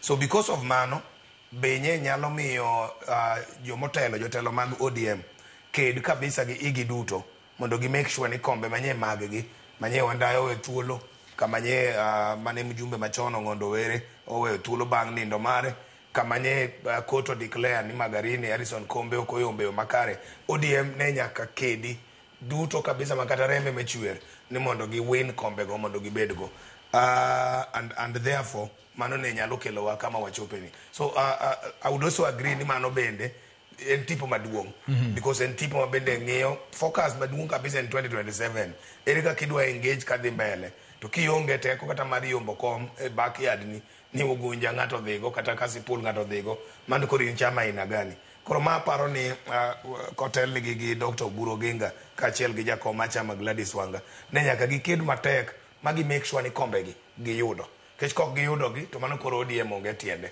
and mae ne dhi chiwo floodgate malach mondo mi ng'ato koro wach ni akara ODM koro nena na Raila maka Raila onge ng'ato nyalo yombo gi gimoro amora dala ka. So they needed to prove a point. Koro kata ka yiro notimre ka they needed to prove a point ni nyaka ODM kaw kombe ne mane gintie. Magarini gin mane gin gi kom, Kasipul gin mane gin gi kom, Ugunja gin mane gin gi kom.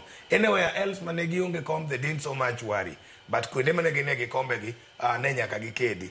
Ang'eyo ni ne giketo Maino bende kom ma Kariobangi ka, eno chal ka gimo nyalo ae lwetgi. Unyalo ae lwet ODM nikech nyen piem motegna ahinya motwere. But kuonde mamoko gi, as I had said before, ni mondo ng'ato kaw gi serious, ODM nyaka make sure ni gi win kombe go. Kata ka gi lose mora mora, to kombe adek ma Magarini, Ugunja, to kod Kasipul nyaka gi win. Kata ka Magarini yombo gi, to Ugunja gi Kasipul to nyaka gi win. Monde ka koro ng'ama gin gi winjruok miluongo ni William Ruto ni, kaw gi serious. Kendo ng'e ni ma is a partner manyalo kelo na ji. Tok mano kende, nyaka gi make sure ni yiero ma 2027 gin gi jood bura mago ma kwan gi oromo minyalo bagen go. Kech ka koro ing'ene kwan mar ODM from 2007 osebedo ka dwindle ka dok piny every election. Every successive election kwan mar jood bura mar ODM osebedo ka dok piny. But ma kore kinde monego gichake gi Viga kako buro oseduogo pacho kani, onego bedi gitwe atwa iye kendo giketo mikakati mondo gigo kwano ni ere kom od bura manyakwa kawo, ere senator manyakwa kawo, ere women rep manyakwa kawo, to giring kodgi motegno kapo ni pod gidwa dhi nyime gi bargaining a broad based government. So I think ni mano bende en tipo manye nyalo miyo kurani bed mayot twere ma ok yot. Bed mayot twere ma ok yot nikech nitie gimilaro ka king'iyo go engagement ma mbele, ng'ato ng'iyo kome wuon, ng'ato ng'iyo kaka gidwa engage, to chama be ng'iyo. Mane machendo Malava ni DAP cha kuro dwani mondo gurore kaka chama manyalo bagene lojo Western. Mondo mi owit oko chama mar Ford Kenya, owit oko chama mar Amani, obed ni en chama manyalo wuoyo e lojo Western. Aito jalup ker machon bende temo dhiro kabisa ni chama neni mondo bed ni en chama manyalo wuoyo e lojo ma jogot, ni en makore nyalo lowe kendo nyalo wuo kode. So political parties bende was playing a role e wach mar lweny modhi nyime mar yiero modundo ni. Napenjo ni to mae gima ne ji expect, Okango nowacho ni mae gima ne ji expect ni mondo ranyisi gi obedie. Dhi chalo nade higa 2027 kapo ni gima nowacho ni yomiyo mar IBC omedo neno kendo thuolo bedo malach ahinya mag lwenje machal kama otimore e kuonde chung' od bura mathoth, nikech koro ma yiero mabiro bedo maduong' kendo ma onywando Kenya mangima. Nyalo chalo nade? O set presidents machal nade? Ochiwo ranyisi nang'o? To mae donge dipo ka nyalo kelo luoro e kinde mabiro ka ji biro wuok mar go ombulu mar yiero jotelo, yiero maduong' mabiro? Mano adier, nyalo kelo luoro nikech ka yiero kotim e yo makare, to ji oneno ka tulo pod ng'eny, jomoyier be ok oyier e yo makare malong'o ma ching' manyiso ni yombi kata yombo. To ka ji dhi e yiero ma higa 2027 to nyalo kelo luoro. To migawo mochung' ne yiero IBC pod nigi time mar loso gimoro ma dipondo gi marach. Awacho ni nitiere gimiluongo ni stakeholder engagement ma en continuous. IBC bang' yiero ni nyaka gibed piny giluongre bura to ginon ging'e ni to ere kuma ne gidhiye maber, ere kuma ne gidhiye marach. To kamoro amora ma gidhiye marach, gin gi ndalo chiegni higa achiel gi ndalo moko mar loso mondo koro ka wadhi e yiero mar higa 2027 to ji nigi nini kodgi, ji nigi adier kodgi, nigi nyalo timo yiero malong'o magolo jotelo. Ing'eni yiero mar higa 2027 en yiero midhi yier nyaka president. To ka ji oganda mago kura ok nigi adieri gi IBC, yes, to tiende ni yiero no ji biro kwedo, ji ok bi yiego. Koro mane litmus test ma IBC nyaka tang' ma ginonre, ging'e ni to yiero mwatimoni, jok mwayierogi, style mwatimego, be ochung' e yor chik ma wacho ni yiero nyaka tim yiero ma onge koko, yiero man gi secret ballot, yiero ma free, transparent, fair, accountable, ma simple, manyiso ni ng'ani oyomba dieri, ng'ani oyomba dieri, ma onge weche mang'eny. Kamano ok otimore bati, to wabiro duogo kata wacho ni jopiny wacho ni ok waikore. Yes. Ok waikore. Nikech gimomiyo ok waikore, magi manodhi orochore, to IBC ok okawo nafas mar loso mano mondo gidhi mbele. Do or die, Togi Kwo Salim, e kinde campaign gi manyo ombulu. Masa moro nyalo bet ni koro duond bura kata ng'at moro mani kodwaro. Wacho ni ma koro en kinda gi yuri chienga makinyi, en Togi Kwo. Nyiso ni samoro kit jotelo minyalo yudi ok nyalo bedo makoro nyalo tiyo ne jopiny to gibiro tiyo ne jok mano tiyo ne gi matek Togi Kwo mondo gibede kombego. Awacho ni Togi Kwo no mokuongo en ni political parties chama ma ji ochung'egi. There's a point ma jogi temo mondo mi gi prove either jomo chako chama manyien kaka ing'iyo mar DCP kata chama manyo ochuogi mar DAPK or chama mar ODM ma e chama mogura ahinya kaluowa especially bang' nindo mar jakom Raila Amolo Odinga. There's a point ma nyaka bed proven ni ODM no pod nigo teku manyien go ma nyalo kelo Togi Kwo ni nyaka wa prove this point gi yore duto. Proving that point dhi miyo ODM bedo gi duol and dhi miyo jotende pod bedo go teku manyien tie chien kaka en chama ma pod ilaro kaluowa ni ka in kode to nyalo mi dhi mbele ahinya. Nitie paro moro manyowuok bang' tho mar jakom Raila Amolo Odinga ni koro ng'ato nyalo chunga koro sani ni koro dhood jela koro yaw koro mabusi oringo te dhano koro tonyo onge koro kama ng'ato nyalo geng'o ne wadgi and mano dine be ni joma moko oyombo chama mar ODM then that would have proven a point to ma nyedo kelo joma moko machungi chama mamoko okakwer no gibibede gibiro bede yiero ma 2027 nikech mano nyocha kotimre kata kara Raila Amolo Odinga nitie wanya paro ni yiero madundo motimo Ugenya ma David Ochieng oduogo ge od bura toka oseyombe gi Christopher Karan to ai to koto weto ko yiero no Raila Amolo Odinga ne nan tieka but wanyalo paro ni David Ochieng no biro modonjo gi MDG ka Karan to chungi gi ODM so nikech mae nyeyo osechako timre mos joma chungi chama mamoko kata machungo ko mar ODM biro beti abeta but ODM had a point to prove especially ni Ker William Samoei Ruto ne gin gi point to prove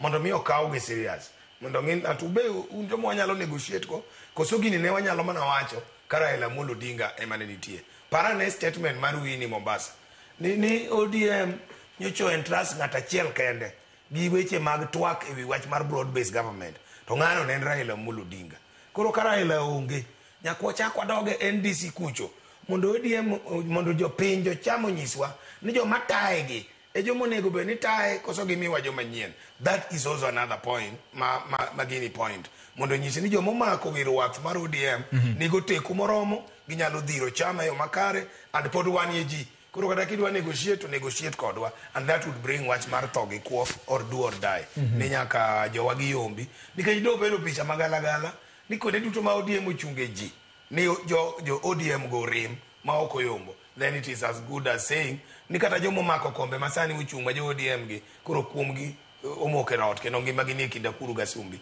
mama no ok dhi bedo gi maber so jomo bede kombe gi benyei ema mineno ka wajumbe mamoko moyier gi ODM nyegi camp kwende gi kabisa mondo gi make sure ni jogi oyombo mondo gi bende kwen magintie giwachi ni chama wane ma pod nigi teko kendo chama wane pod ni kare and I think is a good point makonyo kata mna gwenge wa makaluo mondo nyisi ni pod ginyalo gin gi od gimoro ma ginyalo bagenie ni odwa en ot achiel pod nitie ot ma ji nyalo bire ma dhano wuo makata ka ng'ato dwa chomo to nyalo chomo kaka chama and awacho ni chiel ganyo ni dine jogi rem to nyiso ni ODM ne chako sambaratika gi ka kochakre tarik 28 kiny wach mar ODM no ng'ama dwa negotiate go onge nikech kata kombe manye gi mako ochako remogi ma ok giyombo and therefore kata William Ruto koro chako paro ni kadwa donje luo ka tamany mana joma nigi teko madanga wuogo kata joma nyodonjo gutiko mamoko gi awuo kod gi mdarwak gi etienda kech gine ma ji ohero gi to koneno ka pod ji gocho ni candidates mag ODM it sends a very strong signal ni pod ODM nigi teko and pod inyalo negotiate kodgi kaka jochama mag ODM kendo jotelo makuro so I think that was another part of the do or die momiyo yiero no bedo hotly contested kamano.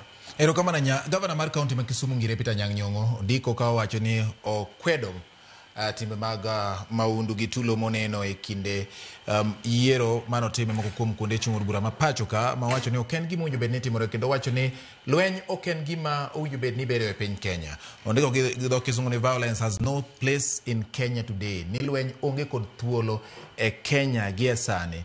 Bende okone ok en gima kare mondo gik ma kamagi otimre ka duol mochung' ne weche mag yiero kod keyo e pacho ka ABC bende koro kwayo ni nyaka koro ne ni okawo okang' kendo otiyo goteko gi weche ma chik omiyogi mar neno ni yiero tim e yo makare kendo e yo ma uyanga. Nyakwara Mogi, mano en ote mar gavana ma Kisumu Ngire Peter Nyang' Nyong'o ma bende mano bedo jagoro maduong' mokwongo mar duond bura mar ODM e kinde mano chak duond bura ni. Erokamano ahinya. Makamo koni gima wuoro maduong' ahinya ni rally nyo pong' moingo jogo ombulu. Kare joma nyo pong' e rally kanyo dwaro ang'o? Mano penjo mobiro go mondo wawachi kaso ng'iyo kweno mar ombulu. Ni mondo wadhi ni kuom Seth Olale ma bende miyowa weche matimore achiel kachiel. Seth Olale, inyalo nyisowa ni nyaka gie sani kama intiere chenro chalo nade? Kweno osechopo nang'o? Dipo ni nitiere dwoko moselandi mawiye koso ena pod ji goyo mbaka, pod ikwano ombulu mane jopiny wuok mar dhi goyo e debe. Seth Olale ka nitiere Kariobangi North kama ni odong' nono bang' tho mar Munuve mane en MCA makono. Seth Olale chalo nade sani? Erokamano George Pati, kae okwago mbaka, kae wakwano ombulu. To sani, as you can see behind me, the tallying is still ongoing. We're talking about the tallying of 5 centers representing the 38 polling stations that had 24,500 registered voters. And I'm just going to mention to you quickly what's happening right behind me. We have a total of 3,199 valid votes cast, validated and entered into this particular live IBC stream. Let me just announce to you who's leading right now. We have an independent candidate in the name of Kimanzi John Katua, who has taken an early lead, followed closely an early lead by 1,027 votes. And then number 2, according to this particular result, we have Warui David Wanyoike of the DCP party with 846. Third, we have the ODM candidate, that is Michael Ouma Majua, who has garnered 690. Remember that I'm just reading the top 3 because there are a total of 16 candidates who participated in the Kariobangi North by-election. It is now being validated. The tallying is ongoing. The turnout was projected to be around 25.5% to 31% in some polling centers or polling stations, which means that out of the 3,199 votes, we're talking about 6,000 or 5,000 more votes that have to be entered through this particular live IBC stream. But I've read to you as it stands, according to the number of results that have been entered through the IBC stream, that is 3,199, an early lead here is being taken by Kimanzi John Katua with 1,027. That is an independent candidate, followed closely by the DCP candidate, that is David Wanyoike, with about 846. And then now we have the third one is Majua Michael Ouma, who's coming third from ODM party with 690 votes. This is just a drop in the ocean because, like I tell you, it just represents about 14% of the total votes validated and being tallied here. And we're just keeping still here. I was with my colleague here, Walter Nambaga, and I'm keeping watch just to make sure that we bring you the latest results. George Mbati, weche chalo kamano. Erokamano Seth Olale, kaka weche chalo no kendo ilere yo makare ahinya. Nyakwara Mogi, jal motelo sani en jalo mochung' kien kata independent e kar ward ma Kariobangi North, kaluwore kod ler momiwa kod jafwambo marwa Seth Olale, kendo ineno konyisowa achiel kachiel kama IBC tang'e duoko margi. Mano nyiso kaka ne Salim owache motelo nyaka gie sani Kariobangi North chal ka gima ok oredore ahinya ne samoro duond bura mar ODM. Nyaka gie sani en jalo mochung' kien kata independent kasto iluwe kod ja DCP korka ja ODM biro e namba mar 3. Pod gin ombulu ma kwan gi romo 3,199 kendo wacho ni ombulu moingo 6,000 nogo nyiso ni pod en oiu mago ma waluongo ni duoko ma wiye. Gimoro amora nyalo lokore kendo mano ok e duoko ma nyaka sani opuodhi. Pod ikweno kendo pod iriwogi ka iketo mbui mar IBC kama inyalo ne duoko machal kamano. Salim, weche pod nitie mathoth ahinya kendo wabiro medo go mbaka ka wang'iyo mago matimore kendo mago ma medo wuok. Ka wang'iyo mos, Salim, gimana wapenjo chande. Ka ji dhi e ombulu maduong' ma 2027, weche mag do or die ma koro ombulu mabiro nywando, ma ombulu ma koro biro nywando ji mathoth, kendo samoro ng'ato ka ng'ato biro bet ni an to koro adwa go depa. Ka ichung' kama to koro an adhi kara kanye madwa kete maino mara. King'iyo ombulu ma tinende ni gin kuonde 6 kama ma iwacho ni dongo minyalo maki. King'iyo ombulu ma 2027 gin kuonde mathoth. Mujumbe biro keto maino mare kar chung' bura mare, onge gi samo biro dhi godo kar chung' bura ng'at machielo. Senator biro bedo e county ne, governor kamano. Koro wuoth alanda nyalo bedo matin. Be ma e gima kata ma gima nyiso gima nyalo bet 2027 adier? Konchielo chalo gima biro nuore. Ng'ikruok mantie kende ni ka ODM odhi e yiero ma 2027 ma onge jachung' malaro kom mar ker, ema biro kelo ng'ikruok ma kamano, nikech chien kacha jakom Raila Amolo Odinga kanya laro ker to nyiso ni en gi teko mar wuoth e Kenya ngima, nikech Kenya ngima odware kura. Koro kanyo chopo kari kidwaro kom mar mjumbe kata governor, to wuoyo gi ji kuomi kanyo to bende okonyi akonya chuth. Mae koro biro dhi duoko ji e wach mar county level, mar ni kuom ranyisi kata karo ka en Homa Bay to yudre ni governor mantie kuro sani kata ng'ama biro laro kode ni ema ni goteku motegno, and nyiso ni eno nyalo ringa across that county nikech constituencies go nie county no. Yes. Komanyo kuche mar governor to manyo kuche mar governor no bende constituency mari, and therefore jogo man gotiko mar ODM obiro bedo gi teko mar campaign gi kuro. Kamano bende ni women rep to gi senator, and therefore wabiro expect a similar thing but at a lower level. Mopogore kod kaka otimore sani, tiende ni koro kibi expect ni Pondo Kaluma biro a Homa Bay town ni biro campaign kendo Kasipul to bo manyo kome mar Kasipul. So for the level town, yes. Yeah, mar Homa Bay town. So a level mar mjumbe mano ok bitimore.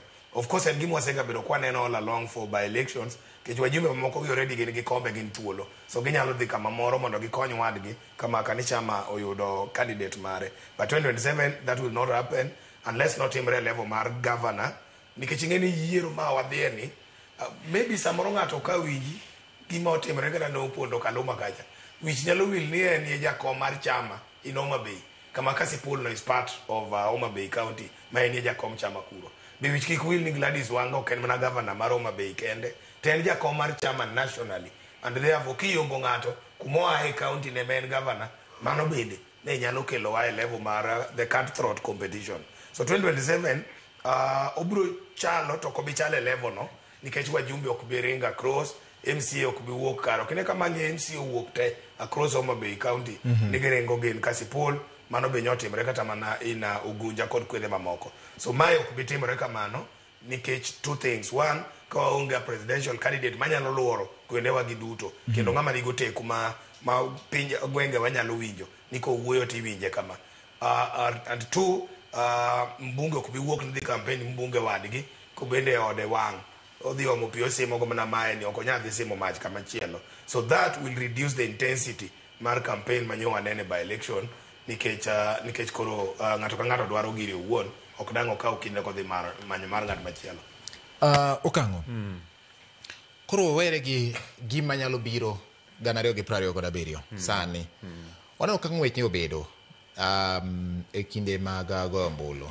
To king'iyo sa kweno sani report mwaseyudo kata mimi wako reporters magwa no ka kwe nitie kendo nitie gima kizungu luongo ni order ji odembore ji kweno gi kwe kendo ji rito jaloch ma ilando kod IBC jaloch milando gi IBC samoro kinde mokalo waseneno ka inego taya teini those joka kaka stima lal jomoko bende winjo ni nitiere duoko moko tese moko ma pod odong' kamoro ma pok odonjo ko gwen piny dhiru winjo bed no selando ko pok otese go donji ritogi ma pok wane nyaka ge sani manyiso nango nitiere maturity in the process ma koro chopo kamogik ma koro IBC osego ombulu ma chochni gi bedo mane sa go ombulu to sa kweno ka iwinjo bati yes an gima dhiera kata masani kata wacho mano ing'eni voter turnout ne ni piny sana yes king'iyo kata Baringo nitie kata joga moko ni Baringo ne observe election kanyo nyisa ni voter turnout chal mani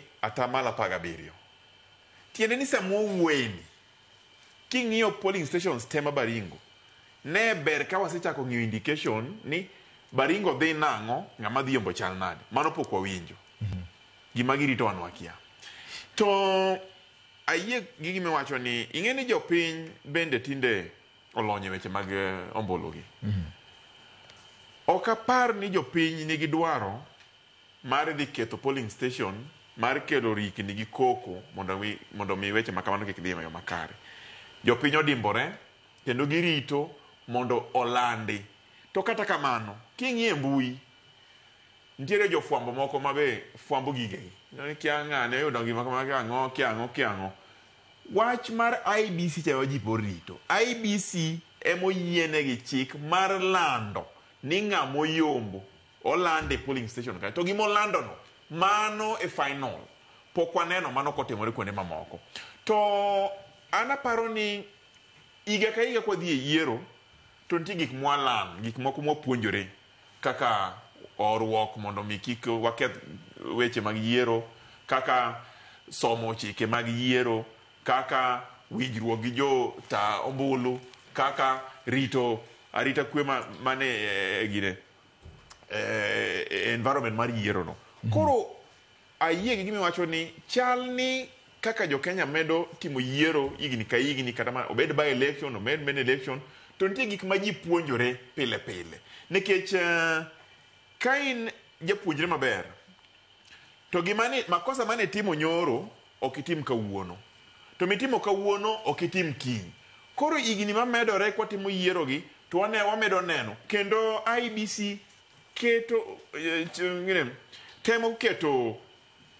mikakati makare mondo geng' gik mosetimore maricho chien amiye kwa mfano kawuono king'iyo yiero ni kata obedo ni wabedo gi mosukusuko matin to king'iyo materials mag election te sama nuchako fwambo gokinyi no ter nyoro kendo noikore masama yawo station ni polling station sa 12 gokinyi joyiero nosedonjo kacha mano gima ber king'iyo onge ng'ama ne nyinge e kuonde mang'eny ni nyinge onge voter register tiende ni ne giikore king'iyo kendo gik manitero mag go kura be nochopo kucho yo makare koro ne onge weche mogo mag logistics mochiendo ga ndalogi tiende ni waselan chien kacha koro watemo to gima rach ma koro ne odhi oketho gini matin en mana tulo man waneno ka koro opondo Kaluma gerigo ler to koko moko mantie iluongo nang'o gine Malava to gi Mbeere North ka koro ayie gi gima wacho ni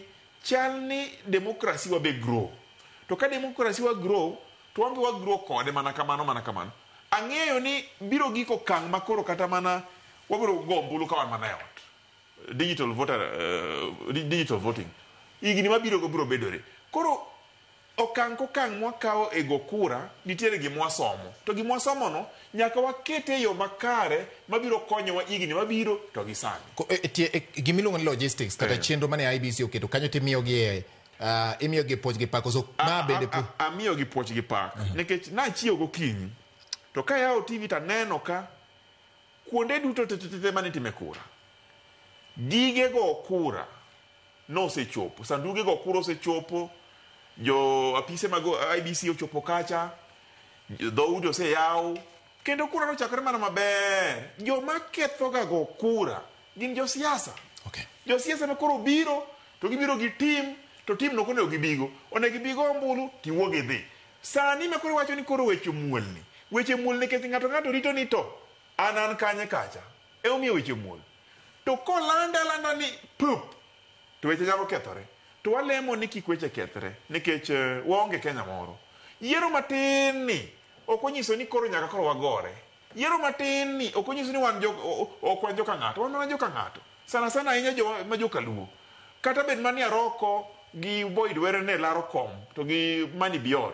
Maka joka ng'ato. Ji yombore to ka ji oseyombore, ng'amo yombo mosore. Mane gima wageno. Ka IBC olando, wan wakwa mana ni gimosre mondo wadhi mbele. Ng'ama jopiny oyiero no ema ne tinwa. To sani waore uru, mana kaka waseore cha, mana kaka Profesa Nyang' Nyong'o mabe olonye weche gi owacho ni sama wantiere ni tulo e kare mantie ni tulo okone weni nene weche siasa ma Kenya ka. Ingeni siasa ma Kenya ka king'iyo region wa ka Tanzania, ing'iyo Uganda, ing'iyo kia kure, wan okang' mamalo, denj biro nyisi wan okang' mamalo ahinya mabe ging'iyo ni to kara wan to watimo ga kucho gi nade.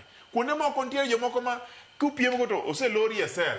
Inangi goli mana ka ji oseyombi. To wan Kenya ka ineno ka ji dhi mbele, ji piem mana tulo mateno mana koro nego waket chike mabeyo mabiro geng'wa mondo wachorre mbele. Koro ka duoke ni en adieri wamiyo gi puoch to en adieri ni wasesongo mbele e weche mag logistics, wasesongo mbele e weche mag yiero. Nitiere mana kuma kosa matin tu mar dhaw ma ikele polling station ni mariembo ji oko mondo kik go kura. To king'iyo bende kuma be nyaka gine mondo amiyo odenj wache gimoro, voter turnout adhi bire mano makema gi kanyo adhi bire kanyo nikech nitiere gima omiyo wadani wawuoye voter turnout no matin ka odenyo oseduoko ma odenyo is it maturity mwaneno sani especially kaluwore kod wach mar kwe manenore kuonde mag ikwane ombulu? Isebedo e pap mar siasa kendo isebedo achiel kuom joneno kaka ikwano ombulu gi kinde duto kochopo seche mag otieno kama gik moko mag machienglo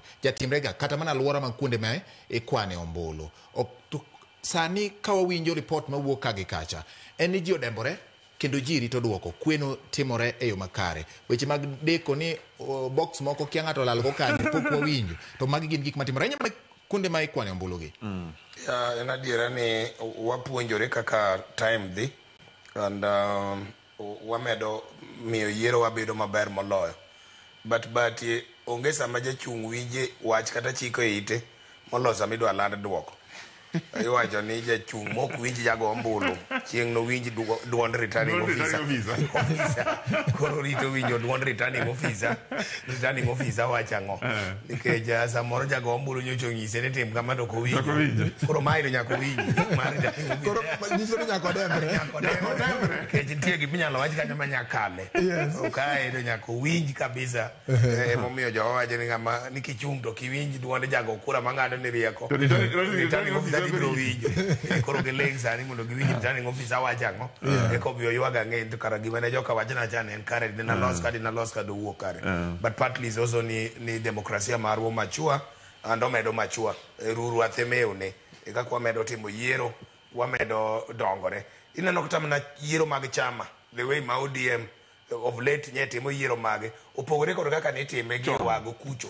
Moko ma nyalo paro ka walalo Senator Kajwang' to kedwa tem yiero mar chama mondo miyo yud ng'ama iwalo kaka jachung' mar ODM.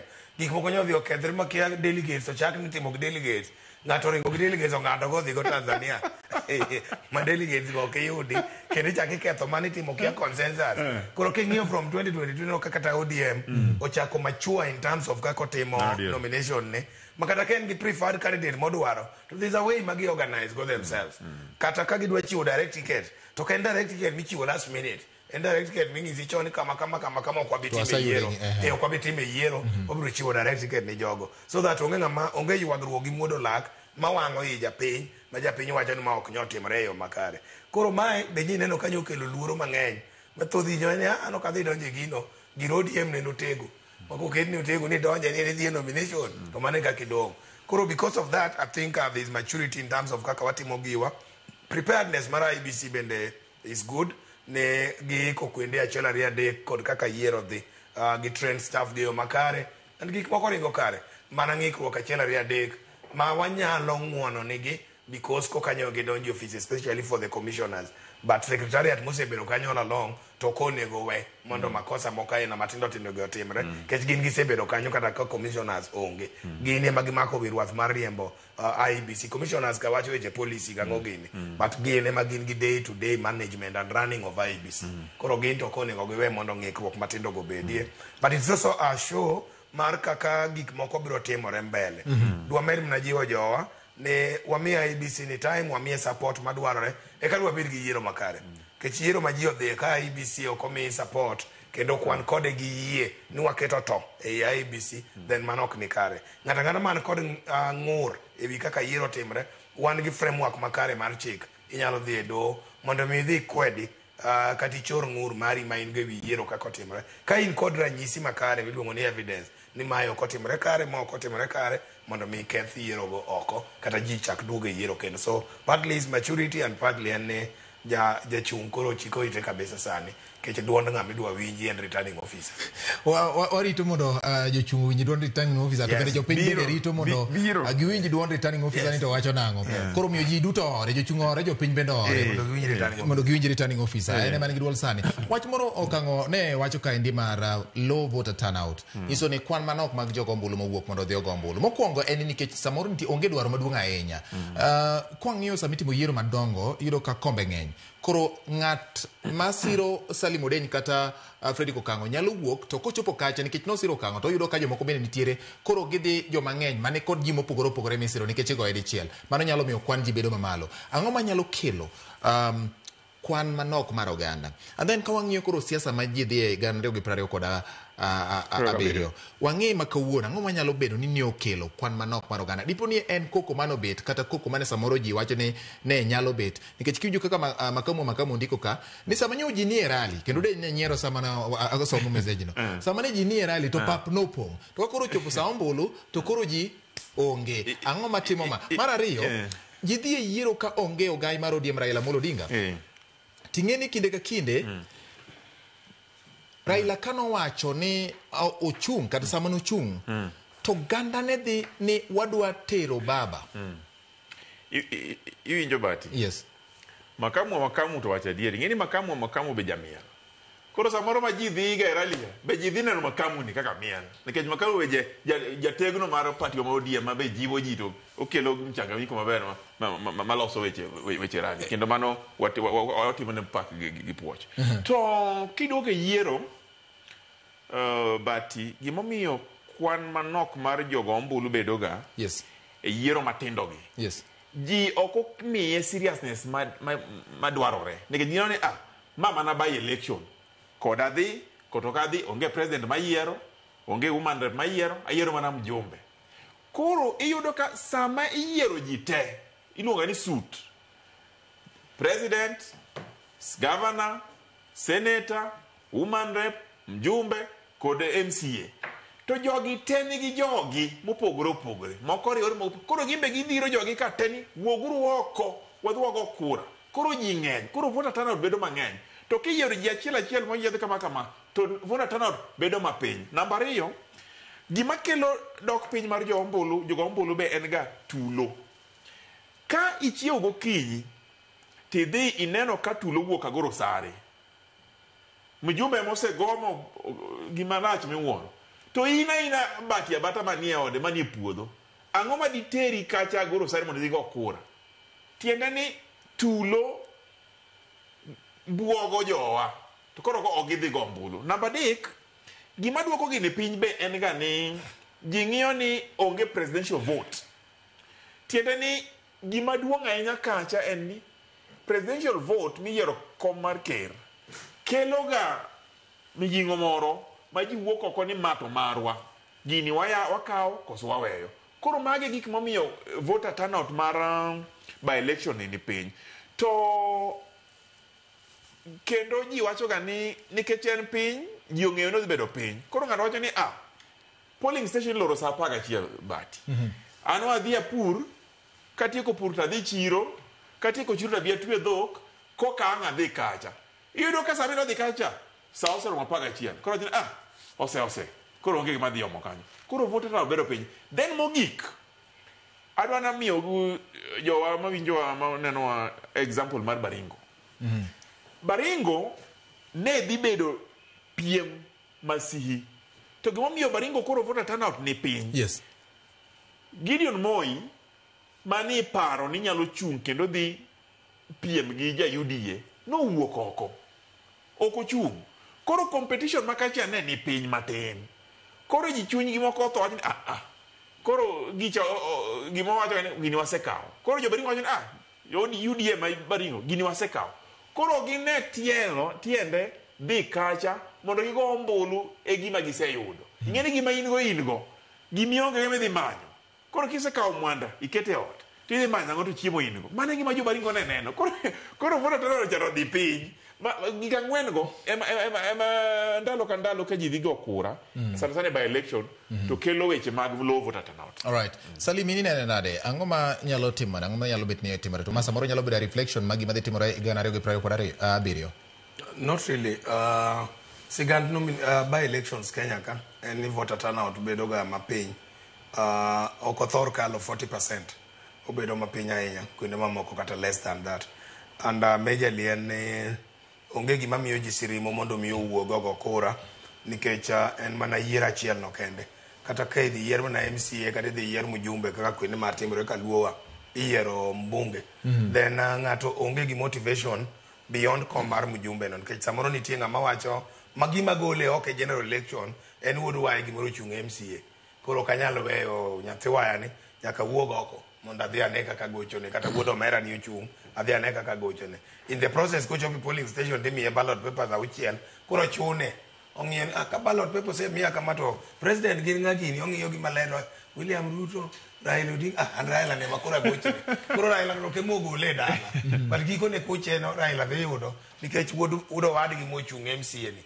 Koro sama en by election to jok mamoko mamiyo ji bire polling station mondo go kura kombe mamoko gi onge, and therefore ing'eni ji duto mo register kaka jogo ombulu kata dala kucho kodak dala ok ni ji duto dak dala. Nitie ng'ama odak Nairobi ka nitie ng'ama odak kure ka nitie kura mana ma cut throat ma ming'iyo mar tho gi kuon walaro ker mar piny Raila Amolo Odinga ochung to koro ng'ato kata gari ka okawo bas to dhi dala dhi go kura to ni koro ng'iyo na dhi go kura ni mjumbe dala kucho dala dak Nairobi ka ok ne kamano ok nyal miyo gi motivation. Koro wach mama kamu moje ni joma nyegi miel go magi miyo pesa ng'eny to joma go ombulu tin omina tak miyo ji pesa campaign ro kinon ka ng'ano jago ombulu kata ko jago ombulu kanyi miya ng'ato pesa kata ng'ato wakano obiro limo waige ka sikul to rieda e koro kuche to ni cha nyando to nikech obiro limo yuore mono ka riedi koro nyaro mo gi ji kada bal mikiera kumo wae kaka mabe okeli gi aka moro kata kunyore nge manyore nge ugonja kunyore nge no ng'ato abusia to biro kata abumala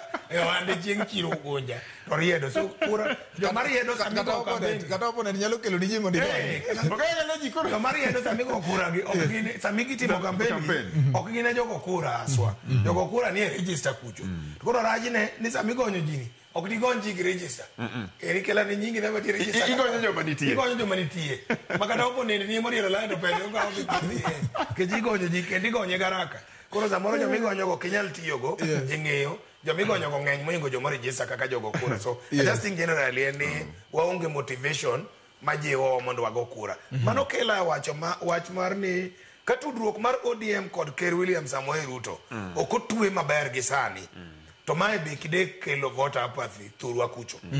Mano kide kelo voter apathy thurwa kucho nikech tie joma nye wuok mathoth kech Raila Odinga nie ballot to kakoro Raila Odinga no onge ballot to onge wuodwa moro mabo wuok oko madwa laro kom mar ker kata onge winjruok moro makare ma wang'eyo ni William Ruto koro bedo president to wan kaka oganda Luo mae gima wan go wabende then mae nyalo miyo wabed gi voter apathy moro e kiwango moro thurwa kucho. So ODM must work on that mondo gi tudruok gi kod UDA motegno mondo japiny ma jaluo kucho ong'e nitie gima nie iye kanyo ni wan gima ng'ano wacho gima Odenyo wacho no gima very important jowa sana jowa wawuoyo kodu gima biro golo gi oko iga gana 2027 en ang'o koso en ng'a mwadhi gochone to ng'a mwagochone wan gi riwruok mane kode mabiro kelo ne jowa konyruok ma waonge go sani nikech koro Raila to onge. Raila mane wacho ni wuoguru oko tetete. Raila kosego firimbi to ji te nyaka rong'onde nyaka ngoji dhigo kura.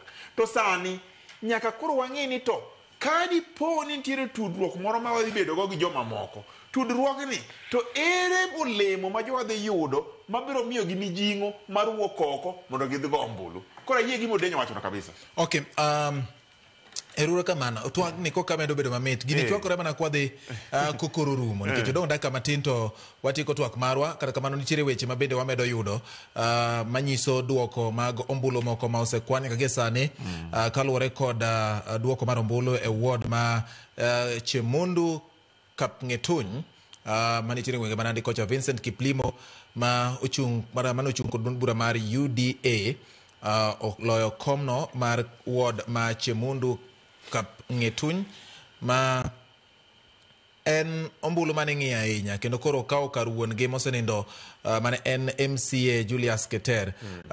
Kendo maendi en ombulu moland duoko mare kod jalo mane ochung' ne ombulu no returning officer ma Chemuse ma iluongo ni Rajab Baraza, kama Kiplimo oyudo ombulu maromo 2,999 ma bende nyiso ni ne en kod sir maduong' ahinya ma duond bura mar UDA kendo koro okawo ombulu no. Oluwe kod jakanu ma iluongo ni Shafu Leting Korir bende oyudo ombulu 475. Robert Kirwa mar New Democratic Party oyudo ombulu 225 kendo en motieko e thuolo mar adek. Ka e thuolo mar ang'wen mag kod jal miluongo ni David Kipchumba To mar Equitable Party moyudo ombulu 150 kod aboro kende. Nyaka gi e thuolo no ombulu duto mano winjo bed ni goyo kalure kod kwan mag jogo ombulu gin 27,277.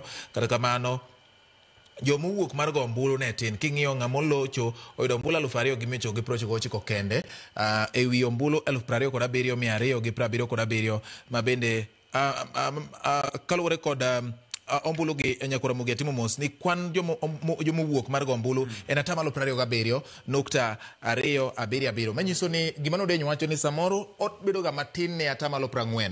Nyiso ni 27 kende mowuok mar go ombulu no. Mano en duoko ma wayudo e gwenge mag Chemundu Kapng'etuny. Ja UDA emoloyo jali ne ochung' bang' tho mar babagi kendo mano ema duoko mwayudo. Wadani mondo wadhi ir jafwambo marwa Robert Masai kakoro watieko mondo miyo nyiswa gwenge ma Purko Ward, Kajiado County. Robert Masai osaikore yo makare.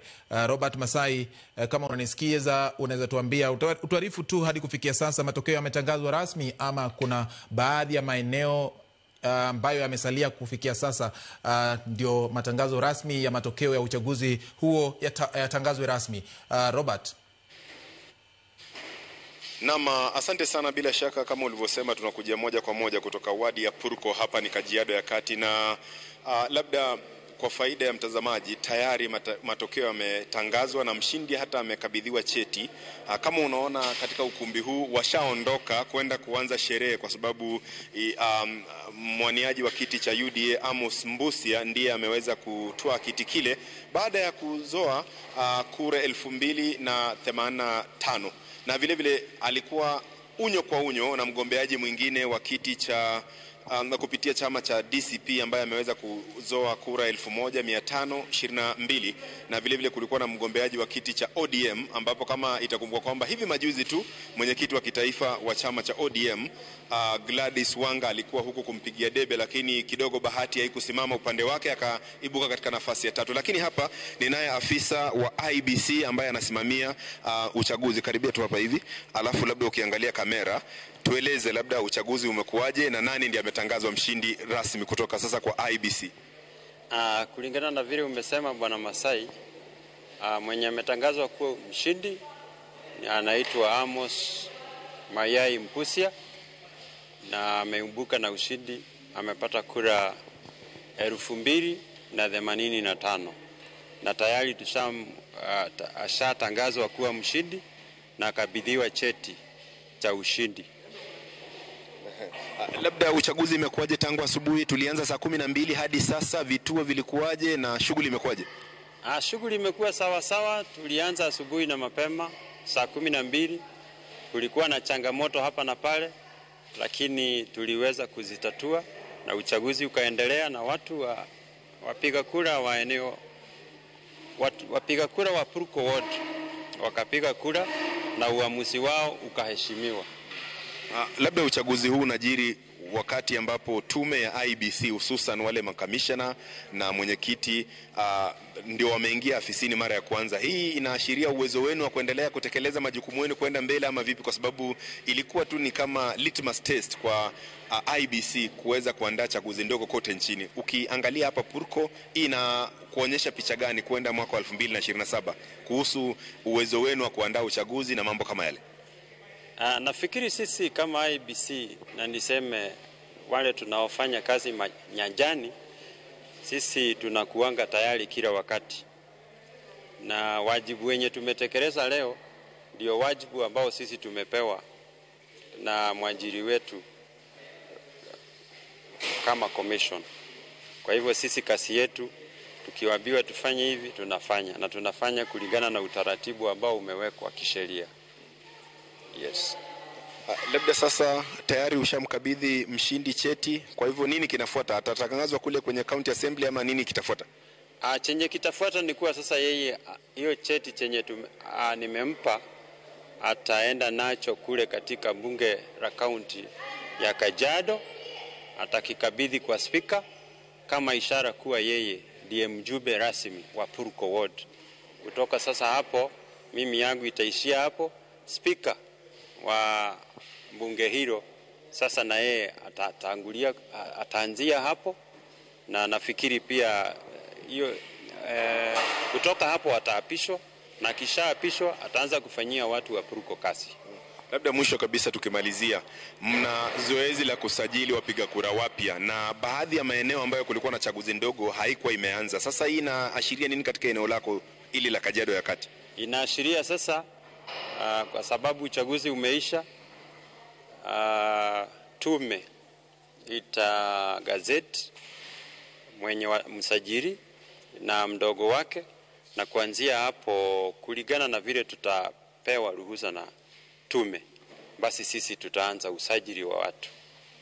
Yes. Haya, asante sana. Huyo anaitwa Bwana Ngunjiri ambaye ndiye anasimamia uchaguzi katika eneo bunge la Kajiado ya Kati, na ametueleza tu mengi kuhusiana na shughuli ambayo imekuwa hapa muda mfupi uliopita. Kama dakika 30 zilizopita, mbwembwe zilikuwa nyingi sana, lakini kwa sababu ya wafuasi na wanasiasa ambao wamekuwa hapa, wameelekea kule katika maeneo ya soko, kwa sababu tuko katika shule ya Ngoile ya wavulana ya Ngoile hapa Purko.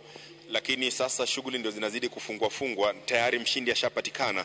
Kwa hivyo ni swala ambalo tunasubiri aingie kule bungeni aweze kuapishwa ili kuweza kuwatumikia wakazi wa eneo hili ambao walisalia bila mwakilishi wadi baada ya kufariki kwa MCA wa eneo hili ambaye alikuwa anafahamika kama Simon Saitoti mwezi Aprili, na kuacha eneo hili bila mwakilishi, na sasa wamepata mwakilishi. Kwa hivyo tutakuwa tunasubiri kuona nini kitajiri kutoka hapa.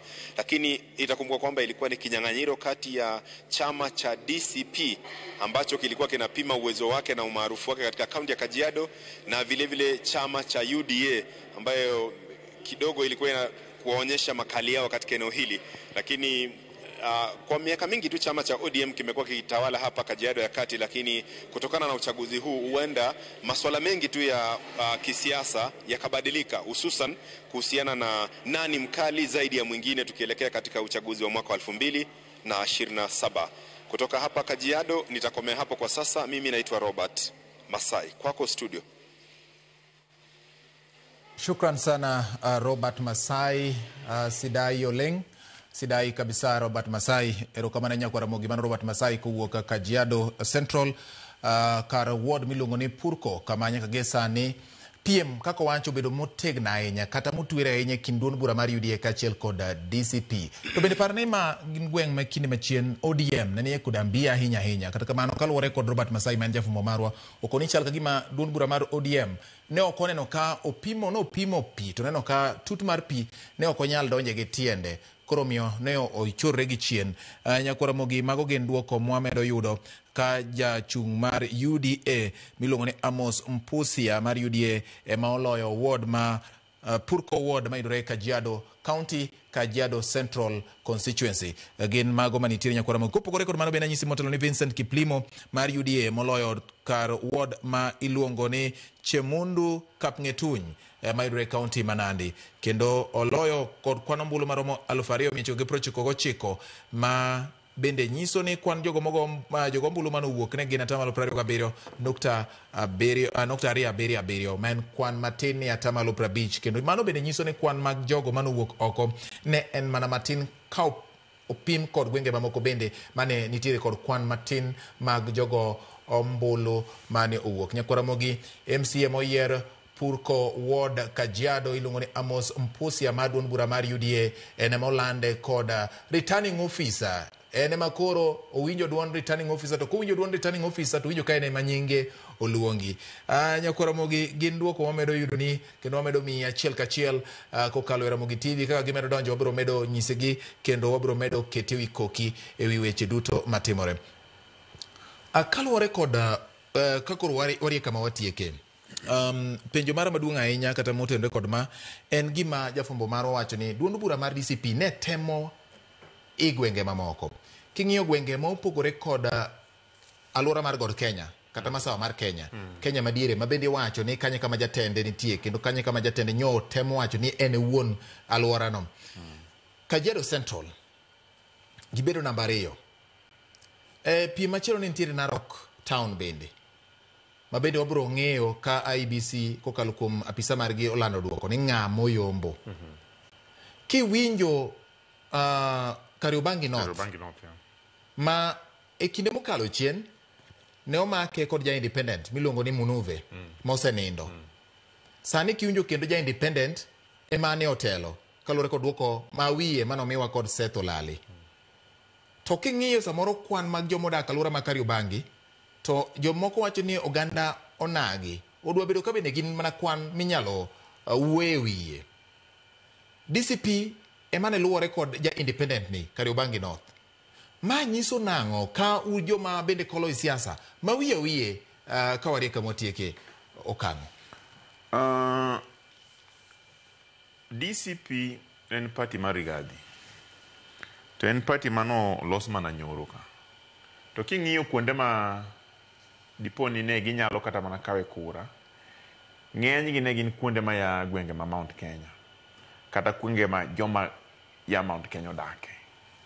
Tiende ni pod e Kenya ka duond buche wan go mag gwenge ma ng'ato ni an abiro dhi mane duond bura ma jowa nitie. Mano namba 1 ma ok en gima ber. Party nyaka bed national. Mane mi anaseo DCP. Party nyaka bed national kaka chama marwa ma ODM. Iyude kamoro amora, chungo ji kamoro amora. Namba 2, king'iyo Mbere, adami example. Gimomiyo DCP ne okoketo jachung Mbere, ne gin gi gwenyruok gi gima giluongo ni United Opposition.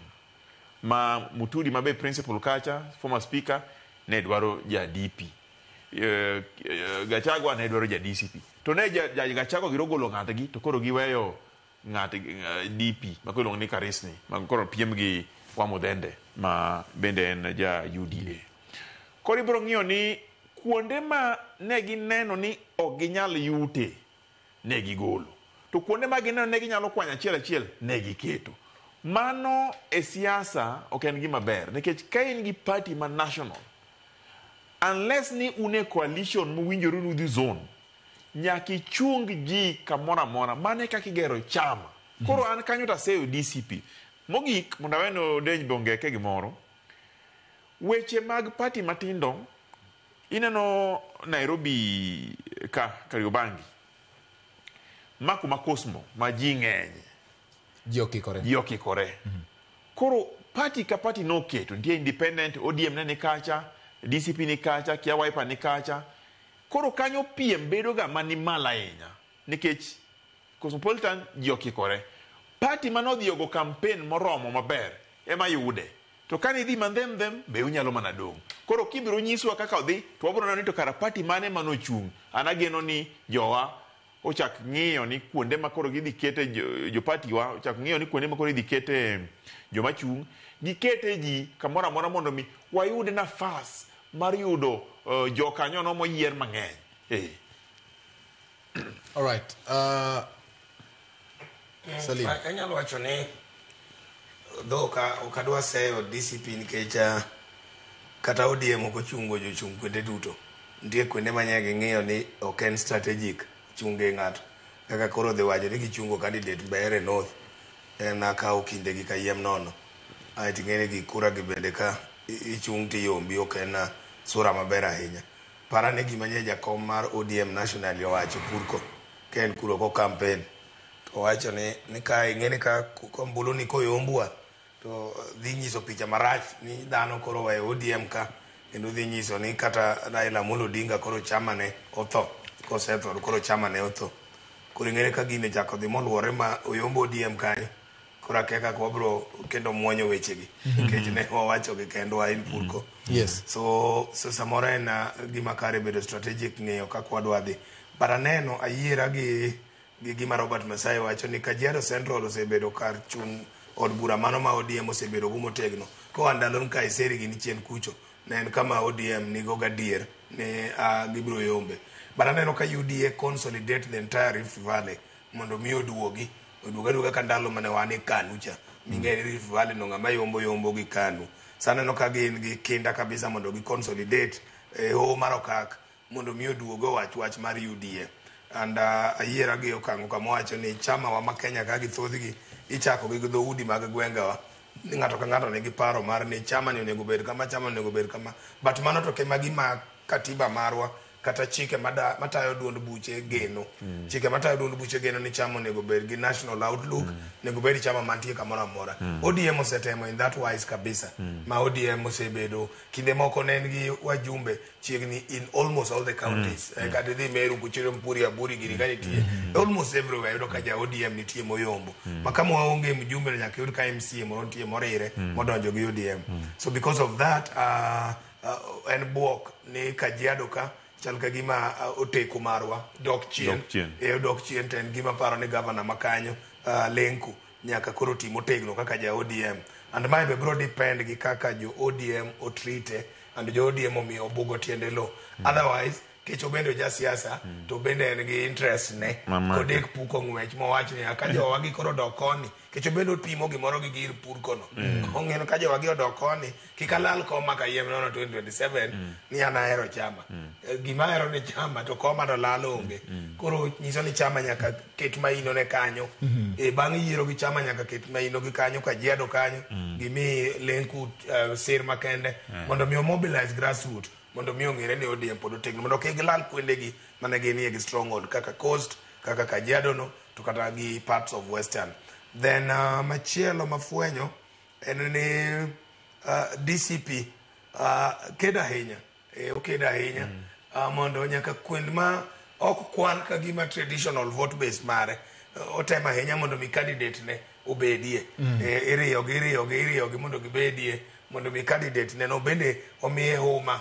Gima DCP demo timo okata ni mondo giyombi but mondo gibedie mesa migoe mbaka. Ni sa migo mbaka ok ne ka sani koro kigo mbaka to nyingi gikalo ikwano gi kanyo ni gine ni Kariobangi North gine maglaw ja independent sedo Purko ka gine makata ko wachno kwan na ji ariyo motegno ke chiero do ji ariyo mate itego koro neno ka ODM iwito oko in Kariobangi North ODM iwito oko in Purko so gine gidonjo kanyo so gitemo kabisa mondo mbaka gi ochak go sani makaro mo 2027 to mbaka gi osego onyoyo ji kabisa makoro dhano nyongore mana ka pien mowetie pi ma pio nyongo makoro DCP no bege wacha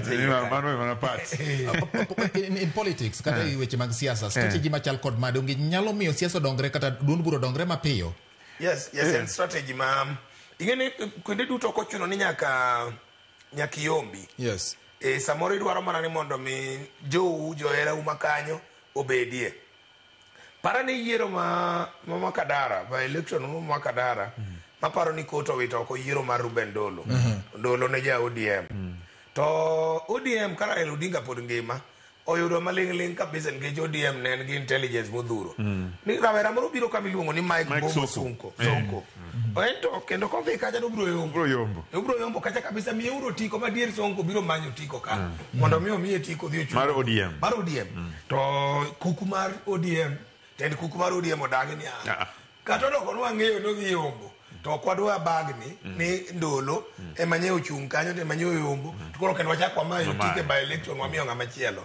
So let's just register our support kanyo jionge ni ndolo ni ema wango nyingo bede mesa ni bedo discuss kata kama Mike Mbuvi Sonko yombo gi chama machielo. So sometimes it's not just about winning the seat but en ng'iyo ni ere kaka ugero chama internally ube nikech kako rituono ndalo timiyo ngama chielo then ikelo ko yomba e chama. So ang'eyo ni samoro gima DCP temo timo ok ni mondo giyomb pase but mondo giregister nyingi gi mesa migo e mbaka mag political parties. Koro ng'ama ni Kajiado nyaka jak penyo DCP nani yako na DCP hapa ng'ama ni Kariobangi North nyaka ng'en DCP kore nyalo go mbake en chama manyo onyiso oteko mambele kane wane system machon koro gibedo official opposition kuende makamago nikech gin ye number 2 gine miwinjogi gine koro giloso minority kata pok nitie jomoko ma kwanyo bende magina achiel ariyo kendo ing'eyo basi gima odeny machon adier nikech ing'eyo sama party keto ji ochung kuonde mopogore opogore ok ochuno ni nyaka jogo yombi gima ging'iyo gi market ging'iyo ni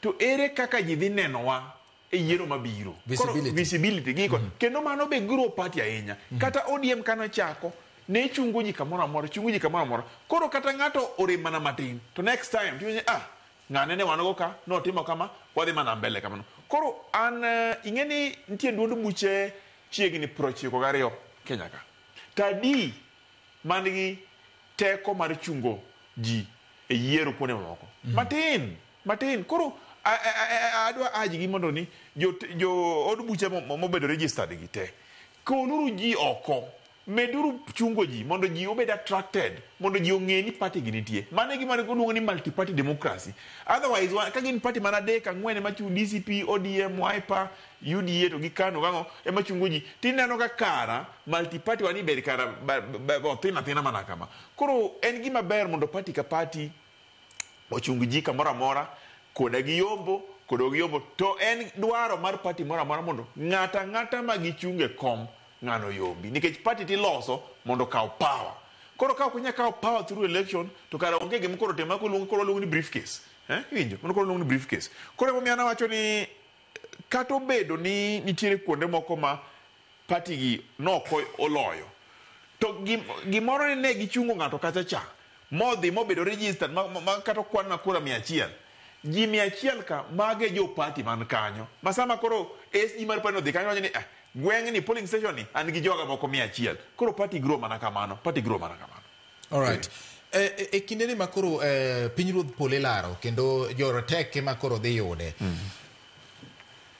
oganda manyikora Muga Jwang' gin kamanade gibedo kamanade kalure kod gik manto odeny no temo lieko ni nitie ariyo ma inyalo chop godo e mesa achiel en ni inyalo donj kuomu kaka oganda kata inyalo donj kuomu kalure kod bura mapek ma tire oganda o ang'o mayot ne oganda nyikora Muga Jwang' sani e kinde makoro ji dhi bedo e mesa kata matwak ka Raila Amolo Odinga koro onge e mesa mar poro wach lalruok gi ng'ado riekni okene problem makoro wan go kaka oganda luo ni kochakre ndalo Jaramogi and then Raila wan gi weche ariyo but Jaramogi gi Raila nomako gi in one person achiel en bedo gai ma chama miluongo ni party leader which has nothing to do with bedo jaluo mane nyalo bedo party leader to en gimoriwo wa gi ji duto ne kata jolup ne Kaut Sotsi Simbarati Abdul Swamad mago ki joluo mano en buchi ma ka girome to joluo ngeke wach kuro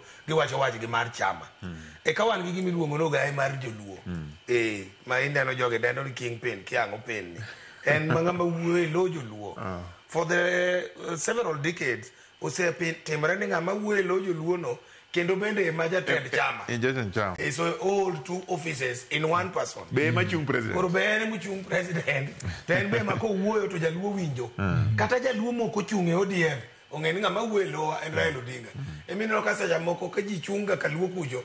To buche ng'eny kabisa nikech ng'ato chungi independent to dwano muon pitch Raila more back poster ne obi pole. You know, independent ODM. Ore pe jeno me, independent gino Raila. Ongea ngama ber ko luongo nyig Raila. To independent ne no dhi. Or ng'ato dwaro ni mondo samo chung ka ODM ok odhi yudo tiko. To manyo chama moro manie coalition gi ODM. Mondo mi obed give joka ng'ato. Wajina wan Raila mwasiro president. Gira moro na bino ka party leader ne to atrukana. Raila mwasiro. They don't recognize the kind of ODM, which is okay. But jatend luo mawe lo luo mangato nyalo negotiate go Kenen Raila Amolo Odinga. It happens ni sani koro one gi crisis. Mulur Dr. Dr. Burogenga Musibna nye oket mondo bed jatend party mar ODM. En wuon kani inoneka ni winjo ko wacho ni ne ogaye mar luo biro betie. En gi pache oneno no biro bedo ng'ato marawera ok age gi cha. And en gi pache oneno ni en ng'ama biro lotha ko buono ok en ng'ama yier. Manya ko penjo ndo Raila Odinga ng'ama no yiere. Ng'ama no yiero Raila no bedo Jacob. No wuok kamano ko buolo to bedo jatelo. So ng'ani ema pod onge. So ka ng'ani onge nyiso ni ng'ama dwa negotiate kodwa nyaka negotiate gi party leader ma en oburo gi ng'ama ntie ka achiel gi kuku tend kuku mar chama. So ka chama ni ne nyalo sambaratika. Then koro dhi keto wa level moro manyaka negotiate gi joluo gi Kigeni. Kenya paro ndalo Moi ma one party state. Onge chama moro mang'ato ne nyalo chako. Jite jokanu. Jaramogi Girite ma jite gi iye kanyo but ji jokanu. Koro no ka Moi head jogene makidhi kama ten gi ng'ato mowuoyo go ka kidhi South Nyanza tinga mowuoyo go ka kibiro Siaya kanyo tinga mowuoyo go Kisumo yero ka kinyo ele gini utingo malo kidhi Siaya kuchiro ka moth gini owuoyo go nyalo dhi limo kanyo kidhi South Nyanza owuoyo gi ji korin orich gi out individually kaka jomiwinjo e duol ka duol within Luo Nyanza. Yes. So that was the approach Mane William Samoei Ruto biro kao kapo ni ODM no sambaratika. But I'm so happy ni ODM onyiso ni pod gi consolidate gwengewa kendo gi mako magi choko motegno so that kidwa wuoyo kodwa to wuo kodwa kaka ODM oganda wa pod winjo chamani. And mano bendo medo Dr. Buru teko gimijingo kabisa kaka party leader ni koro nyalo wuoyo motegno nikech ong'eno wuoyo lo jogi ni bang'e. Jogi ni bang'e. Kamedo matin king'iyo kaka wadhi mbele yiero mar higa gana 2027 biro chunowa ni nyaka mondo mi wayud gimoro kaka jokanyanam nyaka wariwre wadhie mesa kumitokecha gi disachiel mar ODM mane ka no yud konyruok to kwa dhi kwa pogoro ka odenyo wacho cha to ng'acha biro wuoyo gi jowa pogoro to ka mana jowa ka to kengo wa oko ichalo ringo mong'ado nyaka wadhie mesa gi bakula achiel mitokonwa koko wadhi watoko ne jowa mane yiero maneno ka dhi timore. Namba 2 yiero matimore sani opuonjwa gimoro okonwa ni mondo mi wabed motegno kaka party nyaka wariwre nyaka wawinjre kaka joka ng'ato mondo kowuok kaka joka ng'ato wadhi piem gi joka ng'ato mamoko mondo e kuchwa ka waketo kuchwa kamoro achiel kaka joka nyanam. Kura en gima duong' sani koro jatend party Oburu Oginga daktari en kuma entie ong'iyo ni to party ni ere kaka onyalo riwo jogi te obed ng'a ni winjo ka jomoko mane bende paro ni Kenya ok dwar giga osekelo te. Koro ka wadhi mbele onge seyo ng'ato onge wacho ni wan jogo kwadwar wan kiang'o en winjruok mondo mi party obed gi mijing'o obed motegno ma kwa dhi yiero moro to waketo japati chatigo ne ombulu to yombore gi joma moko ka mane gima ne Raila Amolo Odinga ne timo kendo ineno ni kaka koro Kasipul kacha okene ka Boyd Were ne ja ODM Taroko ni bene mana ne en ga ja ODM koro wuok e ODM kano neno ni kara otiko choko dhi yudo to en wacho ni en ka to jowa gi be oherore ga hera koro tin poro opiem pio joka ng'ato kade ber to no kelo kwe kendo waketo ji mapiem to wapiem e yo ma onge dhaw e yo ma wang'iyo ni sera ni en mane mondo mi kik wabed gi tulo ei jowa. Tulo ni ema mono party bedo motegno. Ineno ka koro party gore kigin ng'ato ineno ka koro Oyugi Magwanga ma bende deputy governor ma ja ODM eno support ng'ane Aroko en gi ratiro no Gladys Wanga ma bende chairperson mar party wa bende support Boyd Were eme en gi ratiro koro king'iyo mosiro ka nitiere tulo moro manie chama ok en ranyisi maber onego bed ni ka chama osekawo msimamo kaka ODM to wacho ni mae ng'ama watero nikech kama to jowa ka te biro riwore to dhi mbele kamano mane gima dibed maber mane gima ka kipenja to nyisi ni onego wang'i ni kik wakethre uru kaka joka ng'ato mondo wariwre nikech kineno ka deputy gi governor dhiro kuno opogore ji ng'iyo mbele ni dipo nono ni ODM nyalo kethore mondo ng'ato okaw yore an dalem ni kik kethre wariwre uru mondo kwadhi piem gi jowasikwa mag kisiasa to wapiem kodgi ka wan wategno kaka party pare ni kaka deputy governor ne support ng'ato achiel governor be support ng'ato achiel magi wanwa gokinyi no osetieko okay dwaro bedo mang'eny interest bedo mang'eny kendo kaka nosewacho motelo sani kama kakoro oganda dwai kore ne yiero magana gi 27 bang' ma nikech nitiere gik mang'eny anyama ji samoro ang' nyisowa gima oganda opuonjore ka koro kaka oganda yiero ni matin moneni gik moko achiel ariyo adek but kapok wachopo kanyo ang'o manyalo miyo duond bura kata duond buche mag siasa manitie obed motegno ahinya to kutenore gi weche mag nominations kata welo mag jochung' magi nikech kai kama bende samoro kele problem king'iyo kata mondo ng'ato wuogi e duond bura koch ne nadhi chung' kenda tibawo picha ng'at miparo ni nigi mbiba nowacho kaecha nyiso ni samoro nitie ng'ama ong'ise ni kato kigine to okane ka in gi thuolo to en bende kong'iyore to neno ni an gi thuolo mar dhi loyo mane momiyo iyudo ka nitiere jok miyiero gi independent kata mana sani kuom ranyisi MCA ma Kariobangi North manonindo Munuve noyier gi independent to ken gima wendo mana koni kende Kisumu nitiere joma oseyier kod duond buche mamoko ma samoro ne gin joduond bura tiyudo ka e seche mag nomination inyalo gaj ng'ato wacho ni an adhi chung' kian nikech an gadier ni jopiny ogena to ajenda man godo bende gin manyalo kelo lokruok maendi keto duond bura mar ODM kama chalo nade e kinde ma koro ji dhi e yiero maduong' nikech mbi mane gimanyo godo kom makasipul kuom ranyisi kata mbi mane gimanyo godo kom ma Ogunja kuom ranyisi mbi mane gidhi godo e manyo kom mar MCA ma Turkana kuom ranyisi ok dhi bedo the same mbi ma dhi bedo e yiero maduong' mabiro nyiso ni e nomination ka nyaka beden gimoriere ma nyiso dwaro mar japiny ere kaka ma inyalo timo en adiera ni ji oseyier gi chama mamoko apparently Homa Bay County ema pok nyaka ne ODM chaki pok ng'ato ohedhore e yiero mar mjumbe kata governor kata deputy governor kata ng'o moyiero oko mar chama all these other counties ing'eno bado tam ne mokwongo notimo gi chama machielo PDP and Kisumu bi ng'e maber ni Koyo nodonjo e tielo mokwongo kata PDP Olaga Luoch chung' gi Ford Kenya Mina Siaya Shakil biro gi independent Siaya ing'eno Mondo Mulwan nobiro gi chama machielo chieng' osechung' gi MDG mayombo so magi timore gima duong' manyaka chama mar ODM tim and mae miya apuoyo joma nyochung' machalo kaka Philip Aroko gini ni mondo mi gichiew wi chama mondo mi chama ong'e ni ng'ato nyalo chung' be oko mar chama mabe buoga chama kabisa mana ni gidhi gini makok watimo kinda matek to gino dhi adhiya ing'eni Kasipul is the most loyal constituency ni Raila Amolo Odinga moingo constituency mora more Luo Nyanza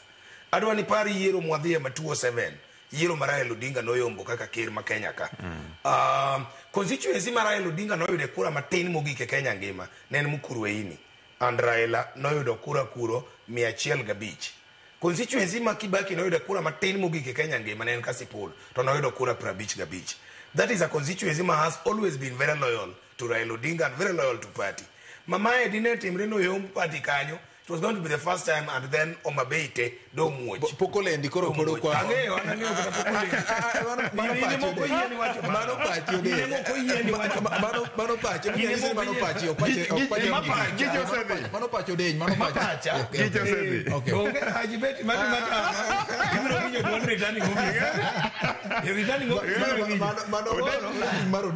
Odenja party. Koro en Gitarling Center tomorrow. Gitarling Center. It's okay. No problem. Okay, sir. Where are the makapacha? Ibro rito duond returning officer. Okay. It would have been a very great shock and my nyalo miyo mabedu to chak buok no okay. Kaka sepol otimo ma then gima mono ganda mamoko within mabeti maonge. So number one machamo nego tim and nyamor ka Dr. Buro Gengo chako to wacho ni welo bro timore yo makare. Obiro ensure ni welo otimore yo makare and ngamoyombe mimiyo tiko. No word reference to Babu Owino. Nisa muro luor ni Koyombo komar governor Nairobi ka ndok bimiyo tiko. To Buru penyo ndok bimiyo nango Koyombo. And that kind of discussion anyalo wacho maonge luoro. Ni en discussion ponono makata the former party leader the late Raila Amolo Odinga ponono no ok nyal bedo gi discussion mo yanga kamano e wach mar nomination. Koro ko Buro chak on that footage and man nemiyo ji luoro. Ni jakom ni akodi kanyo to samoro en gi pache moro ai to kangi se dhi chung temiyo ngama chielo ticket Oburo chako on a very clean slate ni anybody mochung koyombo ticket temiye mae nyalo miyo ji bed kod chir mondo giduogi ineno ka samanye ji odhi e welogi ng'ato kaka Roko ayie gi gimo kango wacho ni ne en ja ODM but nikech oluor ni gini kadonje tadhi e gilotin machalo slaughterhouse maka nyumo ng'uta ni ing'olo jomoko ywak ugoja ni ayo tina luru ne wakori wedonje gini ne kori chope gi ng'olo ng'uti koro kinyal chak iduogi chung kendo wach ni rumo gi kanyo so because of that fear kelo mutni mang'eny gi ka ODM nyalo timo nomination ma free and fair makare then ok bebedo gi mutni ng'ato chunga kanyo to ng'amoyo emimiyo ticket to jopinyo ng'e maber ni mae chama wa to gidhi gi rally bang'e to gigone kura but ka welo mar chama pod nitie ukora mang'eny gi ukarabati ni ng'ato yombo pod ng'ama chielo chak imiyo ticket ka nitie kako nego time and I like the way Raila Odinga ne time towards the end of it nikech wa machua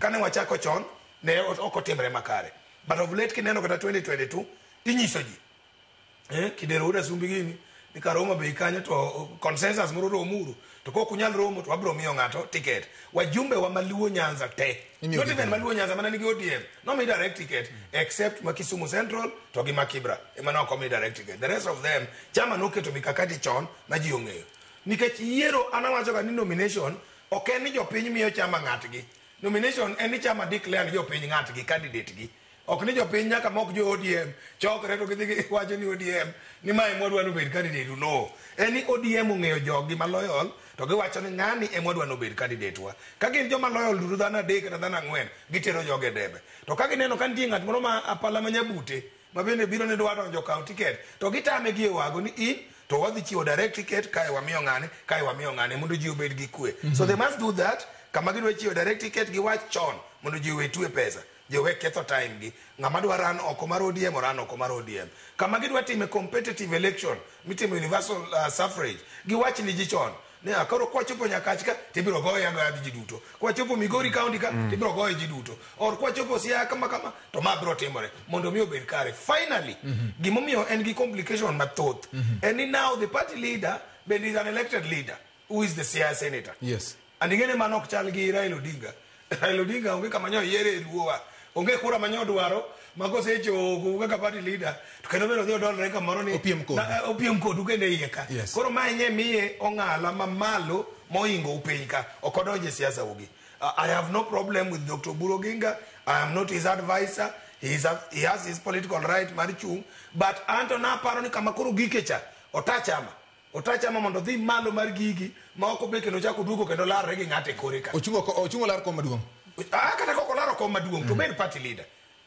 leader do you know kata 2002 Raila Odinga no lar kom maduong' but no way lower he was our leader was our party leader so ok ni bedo party leader ni ako lar kom maduong' bedo party leader nyiso ni obedo gae e wi jogi duto maonge kendo ng'ama biro larre kendo gi party leader to Salim gi gokango be useneno party leader moluor ka is not in active politics nikech siasa moro ma mori ne luongo ni siasa moto ine siasa moto be nitiere ja party leader jatend duond bura ma oluor ka onge siasa moto to machara la nuchung ko mane tuoto man waluore mwago kura ni Kibaki ko wachonwa to wawe wuodwa James Orengo manochung president mwawe moko yier kata mjumbe ma Ugenya to walora Raila Odinga mwadwa gocho ni Kibaki nikech siasa moto to nochunga president iwinjo bati siasa moto miwacho no be luore mana gi ng'ato joma kelo siasa moto gin mana ji machalo Raila Amolo Odinga gi makata onge kom to kele maliet ma ji wacho ni wan wuod Odinga ni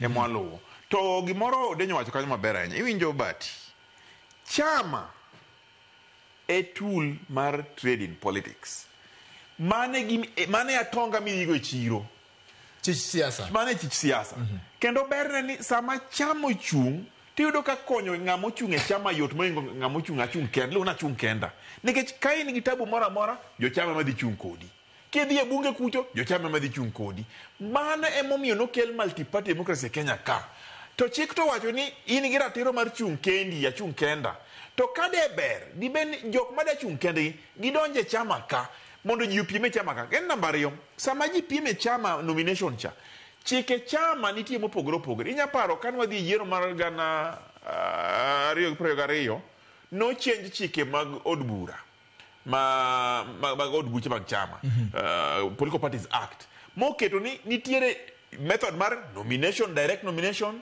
indirect nomination, consensus iparo mano koro tiene ni chama nyalo wacho ni ka wang'iyo kwa mfano wacho ni Kasipul to aneno ka Kasipul kacha wan gi ji 4 to jogi mbigi te koro chama dhi ng'iyo watimuru opinion poll to opinion poll woro ni ng'ane ma koro chal ni malo en mwamiye ticket to joka te ungo ng'amo mi ticket cha lwedo to chama dhi mbele to ka chama neno ni kae to aneno ka jogi te chal ni giromre koro wadhi waolorre gi ot giwinjre wacho ni wan kowuok e odni to iluongo ni white smoke wacho ni odenye makoro dhi tawa wan wabounge mkono then nitiere kuma koro wacho ni ng'ato neno ni en idhi luoke to en obelieve ni ng'eni ji wacho ni an gi jopiny kata ng'ama dhi bedo namba 30 an gi jopiny koro wacho ni an kar dhi e chama adhi chung' kenda to kawo gine moro to goro ni an my symbol na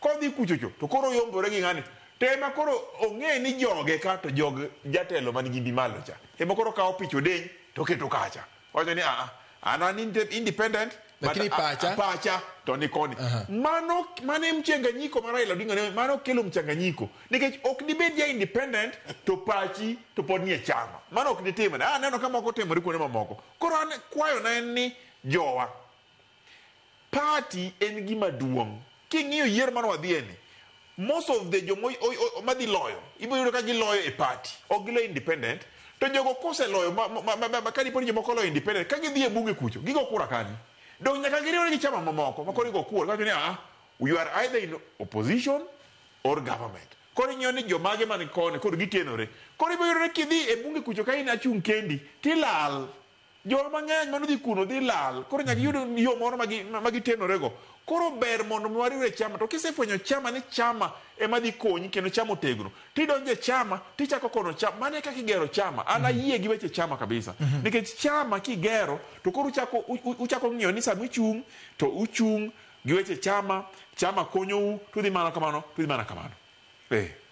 alright wabende wamedo yudo weche ma wuok achiel kachiel mbere Nyakwaramogi kendo wabro nyisi kaka weche chalo mbere ka wang'iyo kanyo Nyakwaramogi kwan mag jo ma nondikore kaka jo ombulu gin ji 55,124 mago kwan jo ma nondikore kaka jo ombulu nyaka gie sani Nyakwaramogi ng'ama otelo e kwan mag ombulu gie sani gin duoko ma wiya wiye Nyakwaramogi en jal ma iluongo ni Lewa Muthende Njeru mar UDM ni kod kwan ombulu mar 3,945 iluwe machiegni kod Newton Kariuki Ndwiga kata Karis mane gi kwan ombulu 3,719 Nyakwaramogi ma gin duoko ma wiya wiye kanyaka gie sani ka wang'iyo gi jalo ma bende luwogi kendo en kod ombulu mar 400 jalo ma iluongo ni Duncan Ireri Mbui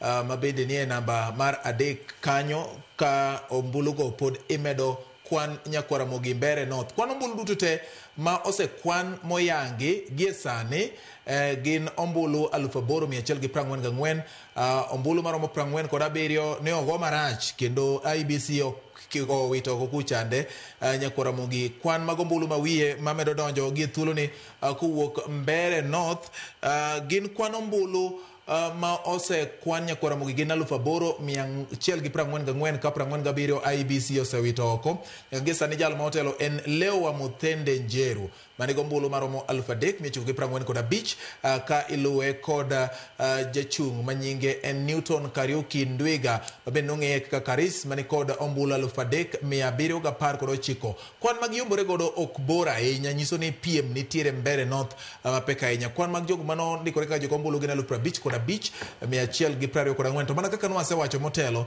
ni kwan mag jogo ombulu kawuono ni nene piny, samoro ok wanyal kata chopo, samoro ok ginyal kata chopo 30,000 ma owuok mar go ombulu. Koro waneno ka 8,000 osekwan kendo gin ombulu ma IEBC osepwodho ni gin ombulu moko kare, kendo opog e kind jochung' duto te maromo 9 jochung' 10 mano chung' mar laro kom ma Mbeere North. Gin weche ma wamedo luwo nyakora mogi achiel kachiel, kendo wamedo nyisi kaka gimedo donjo. Ne wanyisi ni wabro medo nyisi mago matimore ahinya to duoko ma wiye kachiel kod kaka kweno mag ombulu dhi nyime, kendo kaka jopiny rito duoko kata duond returning officer mane wacha kachiel kod jochung'. Tego duond bura mar siasa ok en gima yot, odwaro omenda. Sani kama duond bura mar ODM nitie, kama duond buche mag siasa makaluo nitie kuom ranyisi, donge en opportunity mar kata kiwacho ni unun okang'o wacho ni en jachama dosir mondo chamo bed motegno ahinya. Be nitiere richo ka nitiere jopiem mamoko mantiere kod duond buche mamoko bende nyalo challenge mondo kata kopo ni nitiere achiel kuom chama maduong' to gin gi jok ma ginyalo ng'e ma giwacho ni adieri kopo ni ok wachiwo yo makare, ka ok wanyiso ranyisi, kok wabedo ranyisi makare, to wanyalo po ka wabedo mambekbek. Mano nitie, and achiel kuom gi en jaod bura ma Ugenya, David Ochieng, ma ba ng'eyo ni nyen gi jachung' e yiero ma Kasipul. Yes. And osetimo mano kuonde mopogore opogore mondo mi obed gi jochung' e yiero ma timore kuonde mopogore opogore. Gimotimo cha en gima ni kare, ni mondo register mana gima ne wacho ni DCP timo, o register mondo mbake obed gima inyalo go kumigoe mbaka, and mondo mi oteg chama no. And Kenya paro 2017 kana ni presidential campaign team mar Raila Amolo Odinga e wach mar Thing'eti na wacho ni ng'ama dwa chung' independent madier agi e wago to chung' independent. Ok ikuongi gini ne iluori e chama ka gik moko sekethre ni kidhi independent. And napime ga ni kidwa bedo father tichaka chaka gi e tiende mar kopere. Ok ni kise kendo minyuol min kod jogi ni aka kori muoch ni an koro dwa bedo father kata dwa bedo sister. Mano ok nyal timore. In isedonje keny, in ber gi jogi, iran familia ni, wach mar father kata mar sister no se bai. Koro ng'ama dwa chung' independent chako gi e tiende an bwana an adwa chung' independent ai to dhi. Or kidwaro chama ni to chak go gi e wago. Ilanda tanda komno ni to wacho ni an to jothurwa ok abi chung' gi ODM. An abo chung' gi MDG kata abo chung' gi chama makama, or abiro chung' independent. But ok ka problem ni thoth joma chung' gi bok winj wach. Ngene joluo wacho ni jakend kipuonji. Ta ng'ama chaka yudo nok puonji ng'ama chielo en jachung'. En odwar joma dhire wacho ni jaduong' iromo piny ni kodi. Piny waji maber. Ngene jakend ki wacho ni nyako miwuotho jana kane kogwande ber. Mano koro next time ok wuoth kodi gire matin tamo bende. Koro kedwa ni wuoth kodi nyare ne miya kipuo. Wacho koro ke yudo. Awuodo wegi koro ke yuto. Maka binge maber ni dhi kuodhe oko kuchen ai. Nyako mabati yudo jano tar. But kin kode wacho ni nyako ke yudo mae nyako kara. Yudo chuny wendo. Koro jasiasa bedo aro mana joma wacho ni jaduong' piny ni kodi. Nyaka no winj dwar returning officer. Ko winjo ni kara gik moko ok ni kare. Koro that's why we keep on advising ni kidwaro kiluoro ODM then chak giri no gi chon mondo ji chak ng'iyo kodi ni indigo ni kura oko mar ODM mondo ibed gi constituency ni ma organic miago piny ma gin gibiro luwi kata weche tek kata weche yot. To kichako gi ODM ding'ene joma luwi ka ok jogi jogo jo ODM mago jog Raila ma kituk ni wuok ni dhi oko to gidwe i kanyo uweru kodgi kanyo ya mama nwaero kodi nyaka chieng' mane weyo ODM. Koro kiweyo ODM andi weya ODM ka alamo ni mana ber kumidhieno kiyudo jomoko nosiri kuro ato chama okawe. Ok ne kamae ng'ama oketho ni time madini chak kode gi oko dini gole ODM ka mondo bi osiri e komi midwaro ni mondo bi osiri kaka ja independent kata bi osiri kaka ja chama moro. But koro in ringe ODM kiseringo nyaka daka mogik ma ji ong'iyo kodi ODM e kitomo ng'we daka mogik. That doesn't work. So one en ni jachung' ni mondo ng'e nadwa chung' kanye, and then two kanitie duond buche mamoko let them be allowed girengi So far no kanenga ma frustrate David Ochieng e Luo Nyanza wa chama ne no chung and ji ringo go kwen mupogoro pogore. But joma dwa chung ochak chung kode gi e wago. Ok ni ringi bi ODM kendo ko ketamo ngwech ka dakika moleo orumo. Mogik eni watch mar political parties fund. Yes. En nyaka gole mondo mi political parties kaka ODM aparo ne sani wandho mana bilion chiegna 10 nego beni miyo gi pesa gi mondo mi pesa ni kik bed pesa ma jodongo yegi budho go Nairobi ka. Obed pesa minyalo nyago kendo tego chama e grassroots kaka gima na nyisi ma Kajiado cha. Onego beni ka yiero ni osirundo ODM tukte mondo dhi mondo reclaim Kajiado kikuoge lwetgi. Kwen mamoko machalo kaka Nam Chumbi. Okene ka Kwale no chako mosmos Kwale tindalo ni koro negi governor mok ja ODM. To Kwale ne mane ODM otegno ne mane luwo Mombasa. Chako Mombasa Kwale ai Kilifi kamano kedhi. Sani koro kata governor ma Kwale e mok ja ODM. Kata mana wajumbe inyayo do mana ni Juma Boy ma senator e ma ja ODM in Kwale no maybe gi women rep. So because of that onego wachak ng'iyo ni kata ka pesa biro mar political parties fund ni ere ka watiyo kode e nyayo grassroots kucho. Ok ni watiyo mna kode chulo kia salary to gi jodongo moko yegi budho go Nairobi ka aido chama to ok ogurore grassroots mondo joma ni kucha ka gibed go office gi officials ko yud ka kitego gi kata kitimo ni giango to ginya chama e kor gweng mondo chamo bedi ero kamano kapok biro iro kango duoko mawiya mabende kasepul kuonde mosekwane ombulu gin 58 kind kuonde 142 mane oluti ombulu miluongo ni polling centers kata polling stations kanyo endo duoko mawiya mabende wamedo chungo iye kendo wamedo yudo ni Boyd Were ngi kura 6298 Philip Aroko luwe gi kura 3502 kaluwore ni mago gin kuonde 58 e kind kuonde go ombulu 142 ma wayude duoko mawiya nyakwara mogi koro gin moko kuom mago mabende waketo wangwa mar ng'eyo e thuolo no nyakwara mogi bende Narok gwenge ma Ugunja kuonde ma ose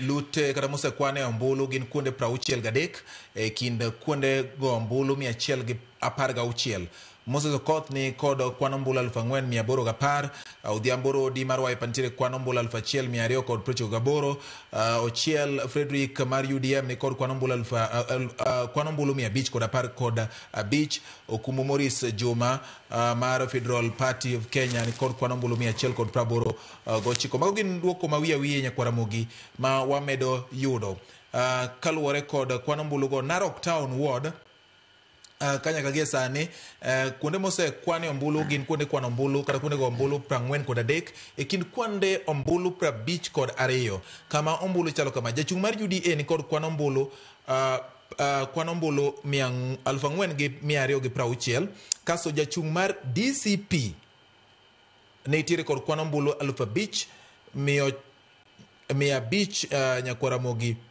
5,590 nyiso ni nyaka ge sani Narok Town Ward nitiere jachung mar DCP ema pod otelo. Yes.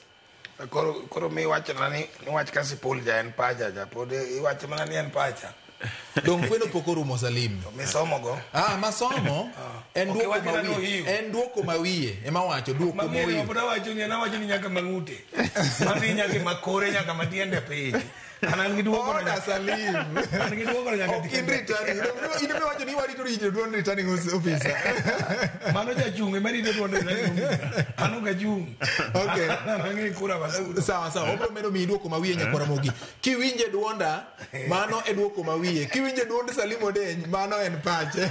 To ingeni bati. Okay. Duoko ma Salim nego mawiye nyaka tiende no.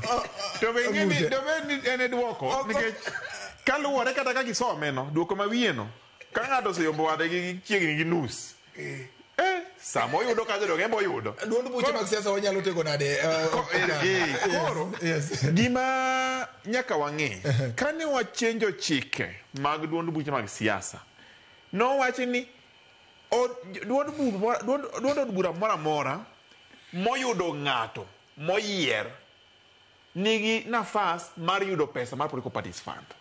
Tiende ni sama in gi duond buche mang'eny ka jo kanyo no moyier duond od bura no to pesa be uyudo mang'eny. Man namba 1. Namba 2 mondo mi wateg duond od buche gi nyaka duond od buchegi bed gi joma tiyo ne party e constituency e county at least 24 mani county offices. Mane kaka register of political parties wacho to mane chik.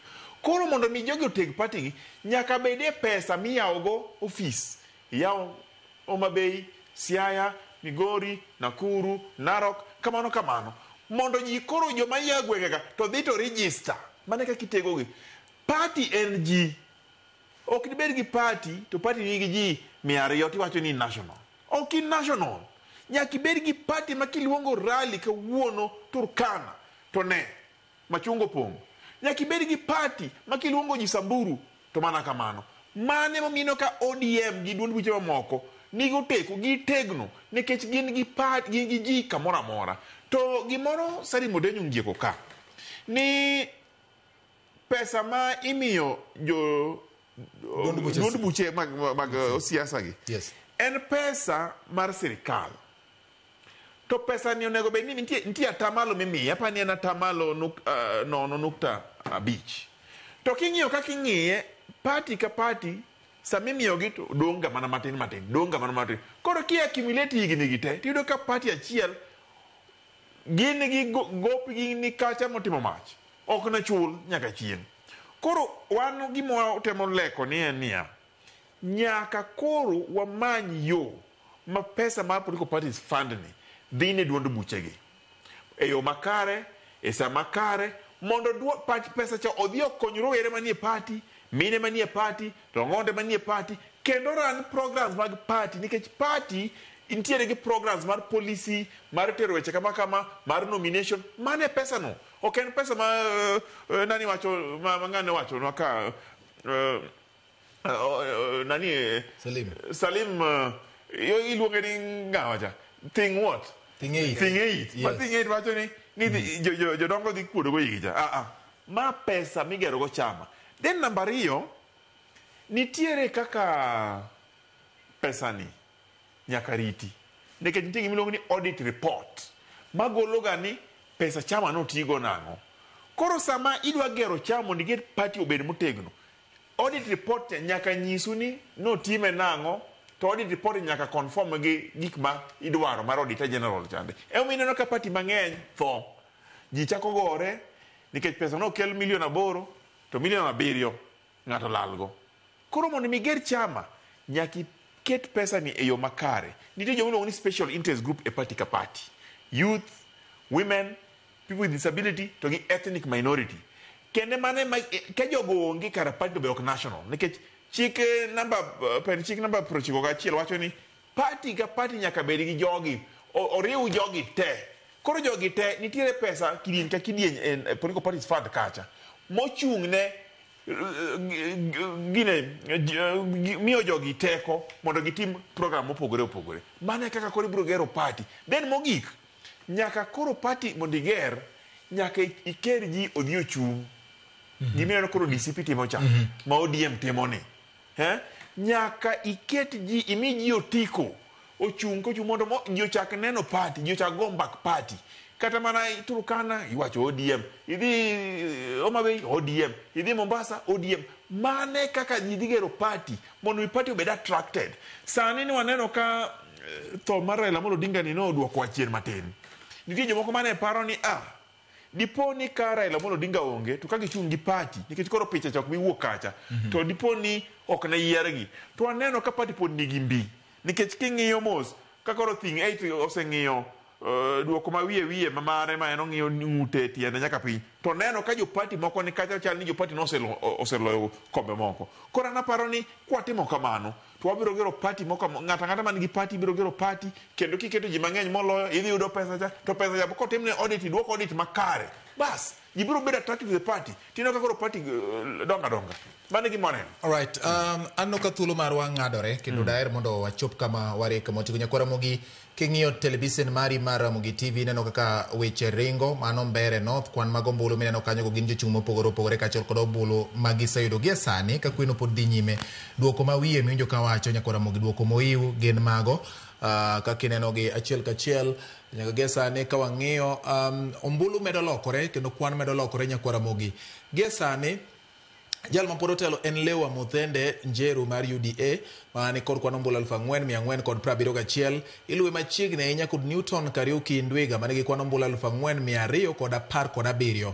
Nyakoromogi jal miluongo ni Duncan Ireri Mbui ni kod kwan ombulu 444. Nyiso ni kuom lokruok mosebet omedo ombulu 44 ewi 400 mane nitiere kod sani. Nyaka gi sani kwan ombulu moseyangi ni kare kendo nogo maber en 9,222 ka kwan ombulu maromo 51 Nyakoromogi ne ogogi. Kata kamano IBC owacho ni ne ok ogogi yo makare kendo ombulu miluongo ni rejected votes mago gin kata rejected ballots mago gin ombulu ma IBC okwedo kendo wacho ni ok nogo kare. Ka watieko okang'o kachiel kod Odeny Salim thing 8 puonjruok maduong' manyalo wuok wakawane ranyisi kod DCP kuom ranyisi no sewuoyo motelo kata kamano nyalo giko bende wiye nikech king'iyo sani Narok Town gine magitelo kata bed ni kwan ombulu mapod giyomore godo sani gi UDA tin kabisa. Nyiso ni ka kweno rumo e kinyalo land ni jaloch en ng'a. To king'iyo bedo gi kwan ombulu miluongo ni tight competition ei Rift Valley. Narok nitiere Rift Valley kata bed ni nitiere ei oganda jo Masai to en ei Rift Valley gi duond bura mar DCP ma nyiso nang'o. Narok Town bende en kama ji odakie opogore. Ma nyiso nang'o nikech politics is perception en gima oketi wiji ma ng'ato nyalo wacho ni ng'eno ka chungo ng'ato ka chetendo tutera jogo maber kata yombo ka chande nikech koyombo to ibiro chako wacho ng'ato nyalo chako wacho ni DCP oyudo kom Rift Valley o gibi wacho ni oyudo Narok Town oyudo Rift Valley. An ka ng'iyo kamano to pacha ng'iyo mopogore ng'eyo ka ji dhi e yiero matindo gi by election ok en ga a very good indicator e yiero mar general election nikech turnout ni piny to ng'ato nyalo yiero chungo e party moro amora kaluwore kapolo rito ni to piny okawo kore komane. Higa manyien ka Nyasaye omiyo ngima bati ka dwe mar 6 kanyo piny biro kawo kore maber ma ji ne ng'e ni koro party ni en koni machani kocha magini kacha.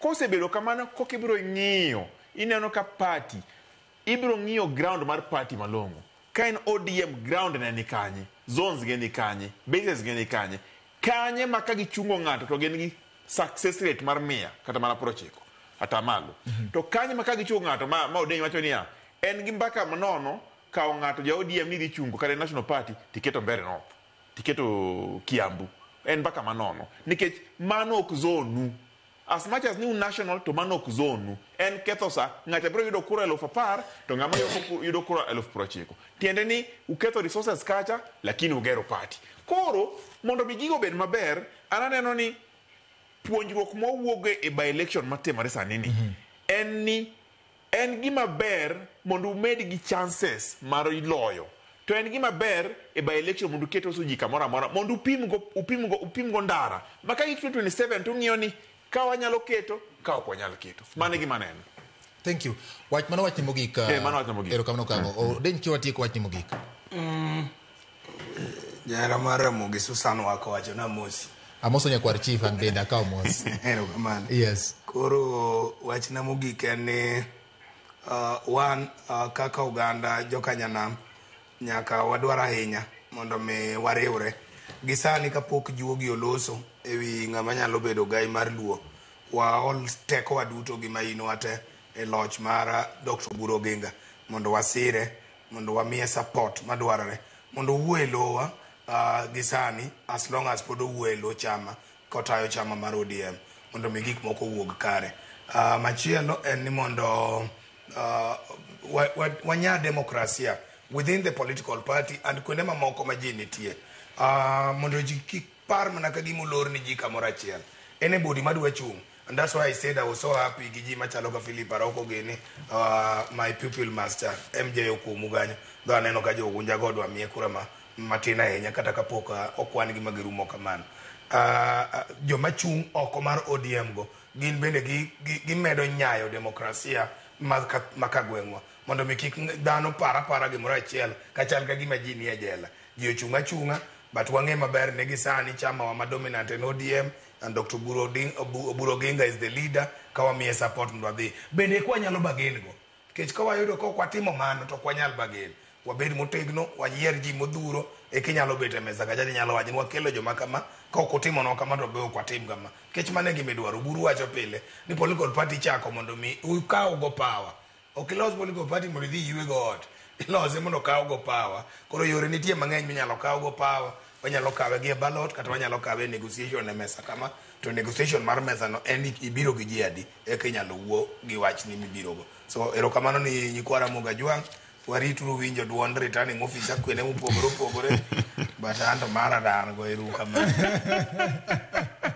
Yakora Mugi wa mi puoch gi pak ahinya nyakuom bedo kodwa chakre ne wachake nyaka sani omiyo wabedo kod thuolo mar mi wadier mar wach gik matimore gi kuonde magitimore puoch gi pak mara yo makenda ahinya dhine ya mabedo godo e studio ka chakre saa 2 mar otieno nyaka gi sani Freddy Kokango ok dawe moko mi puoch gi pak e yo matuta ahinya kaachiel kod Ramogi TV bende ok dawe moko mi puoch gi pak e yo matuta ahinya bedo seche 4 kuom gima ne ok ichano kata ndalo 2 mokalo ken gima yot ahinya Salimo Deny ang'eni na luongi seche mabede piny no hinyore to ineno ni ber mondo iwuog oganda kuom gima nyalo miyo chieng' moro achiel gipar godo ni odiochieng' ni nwaloso kendo weche obedo moriere tir erokamano nyimbe yo matut ahinya kendo puoch gi pak kumedo bedo gi chunyno to ok obi mana gero kiun to bro gero oganda bende chieng' moro achiel Nyasaye no miu chudo moromore kodu Nyakora Mogi erokamano ahinya bende kuom miyo Ramogi TV rieny kendo keto Ramogi TV e ngadho mamalo e kind televisen mathoth